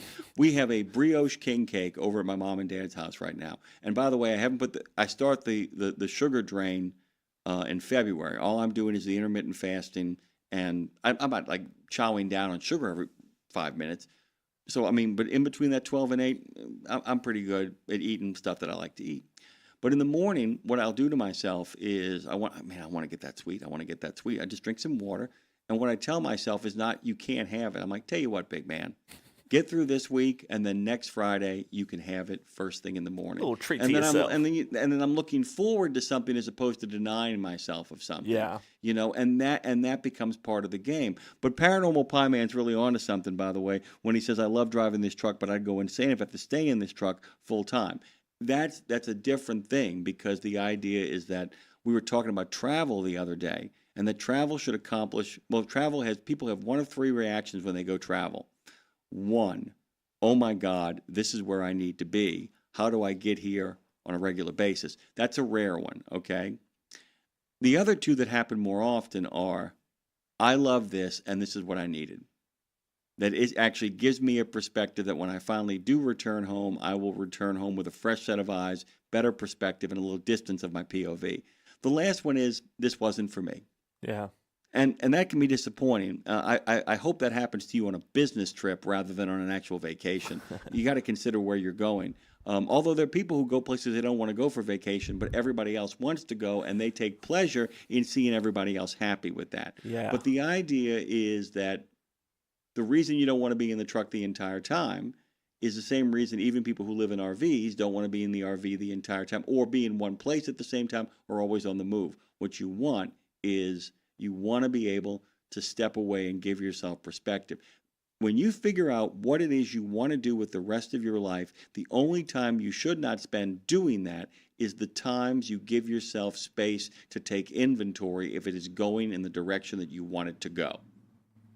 That's it. And that can involve getting more sleep. It can involve going on vacation. It can involve just taking a break. But that is the time you spend not doing the thing that you're supposed to be doing that you love so much, should only be spent tweaking and taking inventory and giving yourself the space to reconsider it. That 7-year itch that Lindsay talked about, the idea of renewing the marriage vows, the new contract, starting all over again. By the way, people are talking, people are listening. Good morning to everybody on iHeart. Glad to have you aboard. We love our friends over on YouTube. We love when they talk it up, and we love when they yak it up. And we got friends on Facebook like Dennis Chapman, Mr. 3.5 himself, and Bandit, all good folks. Well, I just saw where Kristen Gonzalez, he said, if only a Harley could be pull a flatbed. That's what I'm talking about. Oh man, I have to tell you, but I mean, I was kind of curious about that. How many people are able? I don't know how you do it. I really don't. I'm not an expert on this. So the things I know and things I don't know. How many of you all actually are able? I know people can get in golf. Man, I know that one for a fact, Jack. I know that there are people out there who actually plan their trips where at some point doing all that OTR work, find themselves going over the road and then finding their way to a golf course of their choice, figuring that out as way. The motorcycle thing I'm kind of curious about. If any of you guys actually get that 2-wheel therapy, is there any way in the trip to get the 2-wheel therapy? And how does that work from a logistical point of view? I don't just mean, of course, you could put of course you can put a motorcycle on the truck, but I don't know the rules and regulations for how to go about doing that, and if there's a way of doing that. Yeah, I that's a rare thing I hear. Yeah. Now, what you could do, though, is you could have that thing where somebody actually meets you someplace. Yeah. Because Christian's talking about that. You get a little, you put two motorcycles, which people do, in the back of one of those big, those big trucks, and your friend meets you at someplace, and then you go for like a 24-hour ride someplace. You meet them, then you roll the motorcycles back on the truck, and they go back to where they came from. I mean, those are all possibilities too. But I think it's why when you have people who are real planners as opposed to future planners. A real planner is somebody who is like, this thing is coming, we got to put the plan together, let's do it now, let's get it done, as opposed to I'm gonna planners, where you're making the list. Listers, always, I got my list I got to do, which is a very, very different thing as well too. So all of this stuff is food for thought as you begin to make decisions for yourself about, are you where you want to be in your life? And if you're not, it's okay, provided that you make a decision to start heading in that direction, moving. Yeah. Goes back to Henry David Thoreau. Move boldly in the direction of your dreams. Amen. It's good stuff, isn't it? It's good stuff. By the way, when the end of this hellacious winter comes, I will be taking a vacation. Paranormal Pie Man, I could not agree with you more. So let me tell you what we're kind of thinking about for Mats. Okay. And we were interested to see if you guys would be interested in being a part of this as well. We have spent years on the floor of the convention center. That's what we've done. Yep. We are in the process of looking for sponsors, and there's some people we're talking to that we're excited to talk to. We are looking for sponsors. We would like to broadcast from the truck driver's lot. There you go. Do the whole thing there. We'd go into the convention. We would go buy booths and make our appearances and all that kind of stuff. But one of the things that we're talking about is getting some guitars, getting some friends, getting some folks together, and getting a couple fire pits, and Dre, Lindsay, Dave, and myself going up there. And if you think that's a good idea, we'd love to hear from you. If you'd like to be a part of something like that as a member of this reconstituted road gang, we'd like to have you be a part of the action as well. But all that stuff is worth chewing on. All that stuff is worth being a part of. You just got to let us know. We'd love to hear from you. We'd love to get your take on all of that kind of stuff as we make our way towards Kit Karson, who'll be joining us in just a moment here. Okay, so let's talk really quickly about the rest of your week. What do you got planned, Dre? Me? Work. I'm not 100% sure. Today I will be celebrating the good old Pamela's birth of the day, and then my brother's coming in town. I'm going to finish out some lawsuit situation stuff that I got to get some information, see about getting my bike, and that's going to get looked at. Doing some more stuff around the house, projects, and incorporating more workouts and activities to get myself in the shape and mentally and physically that I want to. Yeah, dude, and don't rush it. Like I said, if you just incremental excellence happens incrementally. And one last thing. Well, yes, you're exactly right. And there's some other things this weekend, and I can remember some of them. I have them in my calendar. I got to pull out my backpack, but I'll tell you one thing I am super excited about. The first UFC fight on Paramount is going to be this Saturday. And one of the main events got thrown down because of the current champion, Harrison. She's brought someone out of retirement, Nunes. That was going to be a super exciting fight. Not happening anymore. She had an accident, but we brought old Sugar Show up there. He's going to be the co-main event. But, man, I'm super excited to just not have to pay a $80 fee to watch something for one night. I was like, I don't even do that for movies, man. What's the fight we're really focused on in that one? I am truly focused on Paddy Pimblett and Justin Gaethje. You have I forgot where he's at in Europe. I don't think he's Wales. I don't think he's England. I'll get back to you on that. But then we have Justin Gaethje that's fighting out of America. Those are two brawlers. One's a wrestler. Wait, what's the name of the first guy? Paddy Pimblett. Paddy the Baddie. I think he's either a Brit or an Irishman. If he's British, but I'm trying to figure out where. I know you got to say the particular place. I'll do some looking. Yeah, I'll make a point of watching that this weekend so we can be able to talk about that on Monday, because I know Dave likes talking about people getting their heads bashed in. We do some trucking news over here, and I want to let people know that Saia Incorporated is consolidating its brands under one name to create a simpler experience for its customer. Saia announced on January the 15th that its logistics services operating under LinkX will now operate in tandem with its freight services under the name of Saia Saia Logistics. According to the press release, LinkX has operated as part of Saia Incorporated for more than a decade, and operating both under one name will reflect how closely the companies work together. Unifying our logistics services fully under Saia brand helps customers better understand the breadth of solutions we offer. That was the words of Executive Vice President and Chief Customs Officer Ray Ramu. It also supports our long-term growth strategy while maintaining the high level of service that customers have come to expect.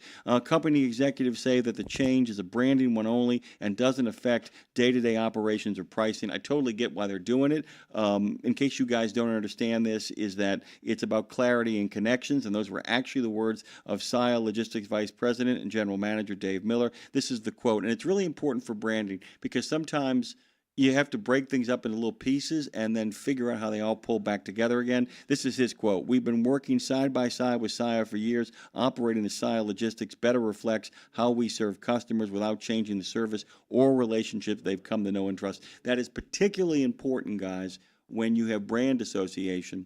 What is important about that is that it lets customers know they're going to get the same quality of service. You always go with the better quality of service or the better known quality of service when you're actually unifying a brand like that. That makes it an important deal. That's the kind of stuff you should know as well. What you got? Well, I was going to say old Patty's fighting out of Liverpool, England, man.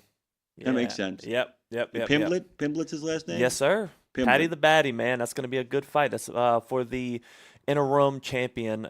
Pretty sure it's lightweight. Highest population of Irish immigrants in the United Kingdom is over in Liverpool. That's why Paul McCartney comes into existence, and why there's a whole bunch of Irishmen that work. So the idea of Patrick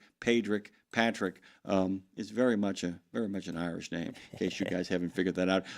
If you haven't figured out, by the way, thank you for taking the ride with us. Thanks for the comments on the section. To everybody at iHeart, to everybody on YouTube, to everybody on Facebook, and every other place you guys are listening, welcome to Road Gang Radio. One more half hour to go in the live, and then back-to-back jacks from Lindsay Lawler on We Should Write. Kit Karson. Come on, man. Come on. For a better on. name? Really fun books, too, by the way. You're going to like Kit. Just her background story unto itself is pretty terrific. We'll dig into it with her again. We'll be right back on the other side of this break. Go to truckdown.com, out of the ditch, back on the road, truckdown.com. In a video game, if you get enough experience, you level up. And when you level up, you gain more skill. And with enough skill, you beat the boss and win the game. Sounds a lot like trucking, doesn't it? Except in trucking, you don't beat the boss, you become the boss. And if you want to be the boss, you gotta meet the boss. And that boss? Carrier's Edge boss, Jane Jazrawi. Want your drivers to level up? Carrier's Edge has the training, comprehensive safety, compliance, and best practices on one website. It's a simple subscription with no contract and no commitment. Learn more. Try it out. Level up. CarriersEdge.com. Hey, come on! We're starting the game! All right, I'm coming. Wait for me. CarriersEdge.com. It's Wednesday. You know Castrol for passenger car oil and racing, but did you know that they're in the heavy-duty over-the-road market? Well, Castrol CRB Multi 15W40 and Vecton Long Drain 10W30 are now available at TA Truck Service Centers nationwide. This is the partnership in preventive maintenance. TA Truck Service and Castrol, offering you premium products and performance at great price points every day. Castrol, performance for the long haul, guaranteed. It's one simple act that helps Wreaths Across America fulfill its mission to remember, honor, and teach. Sponsoring a wreath, one more wreath. Means one more adoring father, one more loving mother, one more heroic son, one more brave daughter, one more beloved family member, one more dearly missed friend, one more American, one more wreath upon the gravestone of someone who served the cause of freedom, honored for their sacrifice, never forgotten, always remembered, through one simple act. One simple act. Go to wreathsacrossAmerica.org/RadioNemo and keep the mission moving forward. If someone tells you they need to get a life, tell them to join us here at Road Gang Radio with Lindsay Lawler and Jimmy Mack. Let's seize the day with Phone Master Dre. Seize that day and hang out at Fastport Studios because this is the last live half hour of Road Gang Radio with your host, Jimmy Mack. Hey, I'm really excited about this book, and this is going to be one of my picks of the week. I'm going to write about this a little bit later on as we kind of retool what we're doing over here. Format, by the way, guys, is not going to change. It's all the other stuff that goes around it that we're in the middle. You probably noticed that we've taken a little bit of a step back on our social media stuff. It's because we're figuring out ways to kind of we finally got a chance to look at the data over the last 6 months. We know what people dig. By the way, the thing that's coming up here just in a minute is the kind of thing that our listeners dig. You're really going to dig this as well. I've read a couple of these books already, Dre. This one I just loved. It's got all the kind of creepy stuff in it. Yeah. That I just anytime you can combine what I call an action procedural with a little bit of the spooky, creepy, and a lot of WTF, sign me up. And Kit Karson has created something like that. So without further ado or don't, if you would do me a favor, don't forget, guys, that once this segment is over, we will go immediately to back-to-back jacks of We Should Write, featuring Lindsay Lawler. Andre and Lindsay curated the rest of this afternoon, so hope you guys enjoy it. But let's get to this book, which is just terrifimundo.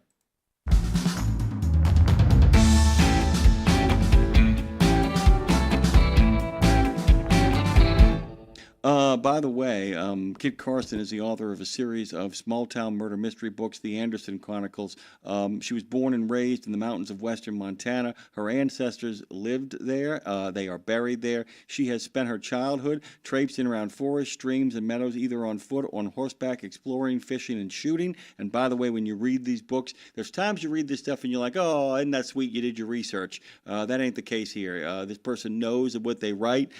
This one, by the way, Kit, I got to tell you, I read a couple of the other ones. This one I just adored. Savage Malice is the name of the book, and like I was saying before we actually entered this segment, it is really creepy and has a genuine mystery, and it's got this is a compliment, by the way. One of the favorite video games I've ever played was Far Cry 5, and that's the one with the drug cult in the middle of the American far west, and there's so many elements where I kept just picturing all that kind of stuff. Welcome to the show. It's good to have you. How you been? I am doing great. Thanks for having me.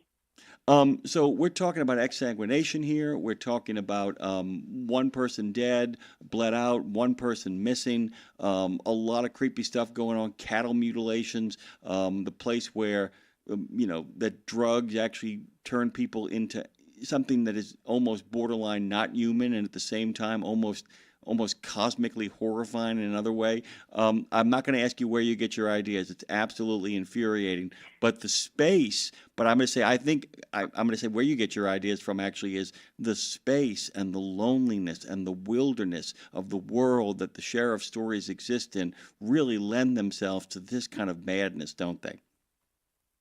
Oh, yeah, they do. Excellent description. There is so much that can go on here, and people are wandering out there in the wilderness and doing their thing and not necessarily being observed. Yeah, and I have to tell you, one of the things that is so important here is the fact that if you're going to have this kind of open space, I mean, like I said, there's almost an element of folk horror, that genre that kind of plays through here as well. So you have this sheriff at the center, Peter Elliott, and having this kind of character, it is really, really inherently important that, given the weirdness and the wide openness of the world that he exists in, is to make him a human being on which we can kind of center ourselves, that he becomes in many ways not just the agent of investigation, but an emotional anchor for us. So tell us about him a little bit. So go ahead and do that. Yeah, he is raised and brought up and generational in this wide open space, and he cares about these people in this small town. In a small town, everybody knows everybody. If someone dies, it affects everyone in town. And so he does care about these people, and at the same time, he has to be the authority. He has to call out if a friend gets into trouble or does something wrong, he has to call him out just like if an enemy does. And it's not always easy. The other thing is, too, is that you also deal with the issue is the fact that when you're in these kind of wide open spaces, what a lot of people who don't live in wide open spaces don't understand, a lot of our listeners do, by the way, a lot of the folks that are over-the-road truck drivers, many of them are calling us from places like South Dakota and Wyoming, and many of them live out there, is the fact that while there is the law and while there is enforcement, there is also a sense that a lot of these people don't take the law into their own hands, but kind of have to act as their own sort of protectors in ways that people who are in the city don't have to. We always worry about city life, but I was talking about this with a friend of mine, is like, explaining to people in cities why people in the country are armed to the teeth sometimes, is it's not just people that can kill you. There's a lot of other stuff that if you don't have a gun can kill you. And people often forget that there's expensive equipment out there, that people are isolated, often with cash. And it's a world where it's not every man for himself, but every man needs to be vigilant. Every woman needs to be vigilant. And so the sheriff isn't just dealing with lawbreakers, but often law-abiding citizens who he has to kind of talk down from doing things their way, right? Yeah, very independent mindset here. And I'm always armed myself. And like you said, there's more than just the people who, some of them are animals, but we have bears and mountain lions and wolves and things. If you're going out walking somewhere, you need to be armed. Straight up. And it's really funny because a friend of mine, very, very city guy, love him to death, but he was like, we were talking about this and he was asking me about, I'm a big Second Amendment guy. And he was like, very, very civilized debate asking me. And then about a couple of months later, he wrote me and he said, Jim, I got to tell you, I drove out to go see some friends in the country and we got on one of those back roads. And he said, all I kept thinking to myself is, I really wish I had a gun right now, because if anybody ran us off the road or pulled us over right now, and, I'm like, yeah, dude, it's real. It's out there. Get ready for it. And there are some, and by the way, the books that you write, a lot of this stuff is from your own fertile imagination, but a lot of this stuff, if you simply read the county registry, you can find a lot of really sick puppies out there because, man, that wide open space attracts the best in us and attracts the worst in us as well, right? Exactly. I've had old timers point at a place and say, if you go over there in that quarry and you dig far enough, you're going to find the bodies. So it's been going on for generations. I actually have a murder story in my own family that I'm going to write up someday. Well, then I won't ask you to share that one. I'll tell you one more funny story. A friend of mine actually moved to the country, and he told me he was walking down the road, doing his little Henry David Thoreau thing, doing a little Walden, a little observing. And one of his neighbors came on his porch and saw him coming. And then the neighbor went into the house, got his gun, and he saw him sit there with the gun on his lap as he walked by. And he thought, well, what a crazy guy that is. And he kept walking. Well, he met him later on at one of those little kind of small town things, and he goes, dude, he said, I like you so much. Why did you bring the gun out? He said, what did I do that was wrong? He said, you didn't do anything wrong except not have a gun. He said, I figured I can't protect you forever, but for the time you're walking in front of my property, I can protect you from whatever might come out of the woods. He said, you have no idea what's out there, man. And he's like, what do you mean? He said, Ben, we've dealt with bears for the last 6 months around here. And he said, like I said, I can't save you once you get out of my eyesight. He said, but I can certainly do something about it while you're there. He was being a good neighbor. And he said, I never realized that. And after that, man, he got himself a pistol, and he was good. It's that simple. That is the world in which these books exist. It is a world where people, while they have certain access to certain things, there are other things they don't. They got to take care of themselves. Give people, I talked about exsanguination here, and I talked about missing persons and all that kind of stuff, but give people an overview of what the sheriff is dealing with in this book. Well, he gets a call in the morning from a rancher friend of his, and the rancher's brother and hired hand were up there in the pastures, staying overnight, watching out. And in the morning, this rancher went to pick them up and found 3 mutilated cows and a mutilated hired hand, and his brother is missing. And so it goes into all the different reasons that people think cows are mutilated, everything from UFOs to satanic cults to government conspiracies. I go through all of it. trying to figure out who did this and why, By the way, and to find the brother too. yeah, and by the way, the good sheriff, our good friend the sheriff, begins with the supposition that human beings are up to something no good. A lot of other people are like, well, it's got to be this, and it's got to be this, and it's got to be the Mayans have finally come back, and we get all the other kind of allusions to this thing. But at the end of the day, it's a story about human beings at its core. Or maybe it's not, and maybe I'm not telling you guys everything because you should read this book, and that's kind of the reality. So we got to kind of dance around this a little bit here too as well, though. But let me ask you this in regards to each one of the books, and we can talk about that a little bit later on, but each one of the books deals with a particular thing and a particular, I guess, the issue of all the ways you can die out west. But what I'm curious about is why this book and why now? What got you hooked into this particular story? Well, I try to write about what is important issues that are really going on with the ranchers in this area. I had a rancher friend call me up one morning and say, hey, we had 3 cows mutilated last night. You want to see them? And so I met them at their field, and they brought me out in the four-wheeler, and I got to see firsthand these mutilated cows. And then my cousins who have a ranch nearby, they had one too. So it seemed like something that really would resonate with my readers because it's real. It's real life. And it's been going on pretty heavy in the 70s. You know, it started late 60s, 70s, and no one's ever been able to catch anyone who's done this. And so I just thought it was something people would be really interested in. You know, it's interesting too because I'm dancing around this, but it's interesting about what it has a big peak. It comes out the gate like guns a-blazing in the late 60s and then throughout the 70s, and then it kind of settles into kind of a low grade back burner thing. It starts to make a comeback in the last decade or so. Please tell me if I've got this wrong, but I've kind of followed this as well. And it's interesting that both of these things come at a time of a big explosion of certain illegal substances pouring across the border. And I'm wondering if there's any connection to that from your own kind of speculation about why this is happening. And I mean in the real world, not in the book. I don't want to get into the book because, like I said, people should read this book. But what's your kind of thoughts on that, by the way? What is your thoughts?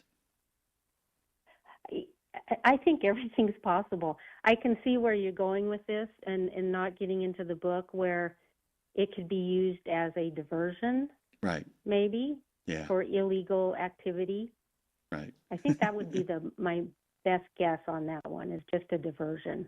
Yeah. Let's kill some cows and maybe a person, and they'll be busy paying attention to that and not what we're doing. Well, yeah, and by Does the that way, make sense? no, it makes perfect sense. And by the way, like I said, I tell this people all the time. I mean, one of the things is that often we had something happen in New Orleans just a couple of days ago. Is that a whole series of cars caught fire on a block. Now, there was speculation that maybe it was simply a transponder had blown, and when it blew, it caught one car on fire that then led to another. Right. Sure. And one of my detective friends turned to me. I used to be in law enforcement, and he basically said, he goes, gee, I wonder what was going on about 20 blocks away. I wonder what was happening. And that, looky here. Look at this. Wow, that's weird, huh? Oh, my God, let's get on top of that. Is something else going on? Is maybe somebody... We'll stop. We'll kind of put the brakes on right there.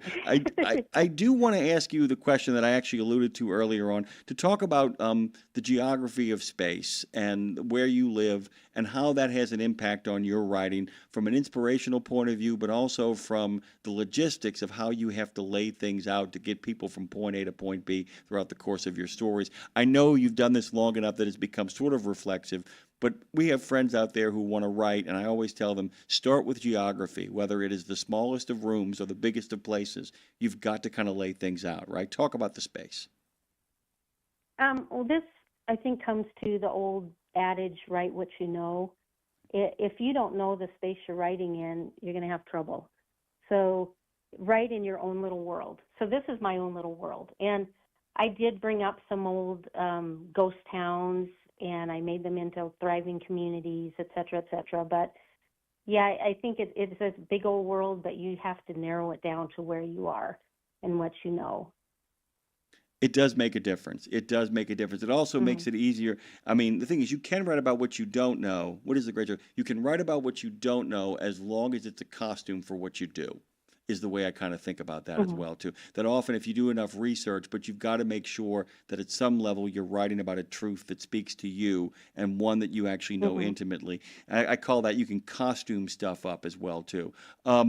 The other thing is, too, and I'm going to ask you a question that I've now learned how to ask this properly. Are you a plotter or are you a pantser? I'm a pantser, 100% pantser. So I get the general idea. Like with this book, I decided I want to write about cattle mutilation. And I already had most of my characters, you know, Sheriff Elliott, this is the 5th book. And then I just go with it.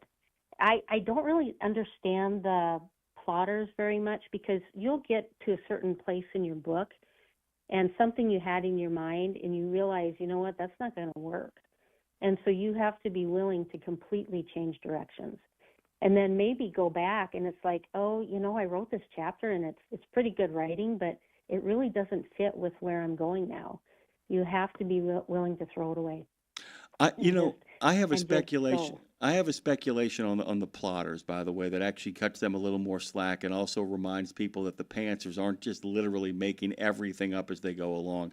I think some of the plotters actually, the best ones, the ones who actually are still writing on a regular basis, understand that at some point, just like D-Day, as Eisenhower said, that the best thing to do is to have a plan and know that it's probably going to instantly get thrown out of the window. And I wonder sometimes if people write themselves to a point and then hope the characters take over inside, and then break things and start kind of shattering the expectations. And then you got to sit down and recalibrate where you're going next. I think some of those people are up to it like that. The only place where I can tell you that I think plotting makes a lot of sense is when the plot is really simple. Like, you know, the idea of what Faulkner does, so his language can be complicated. What's the old trick where I'm going to simply write a story about a guy who walks from one end of town to the other, and that way I can get weird. You know, I mean, that kind of thing. And then I saw this, and then I saw that. Yeah, very, very simple. Yeah. Well, in the mystery book, one of the main things is you don't want anyone to know who the murderer is or know the ending before they get there. And I found in one of those books I wrote, I was writing with the murder in my head, and I gave it away. And so I had to switch things around and kind of rewrite.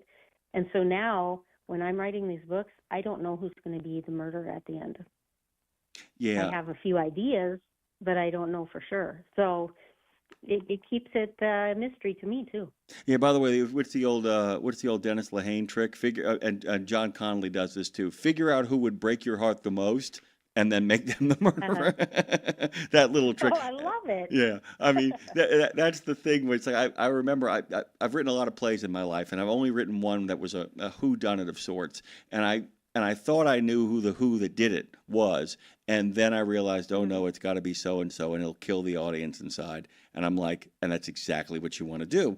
And there's part of that kind of plays its way through. Guys, trust me when I tell you, we're not spoiling anything for you. So just be calm, be cool. We're actually talking about book theory here with Kit Karson, by the way, which is the greatest name ever for a writer of neo-Western mysteries, I think, that has ever been conceived of. It's good to have you. You can find her at kitkarson.com, by the way. And by the way, I have to assume you're working on the next one, right? I am. I actually have a little bit done on 2 of them. I'm hoping to get 2 published this year. So I'm kind of struggling on this next one. I don't think it's quite exciting enough after Savage Malice, so I'll have to work on it a little. We actually had the privilege of having another author on just about a week or so ago. Got a chance to talk to him, and one of my favorite things that he said, and we just kind of talk about the process of writing as well. Right before his final draft, he cut the first 4 chapters out, and it is one of the and you know, and I totally got why he did it, because the first 4 chapters were a prologue that beautifully, as he said, set up who his character is, and then realized I can just sprinkle that throughout the rest of the book. I can give people the main character's backstory and dribs and drabs throughout the whole thing.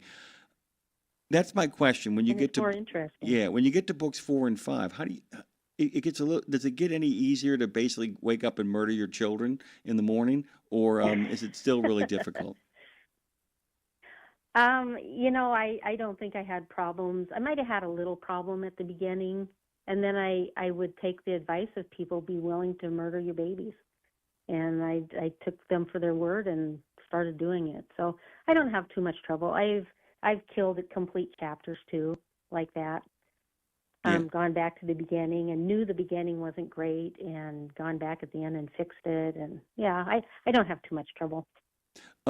I also want to kind of talk about you as a human being as well, too. You'll be pleased to know that I am currently working on something myself where, while they are not the main character, the investigator in a particular story is the county coroner.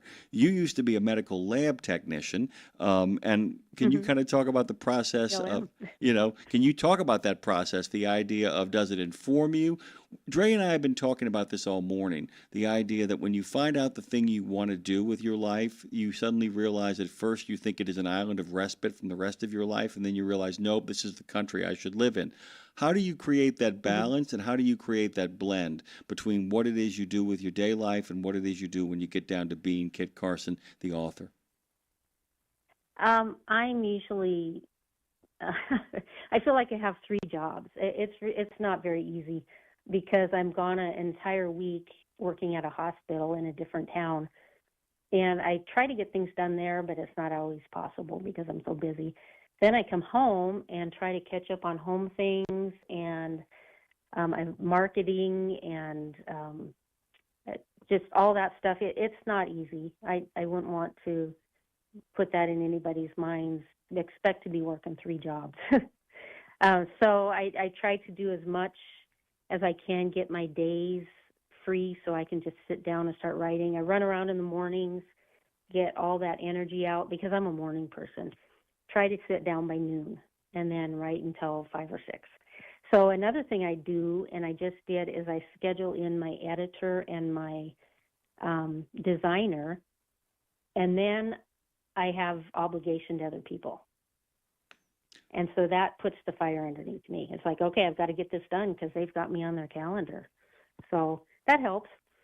Yeah, I have to tell you, there is nothing that crystallizes the brain than a genuine deadline. That makes a big difference. And I'm going to say this, too. This is where life can bleed into your writing, too, because one of the things that you do in the books is that, you can't have – look, I mean, closed case mysteries are often really interesting things to do. But there's always got to be a why now, why is this happening? And one of the most important things to do if you want to really create a page turner is there's got to be a clock of some sort. That there's got to be, that if this doesn't get solved by this point, the bad guys will slip away. If this doesn't get solved by this point, somebody else will die. Racing against the clock, whether it's a serial killer, and boy, I'm getting really good at hiding a lot of stuff here, whether it's a serial killer, whether it's a drug deal going down, whether it is a crime of passion, whether there's going to be another murder for covering up, is that there's always got to be a sense that the detective, whoever the investigator is actually the clock is as much of an enemy as any of the bad guys putting obstacles in their way, correct? Yeah, and what you never want to do is bore people. You've got to keep that pace going. I try to do it within a week's time to have everything solved and still get a lot of information. Plus, you have to have the local character, the local color in there too, so people really feel like they're part of the community. Yeah, because that's the other thing too. Because in regards to small town stuff as opposed to city stuff, but there is a city version of small town stuff, and that is when you deal with like a church parish or a very, very insular neighborhood. But that seems to be one of the other things about a small town sort of environment, is that you can actually really create the community that the detective in one way or another serves, and make people understand the stakes of what people getting away with this will mean to the community at large. Is that fair? Correct. Yeah. It could tear the community apart, and a lot of times these murders do.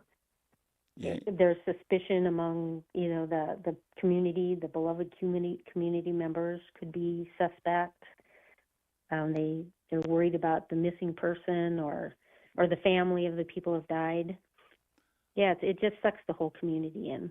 Okay, we're almost out of time here because I got to also do the other kind of bureaucratic stuff that ends the entire show.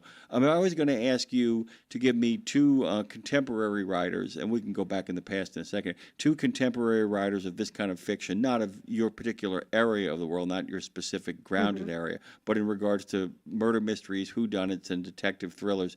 Who do you gravitate towards? Who are your go-tos?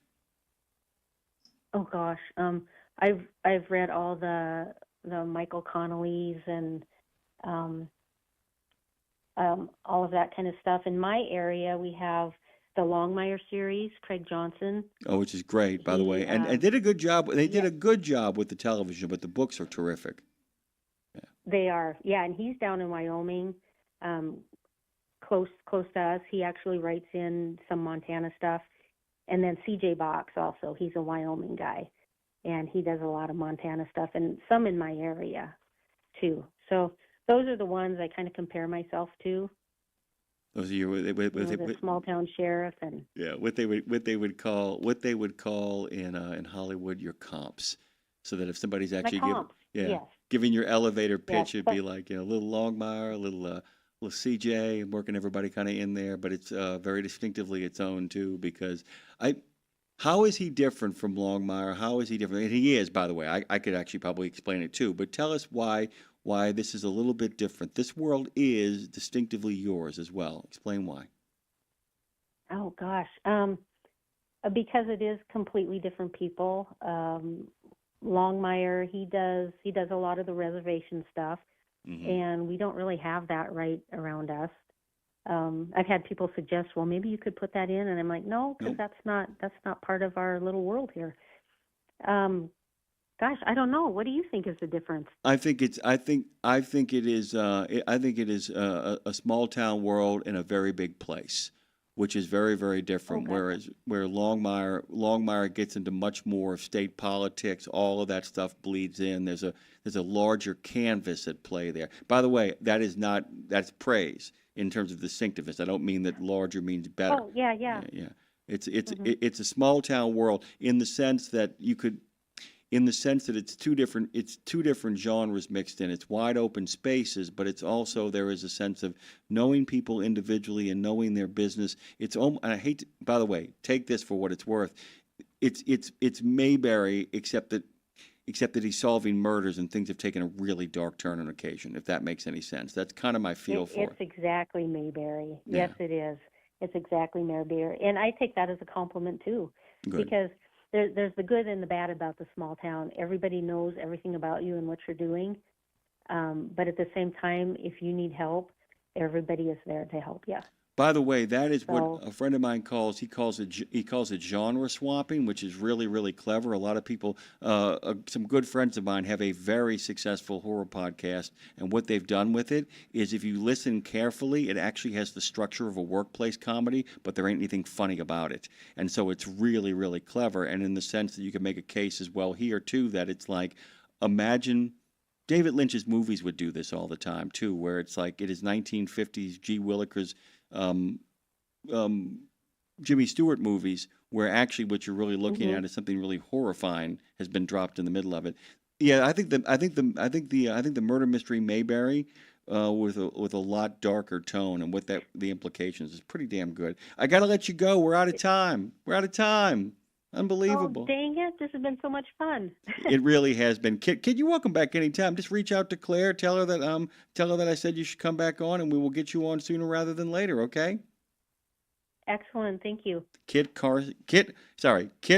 This is at KitKarson.com. You can find her at Kit Karson, author on the Book of Face as well. The Anderson Chronicles, the Sheriff Elliott mystery. The latest one is just absolutely terrific. Savage Malice. We got to get out of here, Dre. I will do this quickly, by the way, as well, as fast as I can, along with the two Reshould Rights coming up. The Attree study is about litigation. Revolution Road is going to be about the 16th Dragoons in New Jersey. Our good friend Todd Brasted is coming. Washington Trucking Week, as always, is on its way. Danielle Mestenyek Young is going to be talking about cults, Knitting Cult Lady. And by the way, it's really cool stuff. The Knitting Cult Lady's cool. Bye. Bye.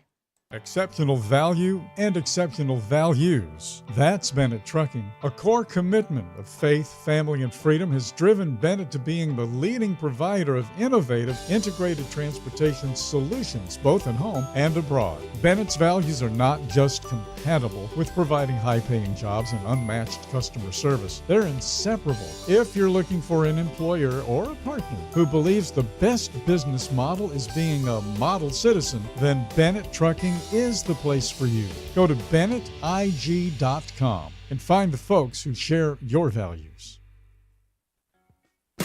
Well, hey there, it's Lindsay Lawler, y'all, and welcome to We Should Write, a show about the healing power of writing. I'm your host, Lindsay Lawler. I'm a songwriter, a performer, and a longtime radio voice. I'm also a storyteller and a proud advocate for the incredible men and women of the trucking industry. And let me tell you, they've got stories. Okay, so We Should Write is where sarcasm meets soul. It's equal parts vulnerability and absurdity. We talk to songwriters, authors, and creatives of all kinds about how putting pen to paper help them heal, grow, and work their stuff out. Because let's be honest, writing is cheaper than therapy and way more, dare I say, honest. So take a breath. Now, let's get it out. Let's get into it because we should write, right? We should write, right? Right? Yeah. Guys, yeah, see? She agrees. That's the cue. From now on, Sandy, you get it. When I say we should write, you say...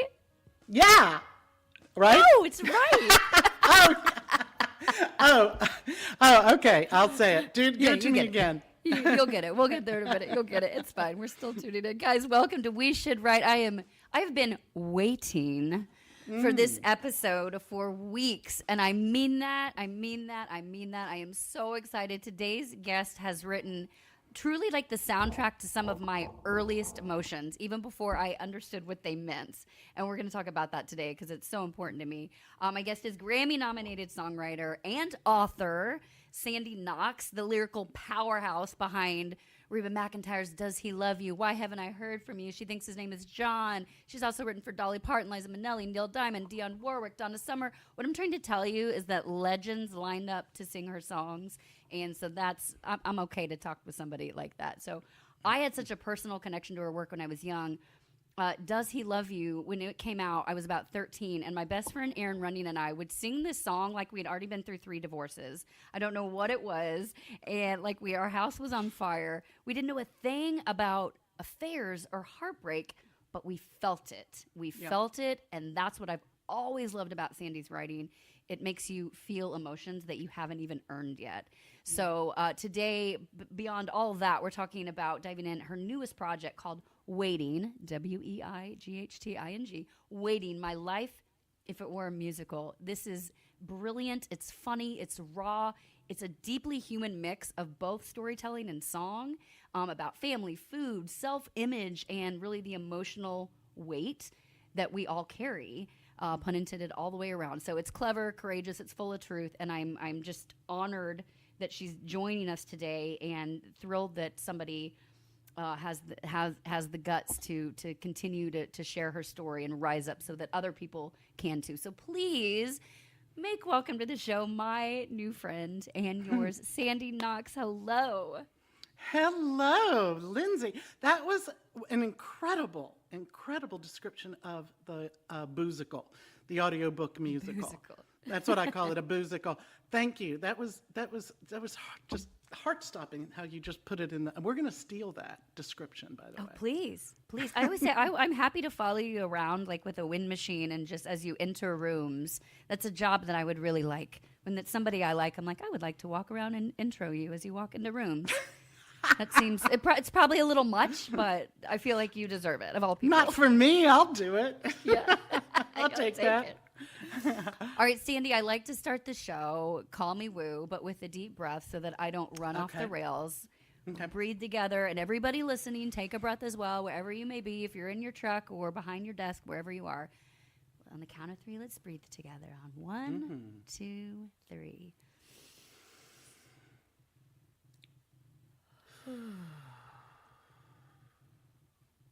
Feels good, doesn't it? Yeah, I'm a big breather. I like that. I figured you were. So let's start there. I'm grateful for breath. I always like to ask people to kick things off. In this moment, Sandy, what are you grateful for at this present moment, this exact time in your life? Wow, great question there. I wake up every morning, I do a morning meditation, and that is where I just live in gratitude for a while and just say thank you to the universe. There's a prayer that I utilize inside the book where Dame, a character, is saying to the God that's all around me, the God that lives inside me, and that's how I start the day, because I'm grateful for so many things. I'm grateful for my success. I'm grateful for hot water. I'm grateful for my house. I'm grateful for the great sheets that I found. I go through this whole run of things that are, some of them are very simple, but it's like, I am so happy that I had a great family, my parents who were supportive of my career choice and everything. Those are the kinds of things that I land on when I'm thinking about what am I grateful for. That's amazing. Well, and you talk about your parents in this book, and I'm blown away by the humanity that they taught you and instilled in you. We'll dive into that in a little bit. And then the other side of that gratitude coin, because everything is equal parts. It's a balance of life. What is heavy on you right now? If you were gonna journal about what's sort of weighing, pun intended, weighing on you. What's heavy on you right now? There's not a lot that's heavy on me right now. I'm one of those people that errs on the side of let's be positive, let's look at all the good things. I have friends who worry a lot about their health and everything, and I always say to them, one of the things I always say to them is, just be thankful we're not living in the day and age where they treated us with leeches. Medical science has come so far ahead. So I'm not happy about anything. I will tell you, I've already started thinking about this new musical that I'm working on. So that's now in my brain, this whole new storyline and everything for this new thing that I'm working on. So that's pretty up top there right now. Which is so fascinating for people to realize, like, if you've this waiting, the musical, if your life was a musical, this has been like a 20-year endeavor for you, while you're also, I assume, working on multiple things at the time. And it's like, we put it out, and Picasso didn't put out a great work and then be like, okay, I'm done. Like, you put things out, and then you just kind of have to keep moving on to the next and evolving. So it's equal parts overwhelming and inspiring to hear that this is just recently out this year and already on to the next. Okay, I want to backtrack for a minute.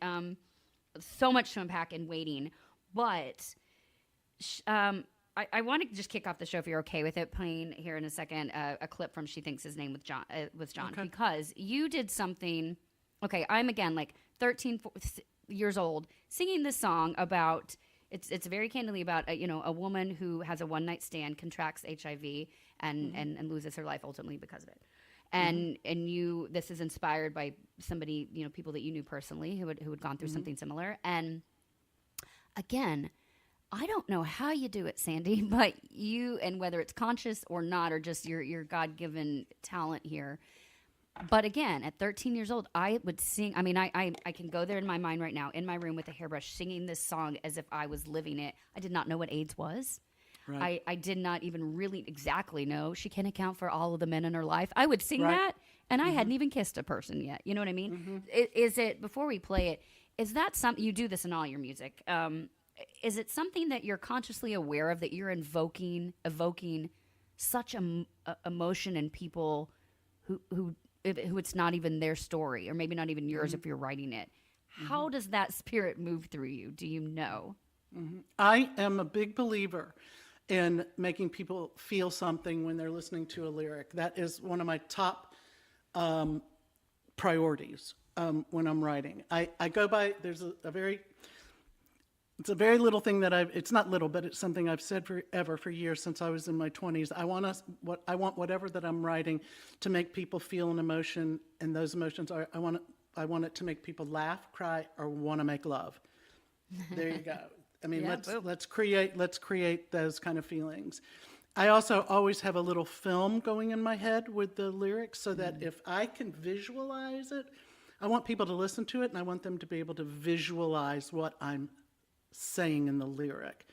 So that little 13-year-old girl who didn't know what AIDS was, she knew that the song was heavy. She knew it was touching you in some way, that you knew this was a heavy story. So, but that song, you're right, that song was about my brother who got AIDS through a blood transfusion while he was battling testicular cancer. So I put myself in his shoes. What if I had gotten that message at 29 years old? He was 29 when he passed away. And so so that was the catalyst for that song. But also at the time, you know, it was called GRID, gay-related immune deficiency, and a lot of people thought that only, you know, gay people got it. That wasn't the case at all. I mean, there were several straight women who got it and straight people and whatever. And that's what kind of put me there, is because I overheard some friends of mine making comments about, you know, oh, he's okay, he's a friend of a friend. And that's one of the lines in the song. And it was like, oh, he has a green light, he's fine because he's a friend of a friend. Yeah, well, no, that isn't how it works. That isn't how a virus works. Right. So anyways, but yeah, that's important to me too. And I'll tell you another thing about that song, and people have heard me say this before, but I felt like I had a target. The bullseye, in my mind, I had a target. The bullseye, the red bullseye, was AIDS.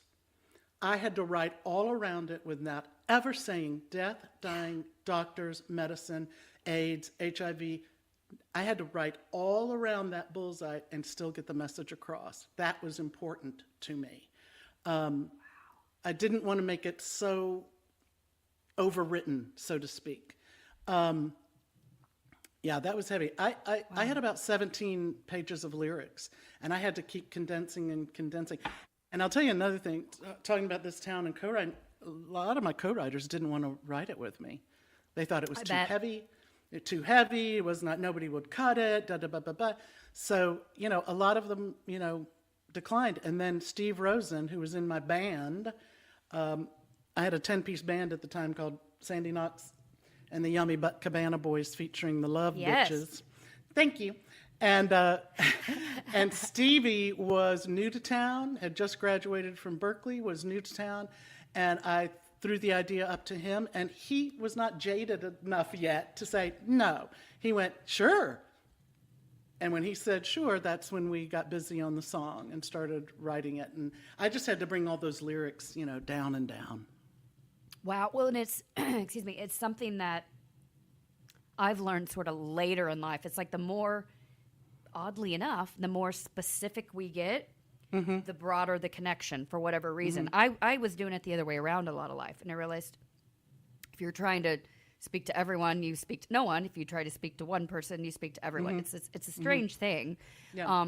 And that's so crazy how you just mentioned that, how you said that about writing all over. I mean, you don't even say, you're right, you don't say anything what's happening, and yet we still know. What a skill. I don't even say that she's sick. No, you don't even use that word. She can't account for all of the men in her life, where they are now, who they married, how many kids they had. She knew their family's background and friends. We're going to play the end of it. Okay. So people can, if you don't know the song, well, if you don't know the song, you don't exist, clearly, because everybody knows the song. But it's so powerful. Dre, let's play it so then I can do it more, because there's a million avenues I want to go. But this is, she thinks his name is John, by the, obviously, written by the incredible Sandy Knox, performed by the incredible Reba, who, by the way, had the courage to put it out as a woman. Another big ding ding. Here it is, and we'll dive in more.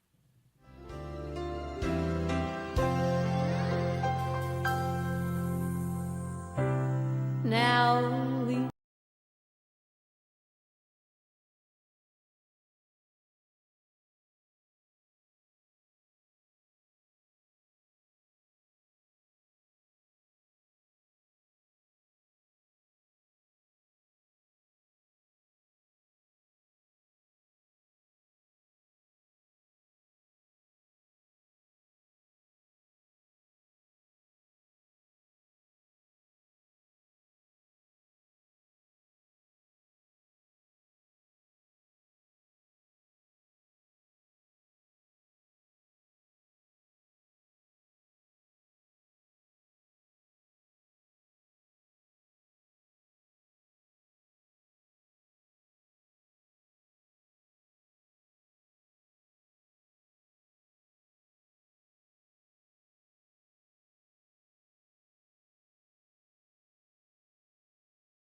That was a I do total too. moment for me. I'm sure you'd have to. Like, hearing Reba sing your song, looking across to you, it just healed something in me as a child. So that was very full circle. I just want to say Yay. so. Thank you. Thanks for being here. You're welcome. I'm glad. That makes me very happy as a writer. Surely you know that feeling when one of your songs touches someone.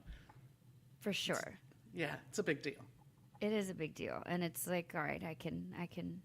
I've done something here on this earth. You've done quite a bit, obviously, and such an honor. We're talking to Sandy Knox here.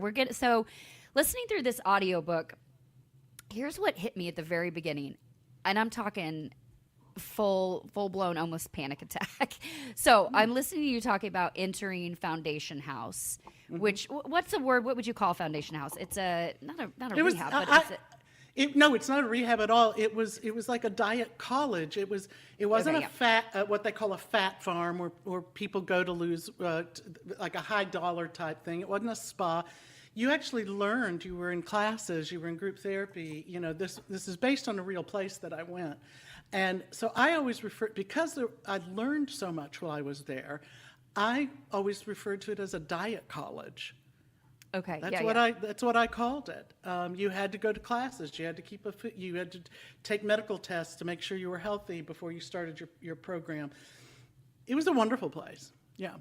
Well, and you have so many relationships that came from it, beautiful stories that came from it, so many healing moments. And what hit me, why I want to say this, because whether you're somebody who struggles with, we're all trying to fix something in us, and we're all beautiful and perfect, of course, but we're all trying to heal something. And you going there to work through weight and learn about diet was your thing that stems from a young age.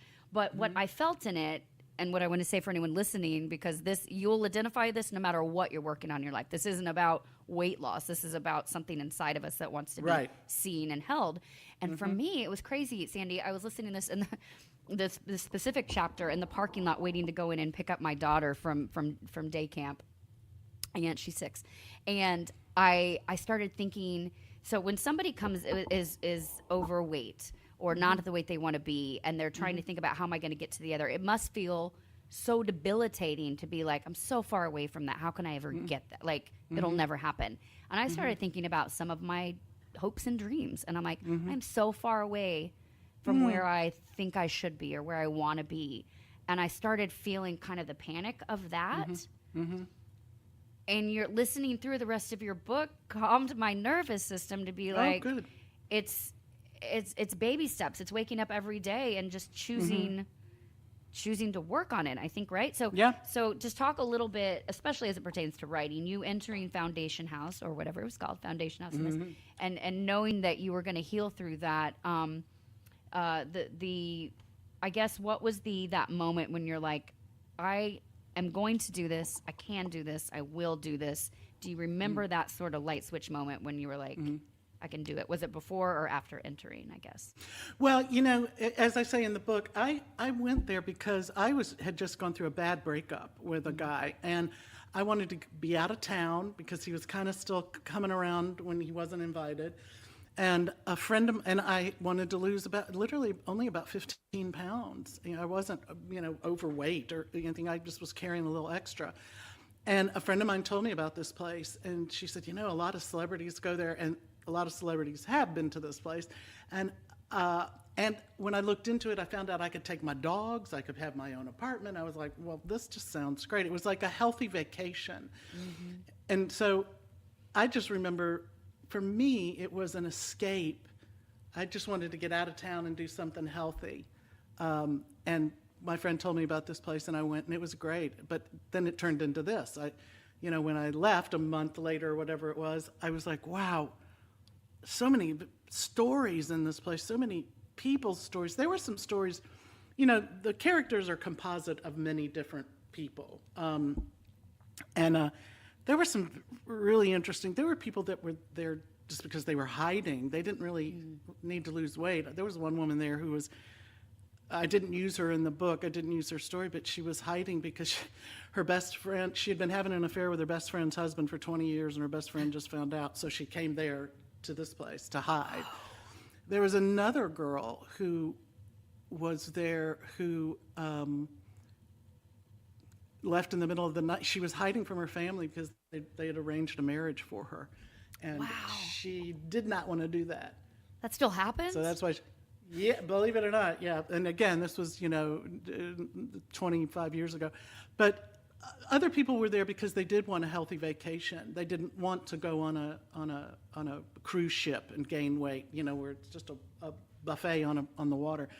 And so, I just remember meeting all these various people, and the story started percolating. When I drove away, I was just like, wow, there's something in this place. What is this going to be? And at first, I thought it was going to be a flat-out musical, because I have a theater background, and that's what I thought. But it just kept nagging on me for years, where I was like, I got to do something with this story and all these song ideas. The first song idea in the car on the way home was salsa. It is a dip. It is a dance. So that was the first idea that came to me, is that, like, salsa, it's something you eat and something you dance to, So that was the first one. So it started percolating very early, but it was.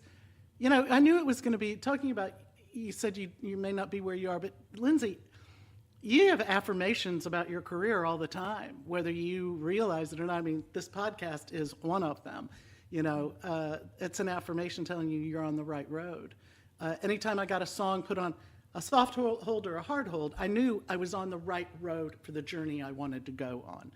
Those little things, I just kept embracing those little affirmations, knowing there's a reason why this is happening. This is the universe's way of saying, yep, you're in the right place. Keep going.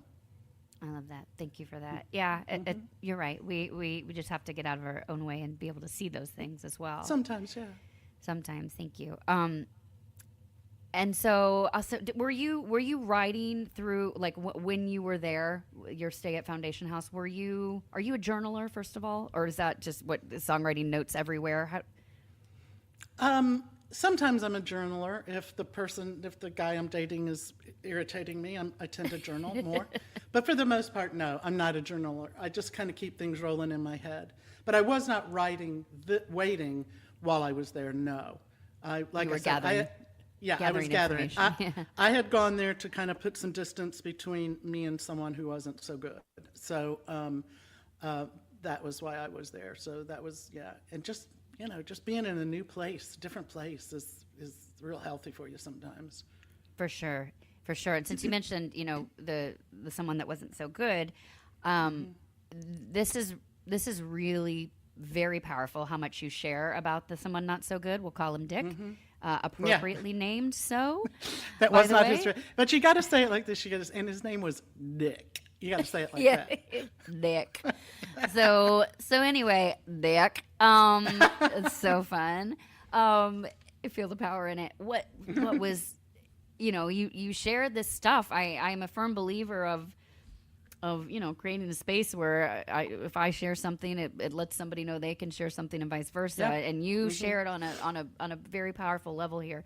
And the most beautiful thing to me in this is Dick. Once you finally escaped his dickness, you got a call a while later from a woman who was in a relationship then with Dick, and she said, "Do you please tell me that I'm not crazy, or am I crazy? Do you see this too?" And you got really emotional. Tell me I'm not crazy. Tell me that I'm not as crazy as he tells me I am. That is the first thing that was out of her mouth on the phone when she and I connected. Yeah. And I'm sure in that moment, I would love to know in that moment if you remember what you felt, but it sparked this relationship forever where you guys have been friends for 30 years now or something. Oh, yeah. I think I would love for you to talk about, if you will, the idea of we connect with people, we find connections and purpose through pain, and you did this. You turned your life, or you escaped, and then were able to help somebody else escape. But do you remember that moment, what that felt like when she said that to you on the phone, what it did to your heart? I can only imagine. Yeah, my heart broke for her because I knew exactly what was going on in her relationship with Dick. I knew exactly. She didn't have to explain anything else when she said, I need you to tell me. That was the first words out of her mouth. I need you to tell me I'm not as crazy as he tells me I am. And I knew, wow, the gaslighting, was going on big time. So I immediately, opened up my heart and my life to her and said, do you want to get together and, talk? So we did. And, it was the exact same story. And I'll tell you something. I didn't, you say that was very raw and I shared a lot. I didn't share a lot of what really went on, behind the scenes in that relationship. I didn't sugarcoat anything, but I just didn't share everything, so it was a good thing that I got out of that situation. But yeah, she and I have remained friends. I always tell her we went from adversaries to allies so quickly. And that one phone call, that one time that she called and said that, because before that I was like, I'd heard about her, that she was dating him and everything. And I was like, and then in that moment, it was like adversaries to allies so quickly, just in a flick of the eyelashes. That was, we were friends. Yeah. And we're still friends. I can't get rid of her. I love that. I love the marching band thing you put together from your walks in the morning. Yeah, that was a real song that we would sing to each other while we walked at Vandy Track. How'd it go? Go away, fats. Fats, go away. Get out of my head. Get off my legs. Go away, fats. I forget all there is. I have to hear the whole drill. But we would sing that, and we just thought we were the funniest things in the world when we would do that. So when I wrote that chapter, and my friend now lives in Ireland, and we talk almost once a week. And she's married and lives in Ireland, and I sent her the chapter, and I said, I'm going to go into the studio, and I'm going to do a full marching band version of this little ditty we used to sing. I said, it's going to be so cool. I can hear it in my head. And let me give a shout out to Stefan Oberhoff, who played every instrument on that track. Whoa. When I told him what I wanted, it turns out that this man had done the entire library for the Pepperdine Marching Band. Okay. Wow. Yeah. So because it sounds huge. I would never guess that's one person doing all that. Yeah, that's Stefan's brilliance. And so I said, well, here's what I want. And he said, got it. We can do this. So yeah. And then it's interesting. I brought in several of my girlfriends to sing on the thing who had also been survivors of abusive relationships. Wow. Yeah. Wow. It's powerful. You can hear it. This is such a cool concept. It's as I mentioned earlier today when we were promoting you coming on, Sandy, writing a musical is probably one of the biggest endeavors you could ever think to take on. So you did it. I'm so impressed, inspired by how you're like, well, let me take it on the way that I know how to do. I write songs and I'll just write my story, put it, and whatever happens. But you were able to do it in this audio book coupled with 21 new songs. You can head over to Weighting, WEIGHTING.com. How was that not taken, by the way? It was. It was? Okay. But it's mine now. Okay, atta girl. Weighting.com to find the audiobook and the songs. We're going to dive in more. Sandy, when we come back, I'd love to know the idea of through your this beautiful connection that came of you and your girlfriend when you went through something terrible that you could both see it. Because of the, I'd love to know, how do you balance believing in purpose without needing to justify the pain itself, if that makes sense? Let me see if I understand that question. I'll think about it. Yeah, the idea, because because here's the thing. I live in between these worlds where I'm like, yes, I've gone through some crappy things, but guess what came of it? But also then turning it to be like, I can see my grandmother in heaven being like, okay, we've done enough pain. We're good. We don't have to go through the pain, So how do you get back to the place to sort of circle it back around where we can learn from these experiences and not expect the experiences in order to tell a story, if that makes sense? We'll dive into a bit more of that when we come back. We're talking with the great Sandy Knox. It is such an honor to have her here today. Head over to Weighting.com to learn of this new project. Of course, you can stream her music, download her music. Thank you. Everywhere you get music. Take a quick break. We'll be right back. This is We Should Write, because Sandy, we should write. Right? Yeah. There it is. We'll be right back.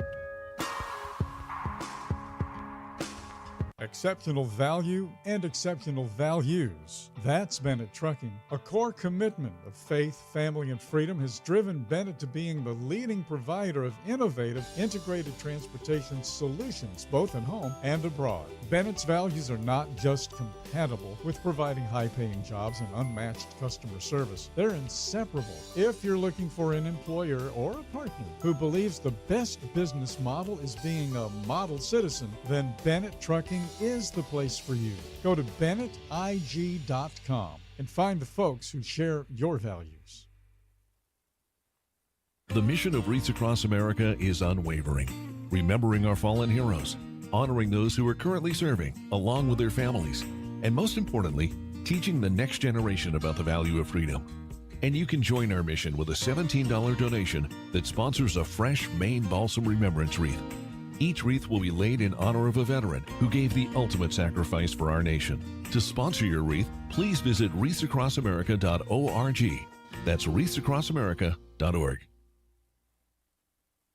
Okay, you've heard the horror stories of how folks have lost their life savings when the market tanks. Is there a way to invest and make money without risk? Believe it or not, yes. Since 1995, Americans who cannot afford to lose their investments have used fixed index annuities. You get guaranteed income and protection from market downturns. It's a win-win for you and your future. And to learn more, dial pound 250. Use the keyword Truckers Wealth to get in touch with them today. Welcome back to We Should Write with Lindsay Lawler, a show about the healing power of writing. Let's dive back in, shall we? Because we should write, right? We should write. Right? I'm going to make you do it all the time. I'm going to be You've got now I'm trained. Yeah, you know. Welcome to We Should Write Training College.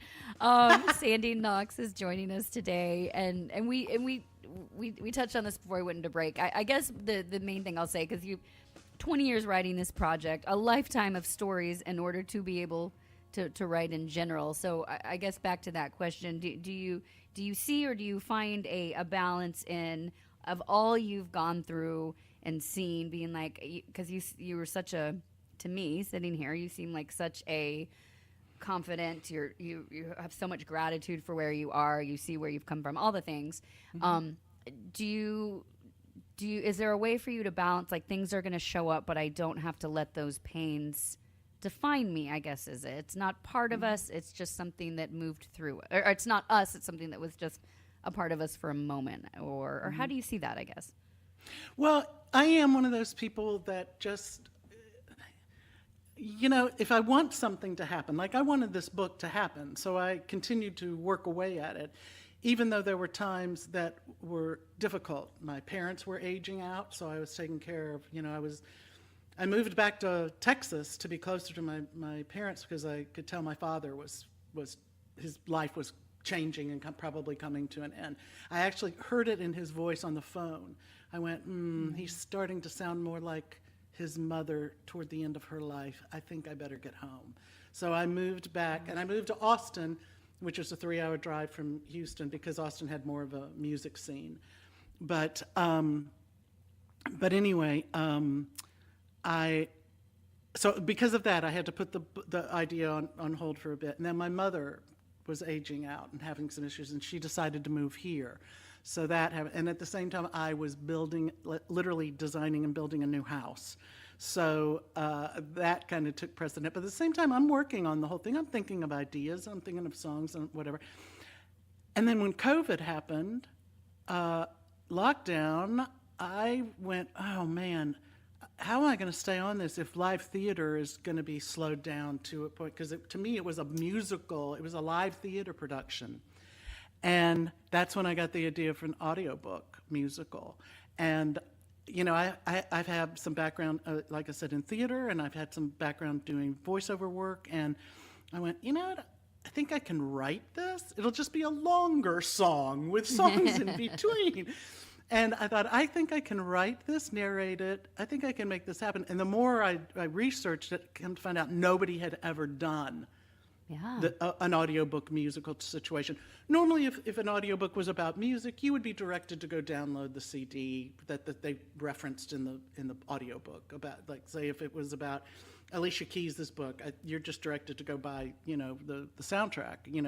This was different. This was I wanted it to be interwoven. I wanted that when the listener is listening to the story, they're feeling it, and I'm going to take them right into the song that fits that story, that chapter they just heard. So, So it's a brilliant concept. Well, and let me tell you, nobody had ever done it, so we were learning a lot of things as we went along. Like the sound engineer, Garrett Schultz, he was the sound designer. Wonderful guy, a lot of awards and everything under his belt. And he said, Sandy, I've researched this. Nobody's done this before, and we're going to have to not make it up, but we're going to have to figure out how to do this correct way. Because I'll tell you something, Lindsay, there were things like if we had to keep the spoken word at a certain level, and when we came in with the music, we couldn't like I would crank things up. We couldn't do that because we would get loud penalties. Whatever that is. Yeah, we had that exactly. It was like, what's a loud penalty? So we had to find out all of this stuff as we went along. There was a lot of that kind of stuff. We spent hours and hours on Zoom between the producer and who produced the music. Stefan Oberhoff and I did the majority of the music, and then either the mixing, the master and mixing guy, and then the sound designer. There were a lot of Zoom meetings where it literally would be like, okay, bring that up a half decibel, bring that up it was so technical, and it was there was a lot to it. One might say. Yeah, and so back to your point, there were moments where keeping it going. First off, I was investing a lot of money in this thing, and so keeping it going was. There were moments when I was like, oh man, is this going to be worth it? But I have to tell you, in the end, when we released it, when it was done, when it was finished, it is something I'm so proud of. I'm so happy about it. I'm thrilled with all the songs. And here's an interesting thing about the songs. There's not one country song in the soundtrack. Oh, I know. It's complete. Yeah. I was going to ask you that because did you surprise to be someone where you were going into this at, you've already had so much massive success. Did you surprise yourself to be like, because in your head you're like, I'm a successful writer, I can do this, and you realize, oh, this is a completely different kind of writing that I'm learning and evolving. Did you think I'm already evolved, I can do that, and realize, oh, I can. These are so many other avenues. I'm already evolved. I love well, that. You know what I mean. That's a bumper sticker. I'm already evolved. Get off my bump. Get off my tail. But did you get off my tail? Evolved. That actually is really funny. Okay. That is good. That is good, right? I got it. Yeah. Thank you. I got it. Get the visual. What's happening? Yeah. Did you surprise yourself in how much you learned from a writing perspective? Well, first off, I've always written several different kinds of genres. I was when I moved here in 1983, 24 years old and $1,500 in my pocket and didn't know a soul. I didn't write country at all. I didn't think this town was going to be great for me, but it was such a songwriter's haven. And then I realized it was the soul of this town was so crazy good and supportive of songwriters. But I learned how to, none of my songs were written as country tunes. They got cut by country people, but mostly I just tried to write great songs. A great song can be recorded in so many different styles. I didn't make a conscious decision not to write country on this project. I just wanted to write the style of the song that fit the chapter you had just heard. So like when I'm talking about Dave, the piano player, who's a piano player in a place in New York, he's not going to bust into on his gigs. He's going to be writing some of those cool, American Standard type things. And the American Standard style was always really important to me and embedded in my ear growing up. So I didn't make a conscious decision not to write country. It just there wasn't a place for it. But the next one I'm working on, there's going to be a lot of places for really bad country songs. Oh, okay. Hints. A little foreshadowing. I like it. Yeah. I have several recommendations of singers for. Oh no, wait. Their names are. No, just kidding. Okay. Well, I want to play a song play a clip of something off the album, so people get a feel of what we're talking about. And I have to tell you, this was my favorite of the 21 songs personally. Mm-hmm. You Already Love That Girl. You already love that girl. Boy, you already love that girl. It just radiates joy. And so I'm so curious, a little deep dive of the story behind it, because how does this song specifically, with all this joy, it emoted so much joy in me, which I needed at the time. How does it fit into the healing arc of the project? Okay. All right. But you're going to play it first? We'll play it first and then. Okay. Yeah, we'll play it first. Okay. Give us that bop. Hit us, Phone Master Dre, Sexy Jesus. Show me what you're working with.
This is a top down, windows down, flying down the road. Such a cool moment.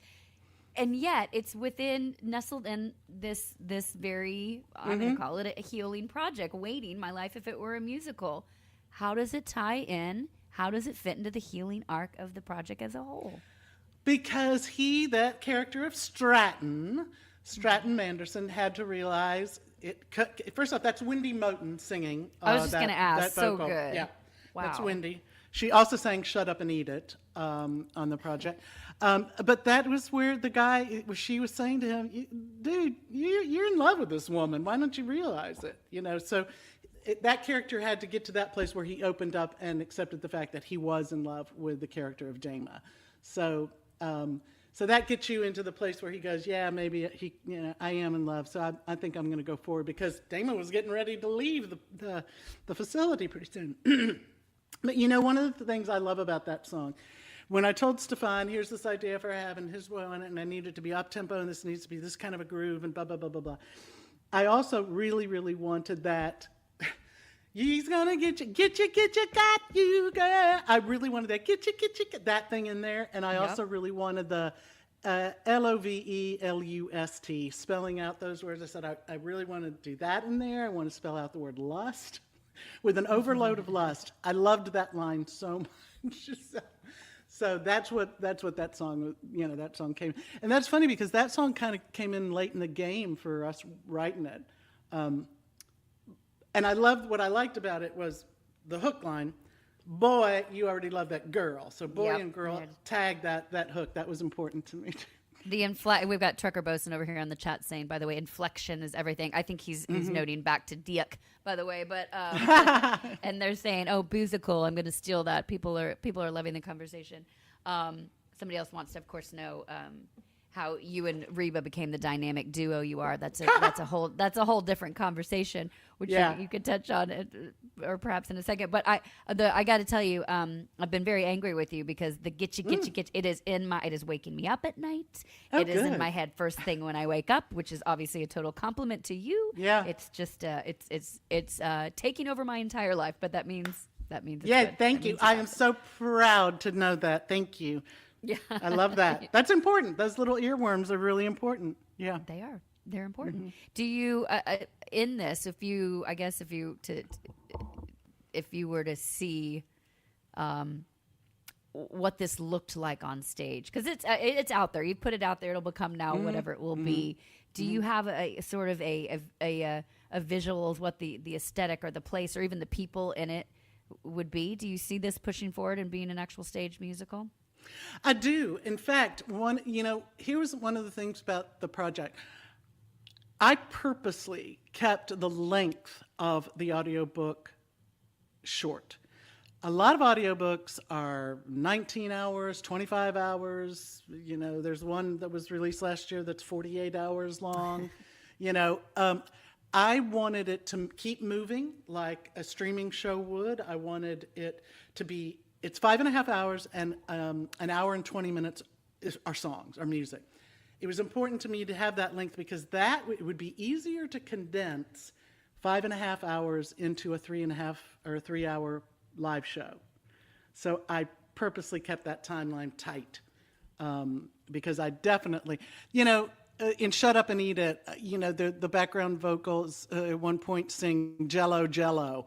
That was really important to me. I could see the platters of fake Jello as the dancers are moving around. So, yeah, and on the song Will You Love Me Then, which is the duet that Kendall Wilde and Jackie Wilson sing, the two characters.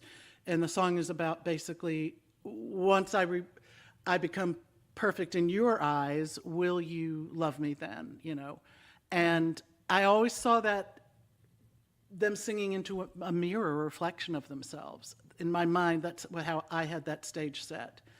So, yeah. It's so great. I mean, I could see it. I could see it all. You can hear it in the music. You know what you're going for. Just instinctively, it naturally happened. So this show is called We Should Write, a show about the healing power of writing. And so there's other things you touch on. You talk about in this book the idea that your mom was a model, not only a model, by the way, at one point, but a swimsuit model. So, and then you come into the world, you and two boys your brothers get to have seconds and you don't. Yep. She reminded you that you were the biggest baby when you were born, and that sets the scene. No disrespect to your mom, but it sets the scene. I listened to that and was aware, Sandy, I'm like, oh my gosh, with a 6-year-old, it reminded me everything that comes out of my mouth is shaping her entire life. So thank you for the gentle yet slap in the face reminder about that. But with all that said, I'd love for you to talk about now, when you look back now at the little girl who was told she couldn't have seconds, the woman who escaped the abusive relationship, the artist who wrote her way through it all, and what you would say to her, and for anyone listening who's still carrying something heavy, which so many of us are, what's one truth that you, Sandy, have learned about letting go? Well, letting go can be so healing. Letting go can be so powerful, just the act of just going, I'm done. I'm not going to let that bother me anymore. But also, one of the things, anytime I was going through a rough time or whatever, I was hit with some pretty serious medical situations also right before I turned 50. And I just a lot of times would hear this phrase, and my mother, my mother was the one who would say this to me when you were going through something bad. She'd go, just remember, it's only temporary. It's not forever. It's only temporary. You will fix this. You'll get through it. Things will, change.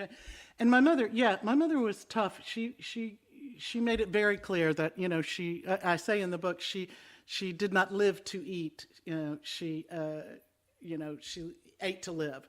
And my dad and I were the exact opposite. We lived to eat. We loved food and going grocery shopping. She hated us going grocery shopping. But one of the things, I have to say this about her also, when I was young and struggling in my songwriting, and I would feel like, gosh, maybe I should give up, maybe I should give up, My mother would always say, well, if you give up, you have 100% chance of not making it. But if you hang in there, you at least still have a 50% chance of making it. I like those odds a little better. Yeah, 100% giving up, 100% you're not going to make it. And I've seen in this town, I've seen a lot of people pull out and go back home and give up. And a lot of them were incredibly talented. And that's sad, but it happens, Yeah, I don't know. Am I still on the answering the question? Yeah, no, you are. You totally are. You totally I did not just go off into Sandyland. I love Sandyland. I'm going to live in Sandyland for forever now. Because it's, and I think so. On the show, Sandy, the show is not about convincing anybody to become an author or professional songwriter. If that happens as a byproduct, beautiful, great. But I'm just like The Artist's Way by Julia Cameron. I mean, the show, the idea, I believe, I have found myself later in life. I'll go back and find something that I wrote years ago and been like, and healed from it back when I see it. So to me, this show is like future you thanking present you for doing something, for writing and putting pen to paper on something that's going to help you down the road. So with that said, we have a lot of truck drivers who listen to the show. We have a lot of artists that listen to the show. People that are out on the road and are seeing things all the time and are feeling things, from a writing perspective. And I don't even mean professionally. I mean just as a human, getting our shit out so we can get it out. Do you see writing as alchemy? Do you find yourself as an alchemist when you're able to, because you transmute something for me emotionally, which helps me then want to do it as well. Would you call writing alchemy, and what can you say to people that is writing, is it important for us? Oh, yeah, I think so. Yes, I think it's very important, and I think it does produce feelings and emotions, and that's one of the greatest things in the world.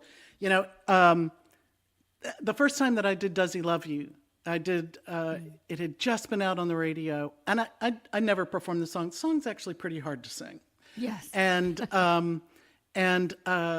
I got invited to sing at the Harlan Howard Birthday Bash, which was a really big deal and a heavy compliment if that invitation was extended. But they wanted me to sing Does He Love You? And I remember getting up there and doing it and coming back off there. And as a duet? There was a young woman standing at the, Did you sing it solo? as a duet, yeah. You did, okay. Yeah. And no, my friend Catherine, who's my friend from meeting Dick. Wow, y'all did it together? Yeah. Oh my God. Yeah, at the Harlan Howard Birthday Bash. And that would have been after Dick. Inflection is everything. Yeah, thank you. But anyway, and I came off that stage, and I'll never forget Donna Summer was standing there. Donna was about to go on stage. And I walked off the stage, and there was this young woman standing on the line, where you walked past to get to the green room area. There wasn't a green room. But anyway, and she said, and the song had barely been out, maybe 3 or 4 weeks, maybe. And this woman kind of reached out and stopped me, and she said, I want to thank you for that song so much. She said, I got out of a bad relationship because of that song. Wow. And I kind of looked at her, and she said, yeah, saved me. That's all she had to say. So yeah, that definitely causes, people to think and causes different things happening in emotions in their body. Yeah, I think that's one of the wonderful things about being a writer, is that we have that opportunity. Yeah. And we don't know always. I mean, I'm aware sometimes I'm like, I don't know if I'm writing, if this is for me, if this is for someone else, if this is for the other side, someone I'll never, you know what I mean? It's like we don't know what seemingly little acts can do to change the world. I talk about this all the time. People are like, well, how could I ever change the world? And I think it is by us making ourselves better, by us working our stuff out. It makes us a better person so that everyone around us are better, et cetera, et cetera. And so stories like that, when you're like, you weren't writing that, I assume at the time, to be like, you didn't know that woman, and you changed somebody's life. That's all I need to know, that we need to write. And, we don't know how many times that happens once one of our songs is out there in the world and is a hit and people are listening to it. And it doesn't even have to be a hit. But we don't know how our songs are affecting people when they're listening to them. We don't get those emails and messages and phone calls. We don't know. There could be thousands and thousands of people who are affected by something we've written, and we just haven't heard about it yet. I will tell you, on waiting, I actually got about a week ago, I got a handwritten letter. What's that? Thank you. I got a handwritten letter with a stamp on it from a woman thanking me for the book. And she said, I've listened to it twice, and it's made such a difference. Okay, if I only get one handwritten letter, that's enough. That was powerful. I'm just impressed. Do you even know how much stamps are? I'm impressed that she... Well, I just use forever stamps because they're forever the same. I think the last time I wrote a handwritten letter, I just put like 12 on. I'm like, I don't know. I'm just going to put all the stamps I have on it because I don't know how much it costs. We've only got a few minutes left, but I want to, and again, head over to waiting.com. I encourage anybody to listen. By the way, anybody on the road, it's an easy listen. Yeah. It's like, it screams connection, and it's great. We'll get you a couple hours further down the road between the book and the songs. Anybody can identify with it. And the thing that really one of the many things that really stood out to me are, again, the relationships that came of it for me. The people you met through being at Foundation House, the writing through this, and even the people of all walks of life, all different bodies, whether there was somebody battling anorexia or bulimia or overeating or just trying, like you, I want to be healthier and better, whatever it was, but it was all under one roof. And it reminded me, like, we're all fighting the same war, which is just to be right with ourselves and be healthy and connected. So if you can leave us with, I think, if you were gonna put pen to paper, write about, which you have already, so if you're gonna continue to, about what those connections, those people that you met to you, and what it means on a grander scale, I guess, for humanity as a whole, which is important in these divisive times. What your time there and the people you met kind of taught you about connection. Well, the ongoing storyline in this project, in the book, is everybody's got a battle going on in their head about their body or their life or a relationship. We don't know everybody's story. And you think you do, but you don't. And I walked away from that place realizing, man, everybody's battling some kind of body image or a doubt or self-esteem issues or something. Not one person owns that. Everybody gets to enjoy in that. So you're not special. You're not special. And it's just a matter of just believe in yourself and just know that. And that was one of the reasons I wanted that the trajectory of the story ends with on an up note. Nobody's left too brokenhearted, I don't think. I love it. If you were going to write one song today that comes to the top of your mind, what would the title be to where you are sitting now in your life?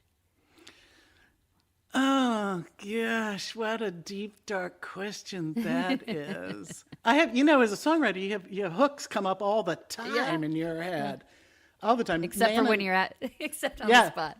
Yeah, except for when you're on the spot. I will tell you that Moan and Groan and Gripe is a new tune that I'll be working on for the new project. Moan and Groan and Gripe. I'll say Moan and Groan and Gripe.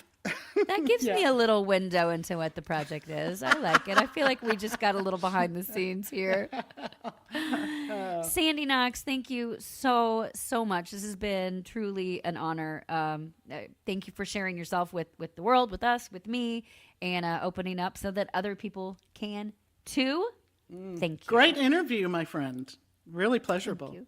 Thanks for calling me friend. I'm going to cry. I want to be your friend. I really appreciate you joining us. Everybody head over to waiting.com. Get this book. Buy it for the people in your life. Download it. You will not be disappointed.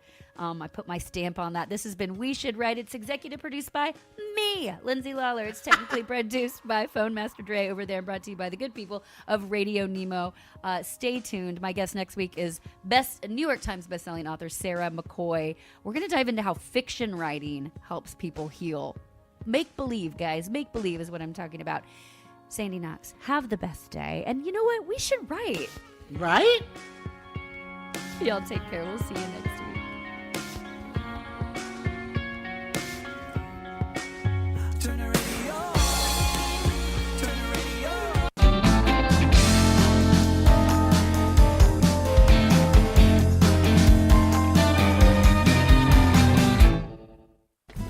The Soup Nazi says no soup for you, but we've got plenty of alphabet soup for you on Nemo Nation every Monday. You'll know what's going on at FHWA, TCA, ATRI, CARB, NHTSA, NACFE, OVAC, NTSB, ATA, RLA, NMFTA, DOT, CVSA, TXTA, NASTC, NAPTA, and of course OOIDA and FMCSA, and more. Dave, we're gonna need a bigger bowl. Well, hey there, it's Lindsay Lawler, y'all, and welcome to We Should Write, a show about the healing power of writing. I'm your host, Lindsay Lawler. I'm a songwriter, a performer, and a longtime radio voice. I'm also a storyteller and a proud advocate for the incredible men and women of the trucking industry. And let me tell you, they've got stories. Okay, so We Should Write is where sarcasm meets soul. It's equal parts vulnerability and absurdity. We talk to songwriters, authors, and creatives of all kinds about how putting pen to paper help them heal, grow, and work their stuff out. Because let's be honest, writing is cheaper than therapy and way more, dare I say, honest. So take a breath. Now, let's get it out. Let's get into it because we should write, right? We should write, guys. Welcome back to another episode of We Should Write, a show about the healing power of writing. Last week, I was joined by Prentice, one of the most beautiful vocalists in the world, and she is the creator and curator of Mama's Lullaby. Which my next guest will probably love to hear about this too. It's a community that mothers. Mm-hmm. You're a mom, Kelly. You need mothering, right? I do. That's why Mimi, the dog, the Frenchie, is staring into your... I can tell you, Mimi. She's your emotional support right now. Check out all the past episodes and see what's coming up if you head over to weshouldwrite.com. All episodes live live here on iHeart and then are available as a podcast the next day. So, joining us today, a very special guest that I was introduced to recently through a mutual friend. We're going to talk about that too, Kelly, because it's very interesting when somebody says, I think y'all should meet, like trusting that person to agree or not is interesting. This person who set us up is one of the most beautiful, intuitive people, so we trusted her. But we will dive into that in a minute. But my guest today on We Should Write is Kelly Jean Torres. Do you go by Kelly Jean or just Kelly Torres? Kelly Torres. KJ? Call me Kelly KT? Torres. KT? Okay, Kelly Torres. My guest today is Kelly Torres. She's a writer, a singer, a mother, a creative who is always making something. Songs, essays, videos, stories, recipes. She's always doing something. And now a memoir, which is so overwhelming and exciting. But Kelly understands that creativity isn't just something you do. It's really a place that you live, I think. And she said that creating is her happy place, which I love. And that that really comes out through her work. And there's a deep and thoughtfulness to how she tells stories, both in her own story and just recounting sort of the world around hers, especially the complicated stories, which we will certainly dive in today. But her book called Saving the Lost Girl, it's a very personal reflection on healing and identity and what it means to kind of turn around the face of your own story instead of running from it, at least anymore, at least any longer. And it touches, on childhood and healing through, and especially tumultuous childhood, hers that was shaped by foster care and adoption. She did not have a good journey in that. And but more than that, really, guys, it's about becoming a woman and a mother and the artist that she is today. So Kelly lives in Tennessee with her husband, who is a music producer. Their 2 children. She's a full-time mom, a creative, returning to music and writing with real intention, and someone who brings real honesty and courage into everything she makes. So please make welcome to the show my new friend. You're a newer friend in my life, which is very exciting. Kelly Torres, good afternoon, my friend. Thank you. That was a beautiful introduction. Well, I love that she texted me this morning on the way a bio, and I was like, girl, do you think I'm just now reading up on you? It was like 3 sentences. No, I love it. I love it. No, it was sweet. Some people don't even think about me. They're like, I hope you know about me. I'll just come. So I appreciated the sentiment. Sure. So welcome. Thank you. Let's also note that this is your first live interview. It is. My other ones have been Zoomed and then edited. So we're not editing this. Great. Which is fine. We're live. Say whatever you want. Okay. Okay. Fair. She's Okay. feeling it. I'm very excited to have you here. Now, Kelly, I always, well, first of all, on that note, being that it's your first live interview, you've put a book out, you write music. Did you think about the fact that you were going to have to do interviews once you put this book out, or was that secondary? Well, I couldn't think about much other than writing the book because everything associated with it scared me. Like, oh my gosh, people are going to read it. Maybe I shouldn't do it. Oh my gosh, people are going to, oh no, maybe I shouldn't do it. So I kind of had to put blinders on and then deal with all of the stuff later. But yeah, I did realize after releasing it, like, or leading up to it, like, okay, I am going to have to talk about it. And here we are. Here we are. Here we are talking about it. Yes. Well, maybe this will help. I always start the show with a deep grounding breath. So, Wonderful. and as we discovered earlier today, this has to be through our nose, not through our head, not through our mouth. No, it's not an exhausting breath. It's a restful breath. So everybody listening, whether you're over there in the chat, if you're in your truck, if you're in your office, wherever you are, let's all take a breath together on the count of 3 through your nose. 1, 2, 3.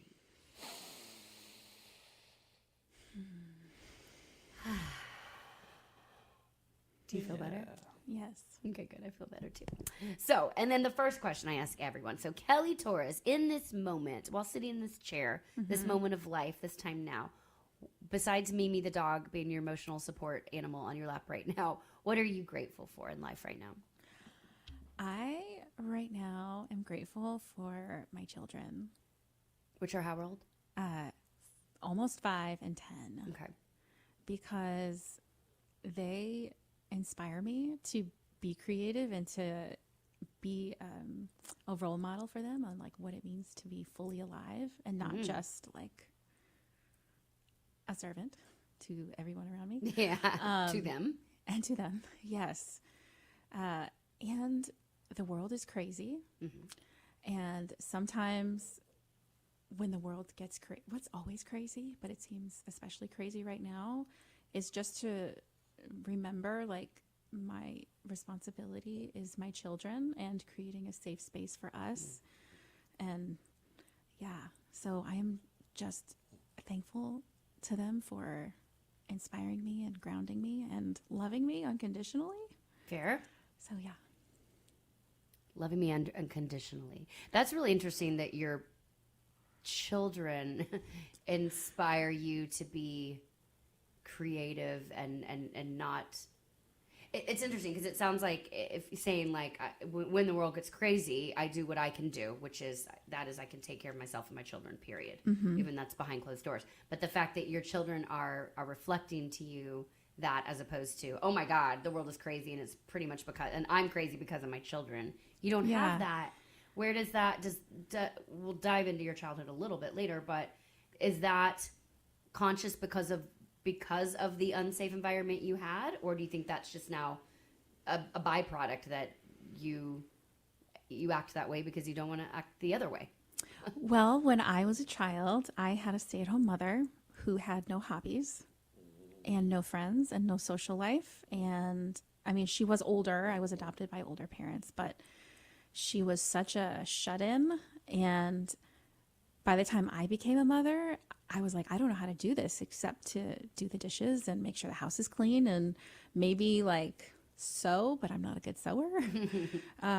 So I had to also think about someday my daughter and my son, but especially my daughter, because we know it's different for women, is going to grow up and we're going to have a conversation. And I'm going to say, gosh, you know, I used to be a singer. I used to be a songwriter. I had all of these dreams, but then I had you. I don't want to have that conversation. Yeah. And I want her to know that she can not have it all, but like keep parts of herself alive. And maybe some parts shine brighter at different seasons, you know, we don't have it all at once. But that's what I keep in my mind is I want them to both continue, especially my daughter, to continue living fully, even if she chooses to become a mother. So that's big. That's a big conversation, especially happening in Nashville right now amongst a lot of female creatives and songwriters. I mean, I know when Freya, when my daughter was born, I mean, she was on stage with me at 3 weeks old because my husband was traveling, and I'm like, now I'm a mom, but I can't stop, won't stop. So here we go. I don't even think I consciously, I didn't really think about it. It was just like, here we go, anyway. And so I love that take. I'd love more women having that conversation, being like, you did take you did stop and raise them, but they're old enough now where they're not attached to your hip. Yes. And they're aware, especially the 10-year-old. Yes. They see what's happening. Even when they were little, though, and I wasn't employed, I was always writing. Always. When my daughter was 2, I started writing songs and writing for an album and recorded an album and did some shows, and started, after my son was born, started writing a book. And I mean, I'm always like underground working on something, even if I'm not like traveling the world, or on someone's payroll yet. Yes. Call her. Give her a call. The underground thing is interesting, though, is because I have learned, I'm curious of your take, I've learned if I'm talking about what I'm creating, then I'm not actually creating it. And I'm trying to get better. Maybe you can help me with this. Maybe you can mentor me through just like create the thing. You don't need to talk about create it, put it out. It'll, right or wrong? I think it's a little, for me, it's a little of both, but we probably have different personalities. We do, for sure. I can tell. I have to start saying I'm doing something to make it feel real, because sometimes for someone like me who came from a mother and father who were not at all creative, is like I remember when I was going to write an album or put out an album, it was so uncomfortable to say out loud, and like, well, then I need to do it. So I just like told someone like, I'm recording an album, and I was like, ugh. But then every time it got less awkward, and I so believe that you speak things into existence. Everything starts with words, right? And if you keep talking about it and also take action, then it becomes real. That's true. It's a combination of the two. So I can talk about it as long as I'm actually doing it. Yeah, you have to couple that with some momentum forward. But yeah. I do like speaking it into existence. Somebody said to me the other day, I was wearing this sweatshirt, and they're like, is that new merch of yours? And it wasn't. It was just something I made for myself. But I go, yeah, it is. And now I have to produce those things and sell them. They like helped me get some income. Okay, so then you're grateful for your children right now, and it sounds like they are what keep you going and inspire you, which is beautiful. On the other side of that coin, what is heavy on you right now besides Mimi, my dog, snorting on your lap? Heavy. How heavy are we going? Whatever you want, girl. I think, okay. So going through life and healing and writing is a big thing for me to process and heal, and also therapy. But sometimes, like you said, therapy is expensive, and for me, writing is free. So I write a lot. And as I move through things, it's like I become more aware of my surroundings and my relationships. So I would say right now exactly is like some relationships and like people, like I'm seeing things more clearly, which is uncomfortable because it's like, all right, well, what are we going to do about it? Something or nothing, but doing something is always hard, or like having a hard conversation or making a change is really difficult. So that's where I'm at right now. That's big. Yeah. Friendships and family, all of it. Friendships and family. Yeah. You're right, though, because it's like, okay, it's almost like it's the alcoholics, the AA thing. It's like the first step is admitting there is a problem. And you can kind of translate that here. It's like the first step is admitting, oh, there's a problem in this relationship. Now, do I dumb myself down and let it suck the life out of me? Or do I say something to that person? Yeah. And I guess when you're willing to lose it, then... I think I'm honestly at a place now. This is the 40s, I hear. It's a thing. It's real. It's like, well, we've had conversations, and it's like, oh, this is what this is. This is just what it is. So there's there's almost no conversation to be had. It's just like, acceptance, like the acceptance stage. Or comfortable and or accepting hopefully. people as they are and, not expecting anything more, but then of course creating boundaries around that. But it's a lot. That's where I'm at right now. Well, let's start with this then. A little back, but a little present today. We'll kind of couple the two. The book Saving the Lost Girl, this little picture of you on the front, breaks my heart when I look at the picture. She's so cute. If I just saw this picture on its own, I'd be like, oh my God, that little girl is so cute. And by the way, I can still see her in you right now. I got the haircut, so. You do. You kind of have the same haircut. Your bangs are straighter now, or more. Yes, those more were intentional. Your bangs kitchen mom scissors. cut them. I feel that. But this little girl, there's so much that I see in her. There's so much I see in her, and being a mom to a 7-year-old right now, and doing my own inner child work currently. Yes, I have so much emotion when I look at this picture of you, especially after now, reading your book and knowing your story. All that said, why now at 40 years? Well, you wrote this book how long ago? I released it in April this past year. But you wrote it, or how long did it take? It was a long process. I actually started writing it out like in my 20s. I'm like, I know I need to write a book. But it was super dry and sarcastic and almost like a comedy, which was, if you've read it, so you're like, this isn't funny. But I was so distanced from myself. But I would go back. That was a defense at the time. Yes, yeah. that's just how I, like I said in the preface, that's how I was able to look at what happened to me. I wasn't really able to feel it. I was angry and distant. But over the years, I've returned to it, and I finally, in the last few years, was able to actually sit and write about it in a way that was going to be the most helpful to readers. We probably should take Mimi off your lap. You're saying like really She's serious snoring. things, and she's snoring, or maybe it's making it lovely. It's not bothering me. So this time, when you then actually put it out, because there's another big thing too, and then we'll dive into the gist of it. But the other thing here is, this is not just your story. Mm-hmm. I mean, it's your perspective of what happened to you. But there's obviously other people involved in this story from your birth family, your adopted family. There's aunts. There's now your husband and your kids. This is part of your story is a part of them. Yeah. What kind of conversations did you have to have? With just like even your husband to be like, my husband deserves an award or some kind of vacation on the beach somewhere, because it took me from start to finish probably about 4 years to write this. Wow. And I don't think I was the most pleasant. I wasn't the most pleasant, because sifting through all of this from beginning to end is really hard. But he was always supportive. And anything I wrote about him, I let him read it, and I would say, is this okay? Do you want me to change it? And he was such a good sport, and he was like, yeah, it's okay, which is pretty awesome. Yeah. My sisters, at first, they said no, and so I shelved it for a while, but then I was like, you know what, I'm going to do it anyway. And they've both read it, and it's been really good for both of them, too, because in a way, I feel like I'm pulling all three of us through it together.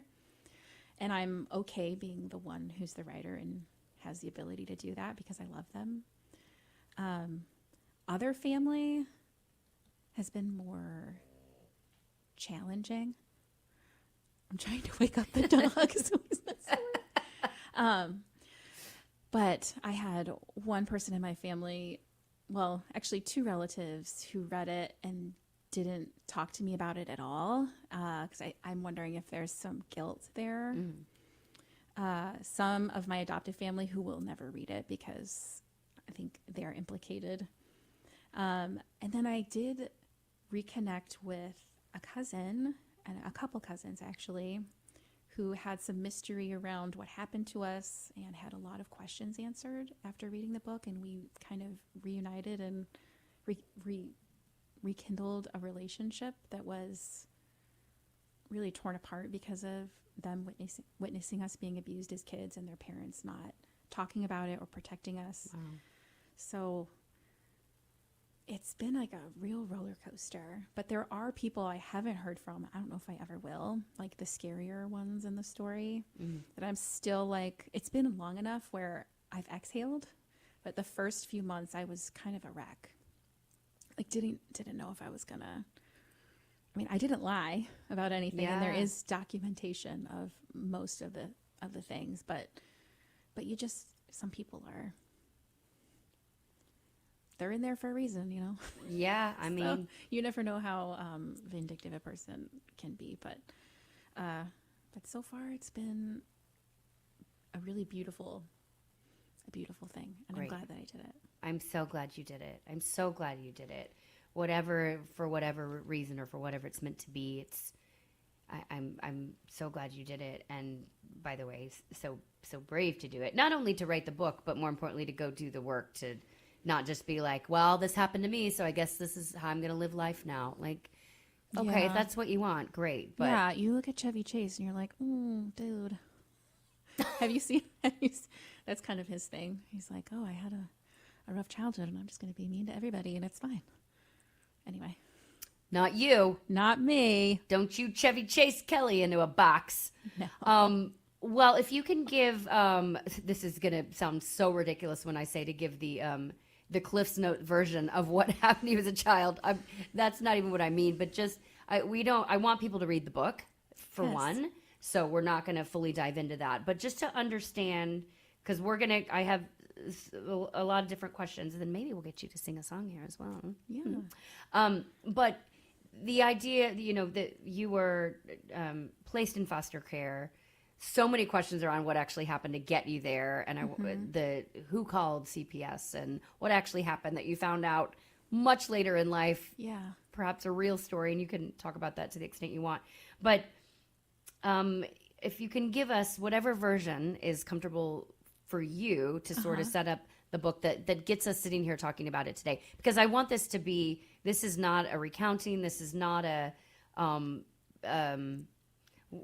this is not a feel sad for Kelly. Kelly is thriving, and this is learn from Kelly, learn from what is a part of Kelly's story, so that we don't make these same mistakes again. Yes.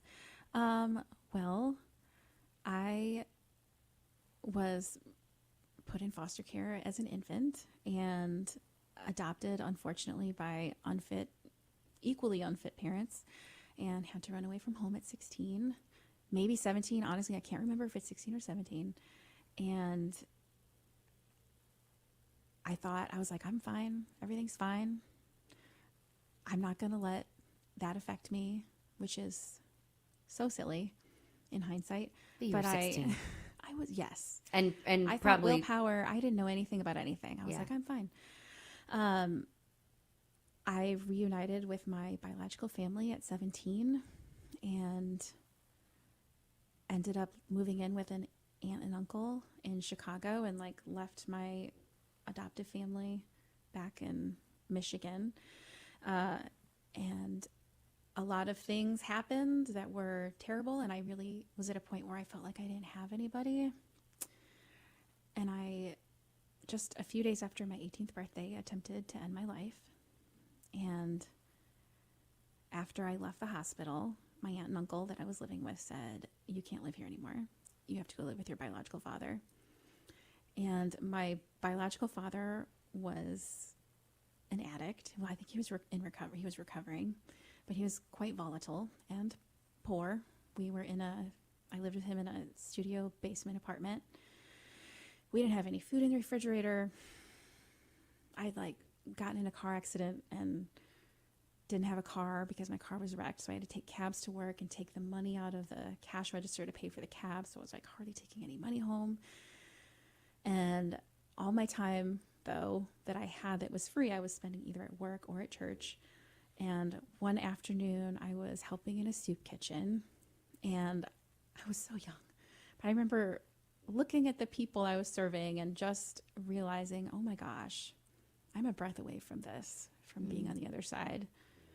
And I went home and my biological father was not home. And I just remember looking around and forcing myself to take inventory of everything, and looking at, like, there were only like 4 forks in the sink. Like, that's all he had. Everything was just bare bones. Looking at his religious tapes on the wall that really weren't helping him. The empty refrigerator. There was a pile of food that one of my bosses donated to me because I told her I didn't have any food. And I just was like, okay, well, either I am going to end up homeless, or this will be the best my life is ever going to be unless I do something. And at the time, the only thing I could think of was to go away to school. So the library was right across the street, which is amazing. But I would go there every single day when I wasn't working and research a school to go away to and work on an admissions essay. And I got accepted into a university in Colorado and went away to school. And because I chose that, people and things came into my life that supported that. And I would say since then, I mean, gosh, that was in 2003, which is a really long time ago. I've had other turning point moments where it's like, okay, I have to make a really hard choice. But I think because I hit rock bottom at such a young age, like, I know how important it is to choose life and to choose myself and to be hopeful, because I know what's possible.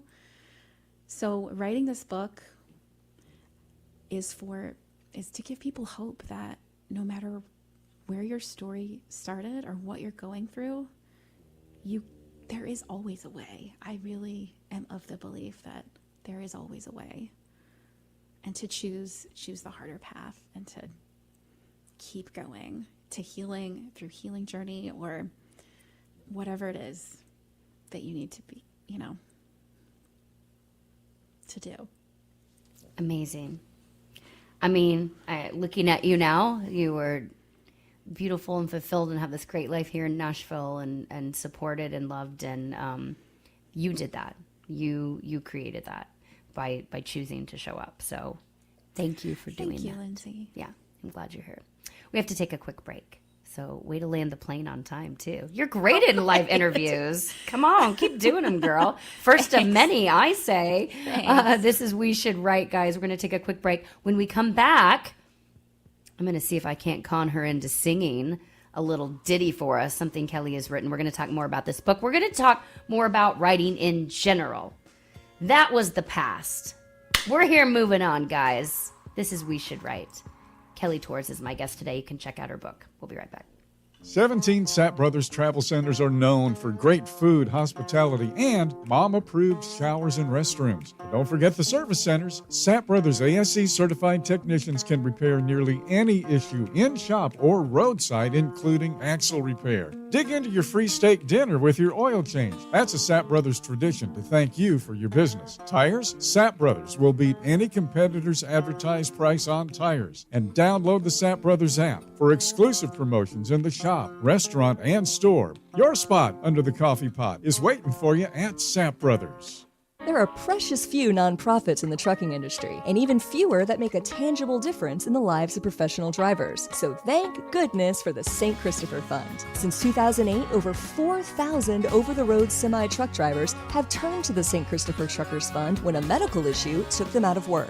The SCF steps in and pays necessary household expenses such as mortgage, rent, utilities, insurance, and vehicle payments. The SCF also provides free health and wellness programs for drivers. So find out how the SCF can help you, or help the SCF yourself. They'll turn your dollars and cents into that tangible difference for the professional drivers who need it most. Support our highway heroes with a donation at truckersfund.org.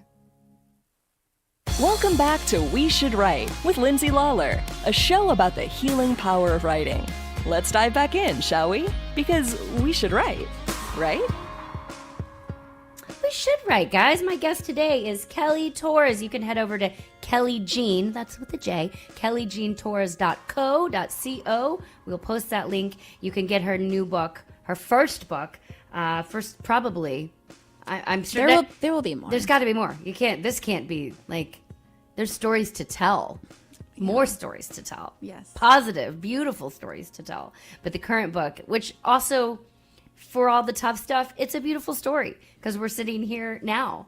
You are here on this earth. Yes. With a beautiful family. The hard stuff is only in part 1. There's 5 parts, and the first, just part 1. If you can get through part 1, the rest, I promise.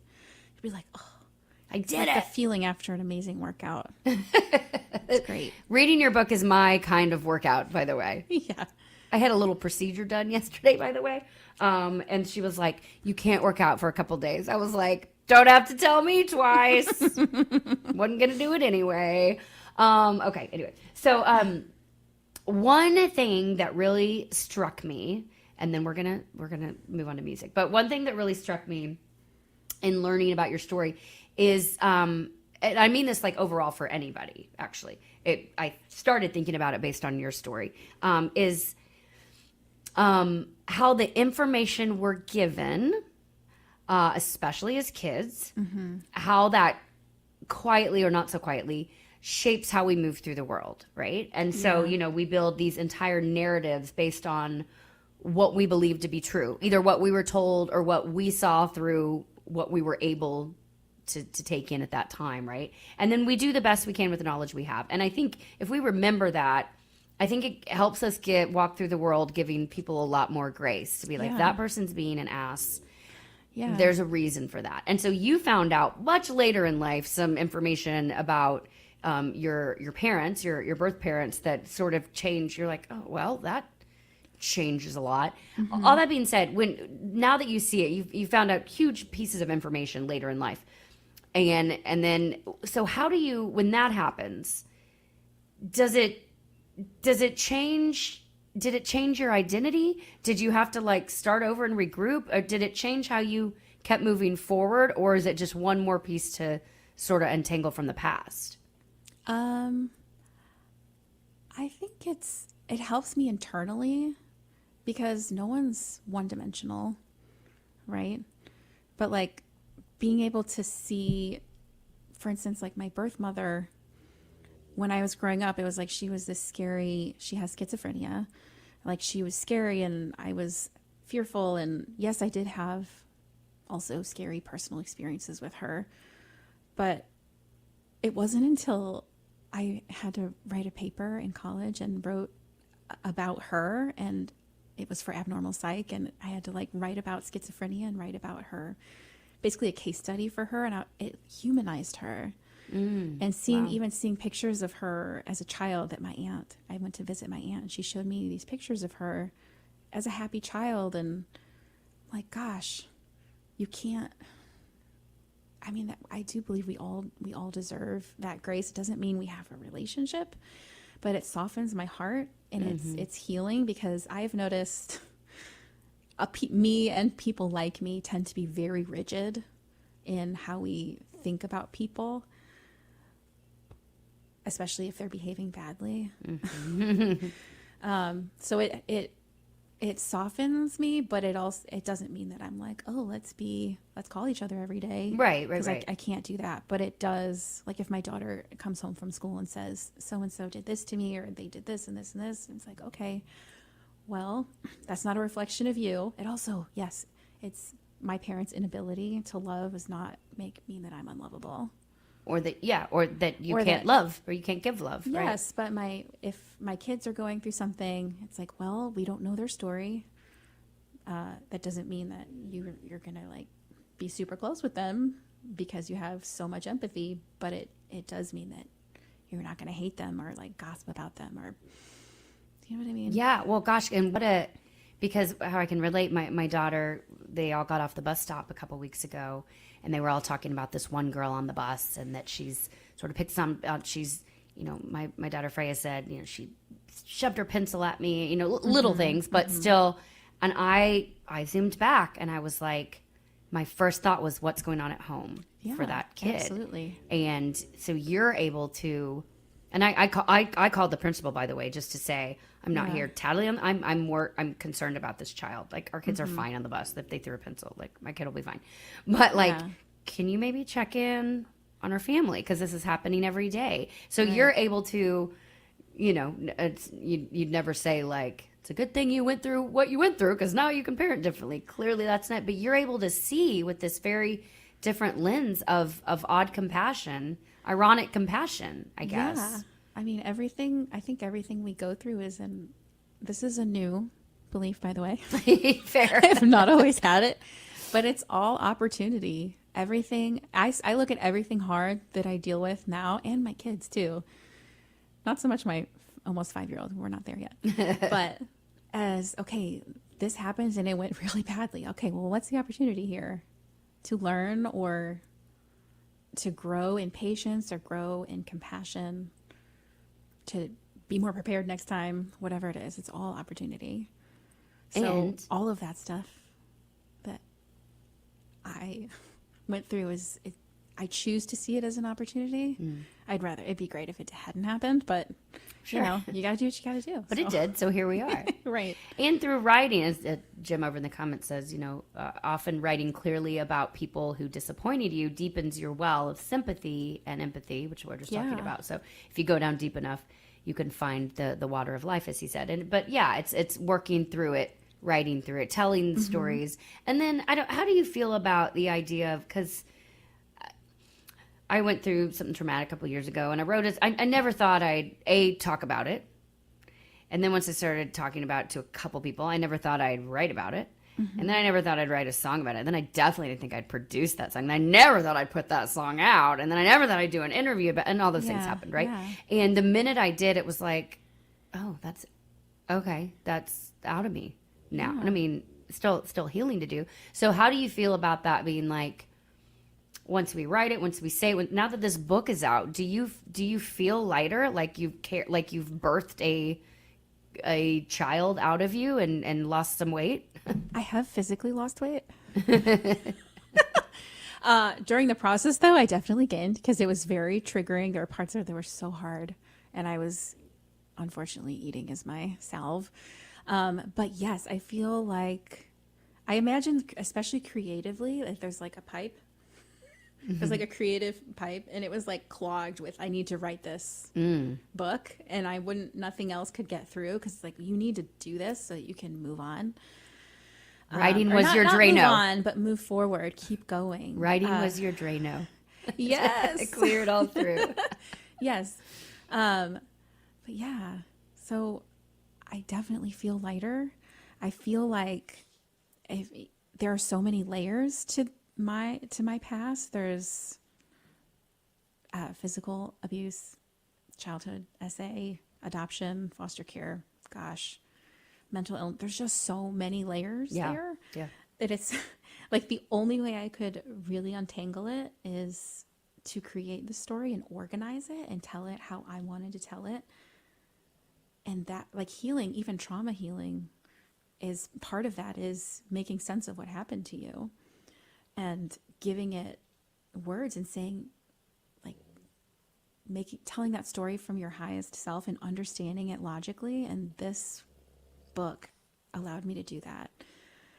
And even just to be able to talk to you about it and not be stuttering and have You're doing amazing. I mean, I do have this emotional support dog.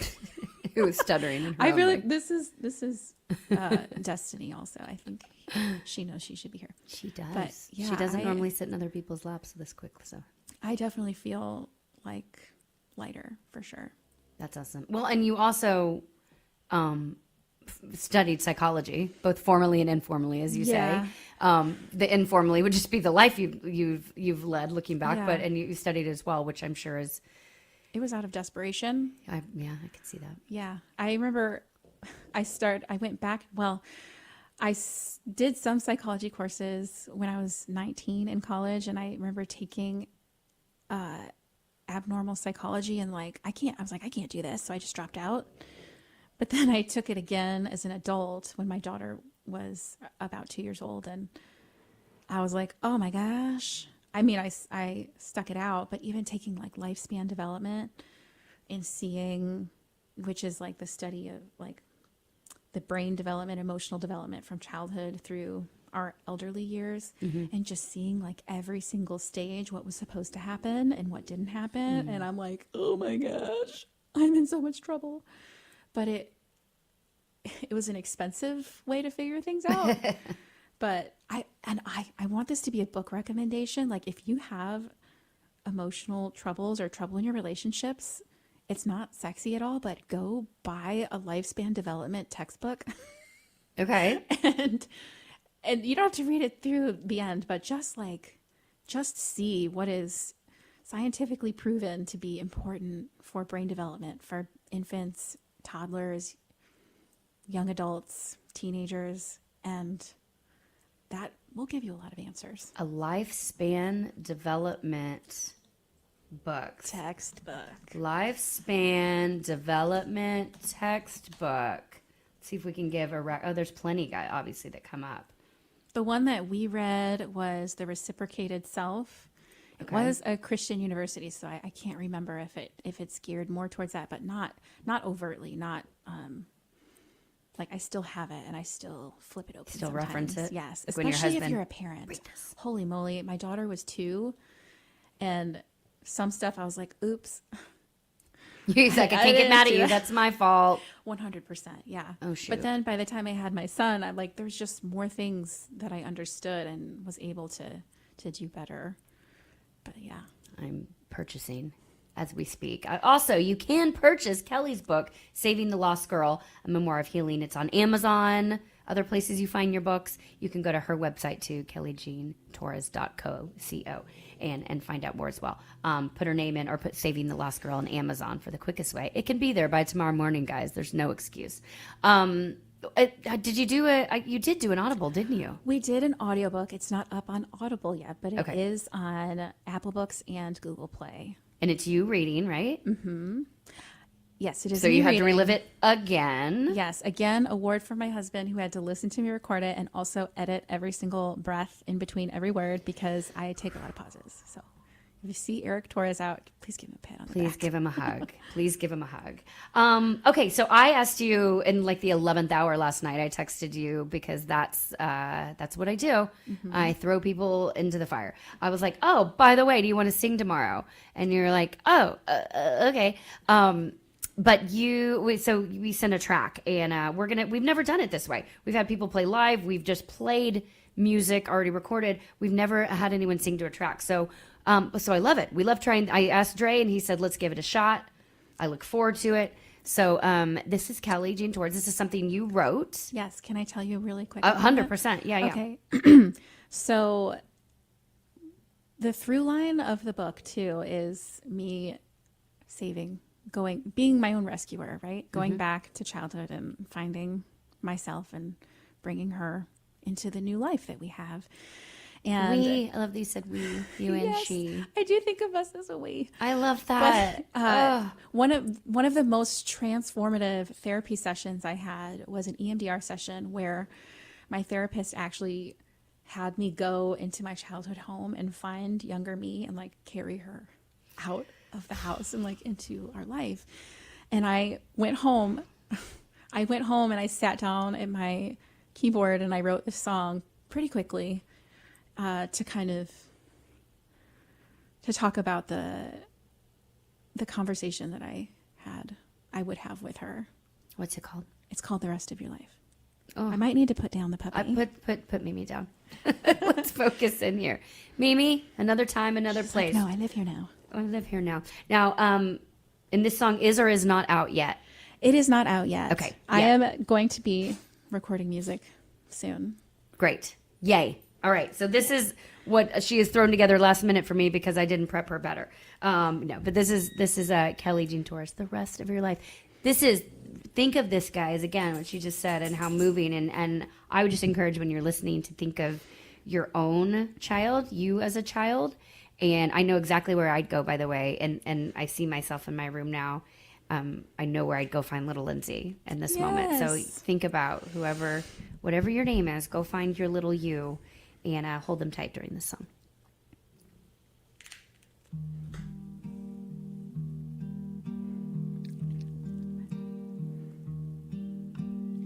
Save me, I hear you praying, but on the outside, you are are strong, sweet child. Oh, it ain't over. The end of your dark days have finally come. Come with me. Oh, come with me through the dark of night, where the sun shines bright on the rest of your life.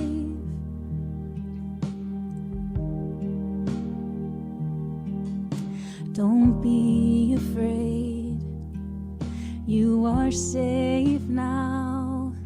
No need to cry out for love.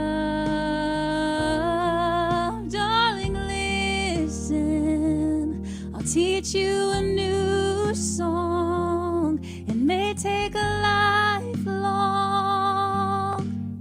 You're worthy to sing. Come with me. Oh, come with me through the dark of night, where the sun shines bright on the rest of your life.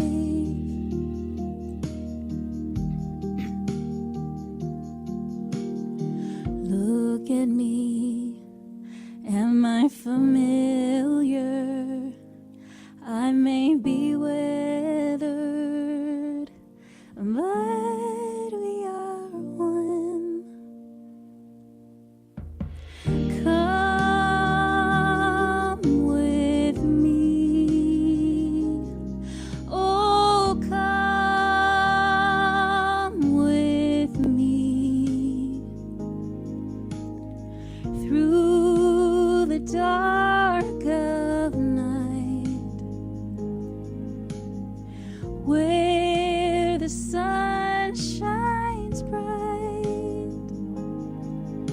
on the rest of your life.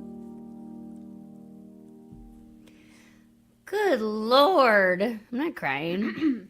I'm not crying. It's fine. Dre's not crying. It's fine. That was beautiful, friend. Thank you. Thank you so much. Have you sang on the radio before? No. That was amazing. Thank you. You have really good control, by the way. I practice a lot. I sing a lot. I sing and write a lot. Well, I'm glad. And you do post on Instagram a lot when you're playing, which is takes a lot of courage as well, because we can feel really dumb doing that. It does feel dumb. My husband will walk in the room and be like, I'm not doing anything. It's fine. Don't look at me. Don't look at me. It's so silly because he He also like, what are you doing? I know what you're doing. He's like, also, I produce music for a living. This I is know. not weird. I know. That was so beautiful. When you said we, that just like shifted a whole, changed the perspective for me. Mm-hmm.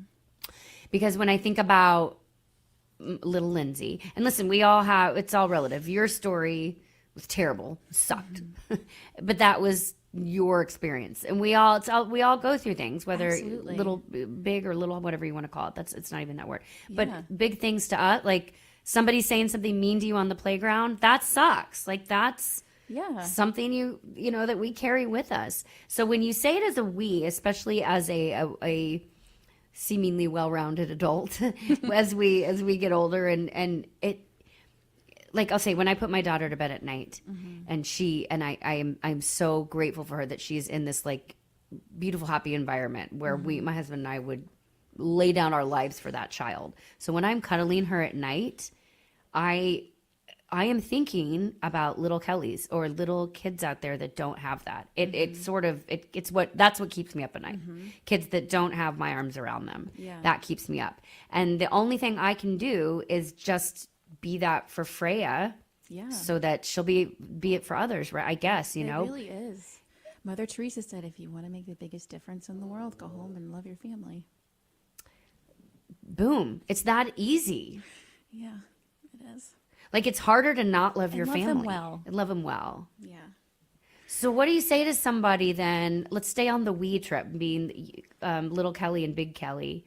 She's skinny and looks banging, by the way. So my big Kelly, I mean grown up. Banging Kelly and little Kelly. How would you talk to anybody, again, the smallest or the biggest trauma? Just how should somebody who's sitting here listening right now that's like thinking back to shit they went through and are like, I should probably check into that. Where do you even start? Because healing is overwhelming. Where does somebody at this point in life, what's the smallest step they can do, in your opinion, to start turning the ship around? Talk to someone. Find someone you trust that's safe to talk to. And if you don't have that, you can do what I did and make a person out of your journal and write about it. And it doesn't have to be beautiful and epic. It can just be like bullet points. But it's just the process of getting it out of your body, because our body truly does store everything. And I believe writing, talking, those are the first steps, 100%. Like, absolutely. And those things, unless you have to hire a therapist, which sometimes is the next step, but talking to a friend or writing it down is typically free. Right? It should be. If your buy- friends are paying you to talk to them, you need different friends. Buy a pen and a notebook. I think also physically writing with your hands is more effective than typing. I don't know why, but it absolutely is. My hand gets so tired. Bullet points. Start with the bullet points, and then I type. Or I okay. talk to my phone. But I do need to I'm trying to write more. To your point, there is something very different. The most profound things I found in my own writing are certainly by hand, not by typewriter. Okay, and then also you can take what you've written and hand it to someone. Like if, for instance, like if my daughter has something happen and or does something she's not proud of and is too afraid to tell me, I'll say, well, do you want to write it down? She almost always does. And when she was even younger, I would say, well, do you want to draw a picture? And she would like draw this crazy picture. And I'm like, okay. This I can get sometimes just creating that distance with writing and handing it to someone, that's a huge first step. And then because how do you, and this can be both from your personal experience and from your psychology training, but how do you personally know when you're like re-experiencing something that's dysregulating you or that's like affecting the work you've done versus like revisiting it from a place of agency, from a place of like looking back? Nostalgia is the wrong word because you're not looking back even fondly, but how do you now, through your healing process, how do you look back on something and be like, okay, I can still remember that's healed. This isn't healed, that's healed. Do you decipher between those? Yeah, the thing is, healing is not like the specific things that happened to me as a child. Just because I've processed them doesn't mean that if someone's standing next to me and starts screaming at me that my body's not going to get dysregulated, because it will. That will still happen, but it's just having the tools and understanding that that's what's happening instead of just reacting from that place, if that makes sense. That makes sense. And it is kind of a blanket. Like, there are things that I'm more sensitive to than others, and that just gives me information that, okay, I still need to get that out. Like, gotcha.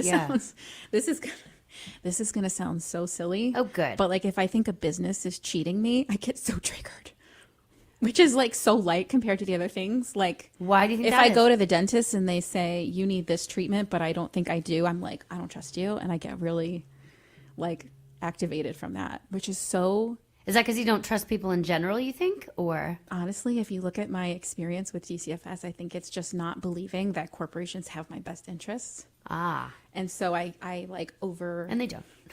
Right. So it's fair. But still, I don't need to get my heart rate doesn't need to go up, and I should be able to form sentences, right? But yeah, I can tell when some things still need to be healed and where I'm coasting.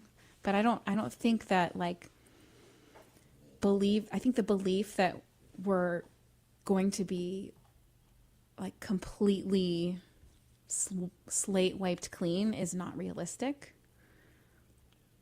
If that makes sense. I hope that. Yeah, no, it does, because because here's the other thing, like, you're not gonna one day be all healed. I mean, I think we're constantly healing until we die, personally. Like, we're just, because we're constantly growing and learning, and be like, oh, okay, I learned that lesson, now I can move on. I mean, life is life lesson. We say that's a life lesson for a reason, right? And so there's things that are gonna still come up the rest of your life, and then it's just really, it's figuring out how you regulate it, right? And so let's end this show. We're almost out of time. That hour flew by, my friend.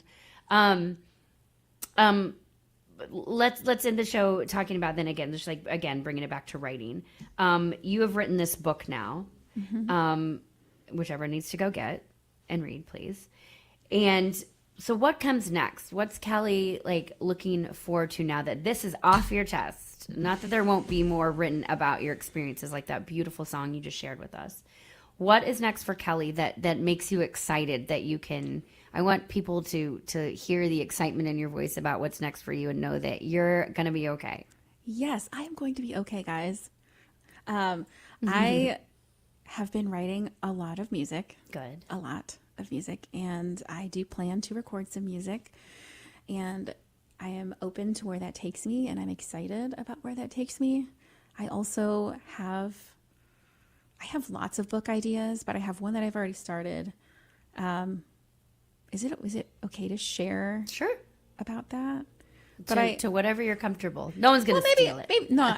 I'll wait. But I do have. I have another book at top of mind that I'm excited about offering people who really benefit from this will also benefit from that. It would be really a book to help guide people into having the healthiest possible relationships with their children and with themselves.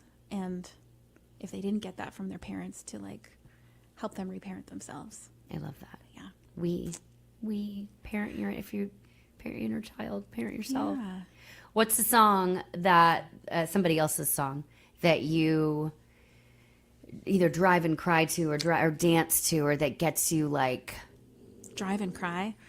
The most recent drive and cry song is Daddy by Coldplay. Oh dear. If you listen to that song, my theory is if you listen to a song and it makes you cry, there's a wound there. And you might not even realize it. Oh shoot. It doesn't have to be a big one, but anything, if you see something and it makes you cry and it's not actually sad for everybody, it usually is information that there's something there that could use some journaling. Noted. I cry to a lot of music. Yeah. And alone. So Me more too. journaling in my future. I'm not healed yet. Trucker Bosun over in the comments is saying, for some of us, going home is an infrequent option. I wonder if he means that metaphorically or literally. I know he means literally, but also perhaps metaphorically. Thank you, Tara. Tara says this was such a great episode. People, in the living years, someone does it for them. You know what then? Good news, because I just recorded my own version of In the Living Years by Mike and the Mechanics. We did a very stripped down acoustic version, which will be coming out, I think, Father's Day. So Trucker Bosun coming your way. By the way, guys, this has been We Should Write. My friend Kelly Jean. Hey Kelly, we should write. Yes, we should. This was so fun. Thank you for having me. You say right. We should write. Right. There Sorry. you go. Okay. This show is We Should Write. It is executive produced by me. Technically produced by Phone Master Dre over there. Guys, check out weshouldwrite.com. Let me know who you want to hear on the next episode or next episodes coming up. Check out all the past. And again, go get